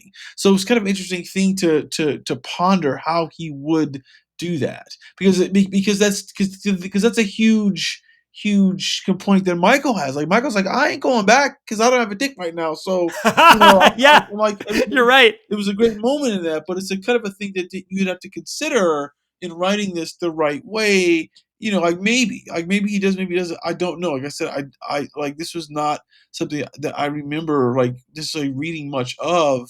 I remember reading some of the later Dark Horse stuff, maybe an issue or two, but I always thought this book felt so something about it, like it didn't jibe with me when I first like looked at it. Plus it was hard to get. Like there were not a lot of issues of concrete around. Like Dark Horse just didn't like print, like 10,000, 20,000, 100,000 copies. You No, no, know? no, no. And like we were saying earlier, I mean, like the issues that were out pretty soon, they became quite expensive. Too Like they expensive. became like, like wall books Yeah. for $30 for that first issue. And yeah, you're not buying that if you're a kid. No, you're not. You're not. So and then by the time that I maybe had money to afford this, probably the luster of this had disappeared. And again, I think my biggest takeaway is from these issues, all this is, why did this book sort of like disappear from the like the discourse about comics? Because it's a weird book. It's it's like, it swept the Eisners 2 years in a row. Like that's weird for them to have no one talk about it. Yeah, You yeah. know? It swept the Eisners 2 years in a row during arguably the most ferociously competitive decade maybe ever in comics, where you've got just, I mean, so many Hall of Famers competing with each other, and you got this newbie out of nowhere, just coming and dropping a book, and suddenly he's winning Eisners instead of Frank Miller, Alan Moore, Art Well, Spiegelman, like all like these people, crazy. Yeah. all these people. The other books out in '87. It's just like, what's '88 and '87? It's kind of crazy. Um, yeah, because wasn't '88 the first Sandman? No, I I think don't Sandman remember. might have been a It, little later than that. it My might have been instinct is, '89. It might have been yeah, it might have '89 been or '90. closer to Yeah, 90ish, I think. yeah, Yeah. but maybe '91. Yeah, so it's just like, wow, like this. It's just like I can't think of anything where that level of like there's that drop off, and like, because this book was so, there was so much like uh talk about it. Yeah. People talk about this book a lot, and obviously scarcity was a lot to do with it. But with similar books, again, those we've seen, the wall books, is like, it's like Faust and like fucking Ninja Turtles, some of those books on the walls like this, and Ninja Turtles, obviously, it's a huge thing, Oh huge yeah, yeah, yeah. property. And that was a few years, yeah, It's a few used years earlier. before. It's used before, but so it's like, I mean, those books that were these black and white books that were that became so popular, and that it's like they had dimmed down. And this book didn't just like come out for a year or two and disappear, like we said earlier. Like it ran for about a decade. Oh You yeah, know, no, no. I mean, and on and off. I mean, like, yeah. I mean, the miniseries came back, and I think that the miniseries kept going for another decade and a half. But yeah, this initial 10 issue run was 2 years, basically. I weird, yeah, think, yeah, 2 years, and then yeah, it was gone. And I think, you mentioned like the black and white boom and the Turtles comics. I mean, there's also the fact that it was the black and white boom and bust. And by the time that there was the bust, Concrete was probably winding down its run here by the end of the 80s. And then we had Image Comics around the corner in the 90s. And I imagine there's just like the shifting sands of the marketplace, the distributor wars, the ascent and dominance of Image, and plus, I think frankly, Chadwick himself admitted in some of the interviews we were looking at, he's a very slow artist, and you can see why, looking at the exquisite work he's producing that's so carefully thought out. But just, I think doing a monthly book was just not going to be possible for him. And so I think kind of pioneering the Hellboy model as he did here, Paul Chadwick, pre Hellboy, just probably made a lot more sense to him, that he couldn't do this grind month in and month out. And then I think it makes it hard to be dominant in the comic book, zeitgeist at that moment if your book's only coming out for 4 months every 2 years. Yeah. So Well, what it was coming out bi-monthly, right? Is that what it said? It was well, coming. well, bi-monthly for these 2 years. But I'm saying after this, when he Right. starts doing the miniseries, Right. Right. Right. he's dropping a miniseries every couple years or so. It's just like it's not at the forefront of anyone's mind anymore because it No, only it's gone for it's gone most for of the too long. time. Yeah, I guess that makes sense. I mean, oh, yeah, he's not Frank Miller though with Sin City because Sin City was like the main thing that Yeah, Miller did throughout the '90s. yeah, yeah, You know, was and just that. Sin Uh, City's also, I think, just got the wider appeal because I yeah, guess it's like it's a violent sort of shoot 'em yeah. up comic, and Yeah. it's Well, and but I think you make not to cut you off, but it's like you made a great point about the image. Like the one thing about image over everything, I think detrimentally is though that the initial books that came out from that were just terrible stories, yeah, yeah, but had like this phenomenal art. And I think that, like you said, like the tastes sort of shifted to we just want to look at phenomenal art yeah. because if you look back at so many of the books we've covered so far, um, and also books that are on our radar, there was more sort of like that storytelling centric type of work. And, Mhm. I mean, and obviously there was a moment I guess in the mid to late '90s where people sort of rejected some of that image shit that was like badly written, and the industry became it didn't become, but it was like it was always artist driven, but they became those writer superstars, and I feel like I mean, I say this all the time. I think, like this book, like how dope Astro City is, and this book feels like this opened up the idea valve in Kurt's head about I can tell a story like Astro City because I don't need to like dwell in the hero world because there's an audience that is into that. But how do I balance that? I think like the beauty of what's the book he did? Was it called Marvels? Was that Oh, yeah, yeah, yeah, the one he did with Alex Ross, the first thing. yeah, yeah. Like that was sort of this like this point of view on heroes from the everyman point of view, which he then kind of like pushed to the great thing Astro City. I think you're only able to do that if a book like Concrete comes out and does Yeah, well. You can right, totally, totally. yeah, because if this book comes out and just was like talked about but didn't sweep the Eisners, then it's like, oh yeah, that's a cool book, yeah, whatever. But the fact that it had such an impact within the industry and it probably showed creators we can do more. Because the thing that you always wonder about is well, not that you wonder about, but it's like something that you and we always kind of like stress about in writing movies and stuff like that is the certain kind of work that that it won't sell, and the thing is, it's not that it won't sell to the audience, perhaps, but it's like who's gonna finance it and take that chance on work that's it's a little avant garde, not like crazy art house shit, but like like I mean, the classic example is like fucking Pulp Fiction. Like Pulp Fiction doesn't sell as his first script. Well, it almost didn't sell as his second script, I mean, in the sense or his second movie, because, like, famously, every studio in town passed on it. yeah, Every studio in town until it got to Miramax. yeah, And if Miramax had not existed and you didn't have the peculiar sort of tastes and instincts of that operation, I mean, Pulp yeah, Fiction Pulp Fiction very likely would have just not been made yeah, because it was, like you say, it was too avant-garde, too out there. Literally every studio in town passed on that. So I mean, like, you're within a hair's breadth of that movie cinema history not happening the way it did. And I think that's so often what it comes down to. It's like if Mike DeLuca wasn't running New Line, do we get the career of P.T. Anderson? Is anyone else in town going to fund a fucking 3-hour epic about the porn industry made by a 25-year-old second time filmmaker?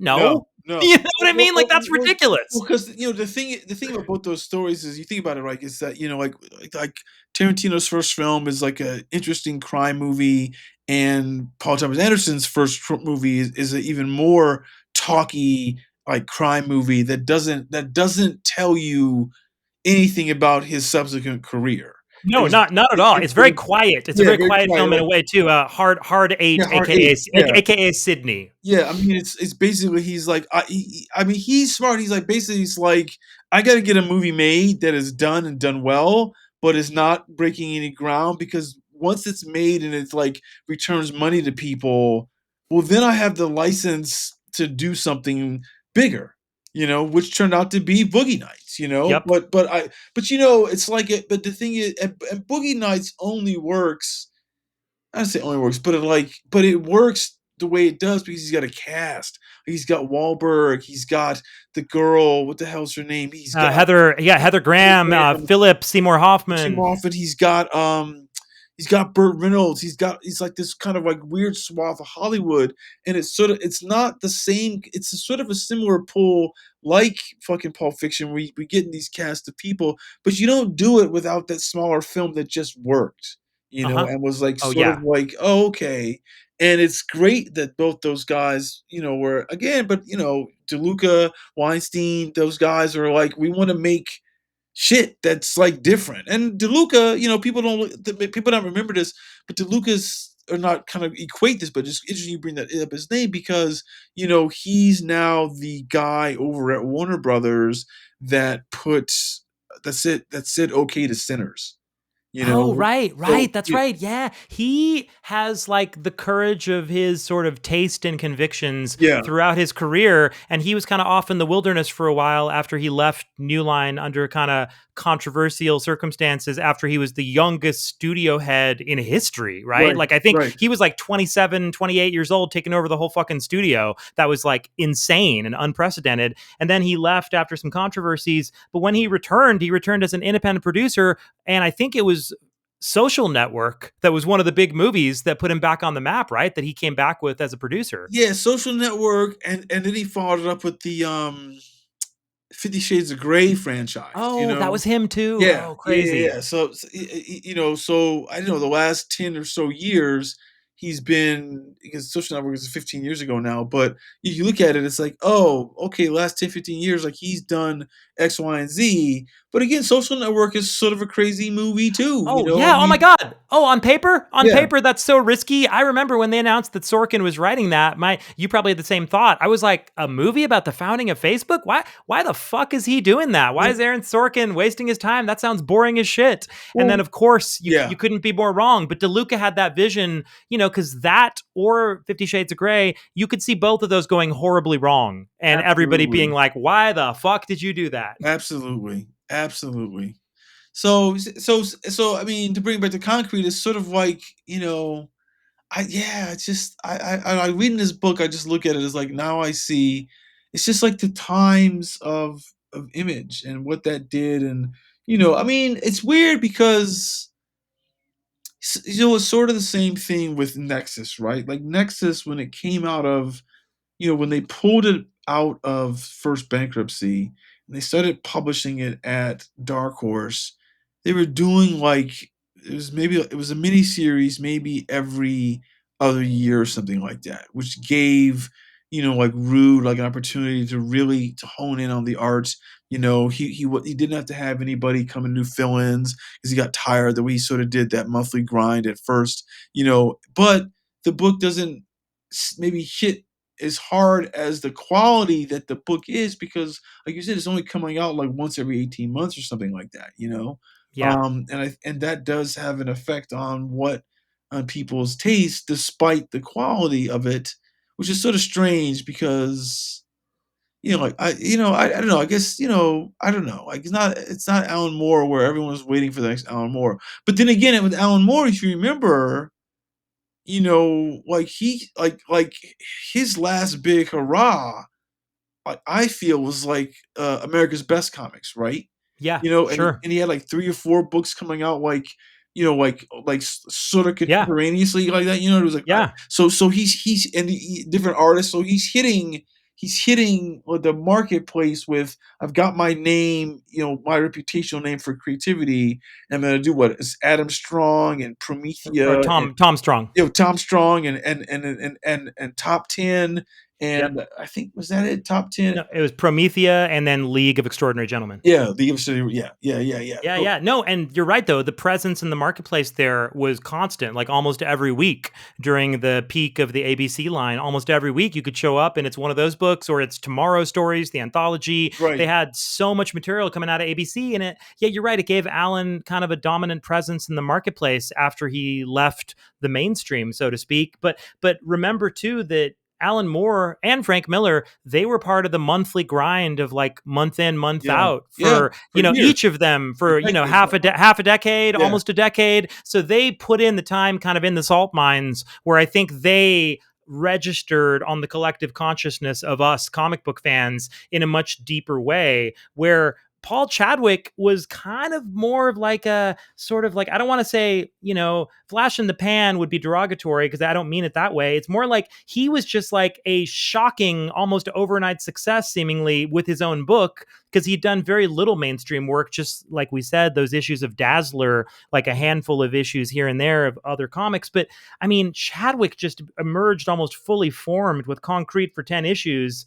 And then like took a lot of time off, and then kind of he's dipped in and out of comics, and it's probably been frankly really maybe better for his personal health, but I don't know that it's been great for his bank account or other things. But comics is a grind, and it's really hard to do work at this it's a level. And complete. I hope he's protected his peace and that he's had a very happy life, because he's a terrific creator, and I would much rather he have a happy life than burn out and then give us like one more sad story of a cartoonist who dies an untimely death and works themselves into an early grave, because we've seen that story far too many times in Many times. comics. Well, So yeah, yeah. this was better. This is Well, actually better. I'll say something too that you made an interesting point about Miller and Moore. They worked at, probably, let's just give it a collective decade, from maybe what, 78 Yeah. to like 88, where they're doing the monthly thing. But they're also working on, like, a lot of titles, so they kinda, like, doing covers, and they kinda, like, and they're not just doing a single character and doing a single work, and Yeah. so people kinda, like, they gravitate to you in a different way, 'cause, like, look, here's an interesting little, like, piece of a letter that's in the issue 4, I think is very similar to what happens with Concrete. Um he goes, that being said, I don't know who it is. It says, it seems that within these 3 issues of Concrete has already established itself as one of the preeminent titles around, and it seems to have gathered quite a cadre of fans. It's not hard to see why. Apart from Scott McCloud's Zot, I can think of no other title which is imbued with such goodwill and enjoyment. It's a feel-good comic in the best sense of the words. Now, conversely, I mean, like, just like Zot, like Concrete and Zod are both amazing works, Yep. but after that initial run for both books, those creators sort of like they were slowed with their output, with Oh yeah, you're right. with And the rest they of it. both did 10 issues. Yeah, they both did 10 issues, and it was like, hey, and then they came back each time revisiting it, sort of like, I'm not saying half-ass at all, but just like, I'm just giving you a morsel. I'm just giving you a Yeah. Or morsel. with McLeod, he came back and I think it was bi-monthly and it was black and white Black and when it came white, back. So no more color. yeah, Yeah. no more color.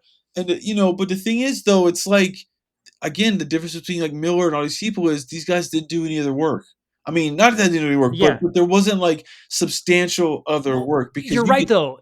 Yeah, it's like, but also McLeod and Chadwick. That's a great parallel you're making, Chris. I mean, also because we covered Zot at length, Right. like we're doing here with Concrete. So for those of you who haven't checked out our Zot episode, it's Please check if it you got out. yeah, if you got a free 6 hours or so, go check out our previous episode in the catalog here on our channel about Zot.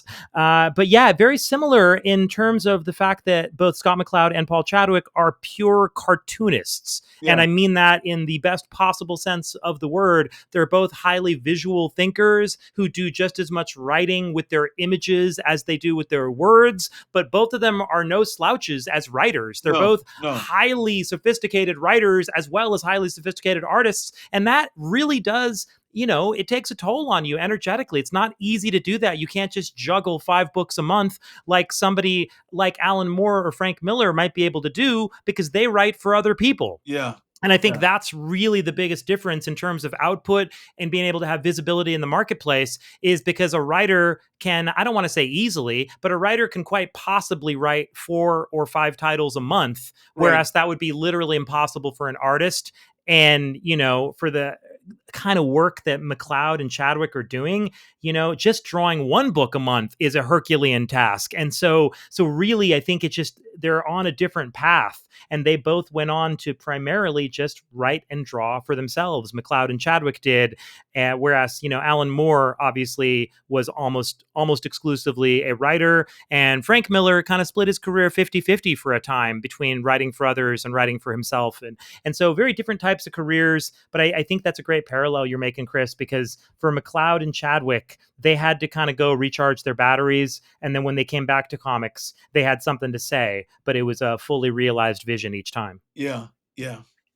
Well, okay. Yeah. Oh, sorry. Go ahead. No, I was going to say, well, that's, I guess. I think that's just about it. I just want to say the final letter I wanted to read, you actually had the same instinct. You read part of that letter as well, which is from Gerald J. Ashworth, writing in from Seaforth, Australia, which is kind of amazing. I just want to give him credit for that passage that you read there. And it points to, I guess, the international reach of Dark Horse at that time. You got people writing in from London, England. You got people writing in from Australia. And of Canada, course, Canada, and then all across America. So Dark Horse impressively was getting pretty good distro at this time for a fledgling indie comics publisher. They were getting concrete all over the world, which is pretty impressive pre-internet. That's super cool. That's super cool. Yeah. I love to see that. And I just wanted to read the last couple lines of that letter that you quoted there, Chris. After they compared it to Zot and said it's a feel-good comic in the best sense of the word, the best sense of the words. The letter writer goes on to say, and not only that, Paul, Concrete is a modern fairy tale with an ambiance that is wholeheartedly optimistic. I could read this comic to a child, and I'm sure the wonder of the tales and the virtues/morals and humanity could be easily grasped by them. To dare great things, this is a great, grand comic, Paul. It may be concrete, but it's also a thing of great fragility and beauty. I hope I'm not pedantic. Concrete is of such a high standard, it deserves such praise. I'm glad Dark Horse has allowed your vision to be shared with us, and even gladder that you have vision in abundance. Yours, Gerard Ashworth, Seaforth, Australia. I thought that was just a lovely ending to the letter, and I can't think of a better way to describe this wonderful, wonderful comic book, Concrete, that is truly one of the quintessential 80s American independent comics. And for anybody who is curious about why we always talk about the 80s being such a golden age in terms of creativity and such an amazing explosion of imagination amongst comic book creators here in the US, Concrete is one of the most fantastic and preeminent examples of why 80s comics are so fucking dope. And, we give it the full CRYB recommendation, quite obviously. For sure. Okay, everyone. Thanks for listening. Come back soon for the next episode. And I guess that's it. Yeah. Thanks, folks.